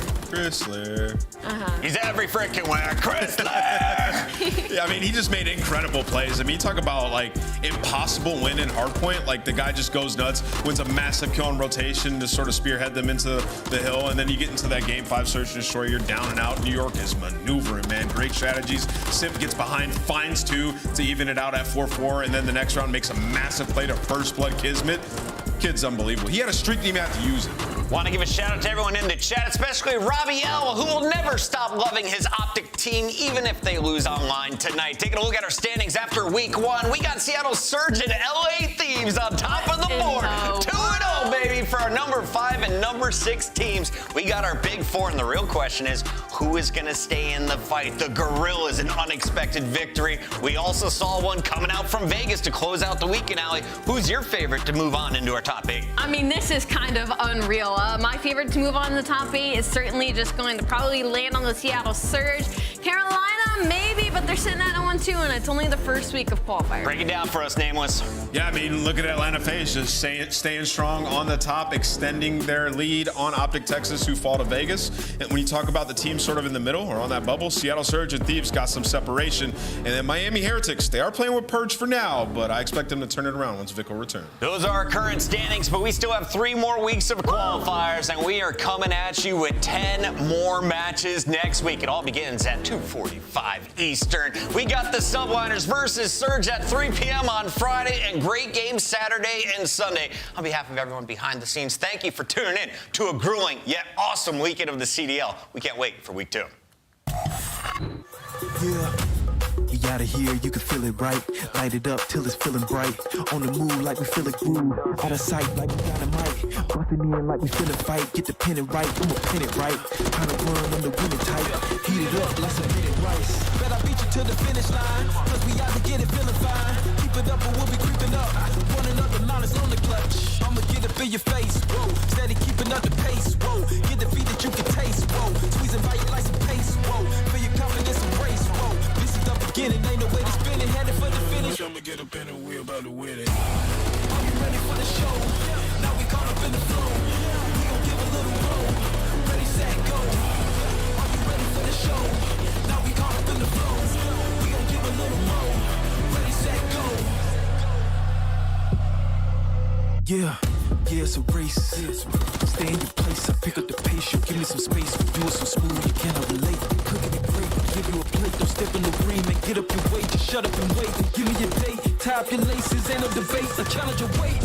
It's about to be a rap, over in the snap, never coming back. Yeah, I done doubled you in laps, way across the map, trying to fill the gap. Yeah, keeping fire on the track, sticking like a tag, good like a snack. Yeah, I ain't falling for the trap, never for the cap, ain't no running back. Yeah, I'ma get up in your face. Whoa, steady keeping up the pace. Whoa, get the feet that you can taste. Whoa, squeezing by your like some pace. Whoa, feel your confidence embrace. Whoa, this is the beginning, ain't no way to spin it. Headed for the finish. I'ma get up in the wheel about to win it. Are you ready for the show? Now we caught up in the flow. We gon' give a little roll. Ready, set, go. Are you ready for the show? Now we caught up in the flow. We gon' give a little roll. Ready, set, go. Ready, set, go. Ready, set, go. Ready, set, go. Good night. Goodness me. Are you ready for the show? Now we caught up in the flow. We gon' give a little roll. Ready, set, go. Yeah, it's a race. Stay in your place, I pick up the laces, ain't no debate, I challenge your weight. It's about to be a rap, over in the snap, never coming back. Yeah, I done doubled you in laps, way across the map, trying to fill the gap. Yeah, keeping fire on the track, sticking like a tag, good like a snack. Yeah, I ain't falling for the trap, never for the cap, ain't no running back. Yeah, I'ma get up in your face. Whoa, steady keeping up the pace. Whoa, get the feet that you can Down low, we'll find a beat down, but Nero up top. 5 in a row.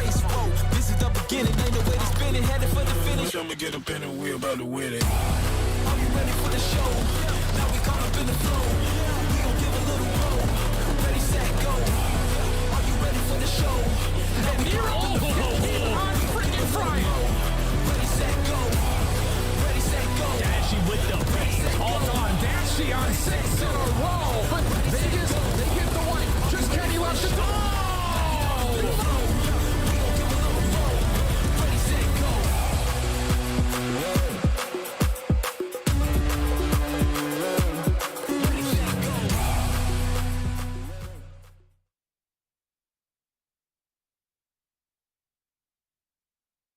He's here. He's there. He's every freaking where. Chris Lair. It's unbelievable.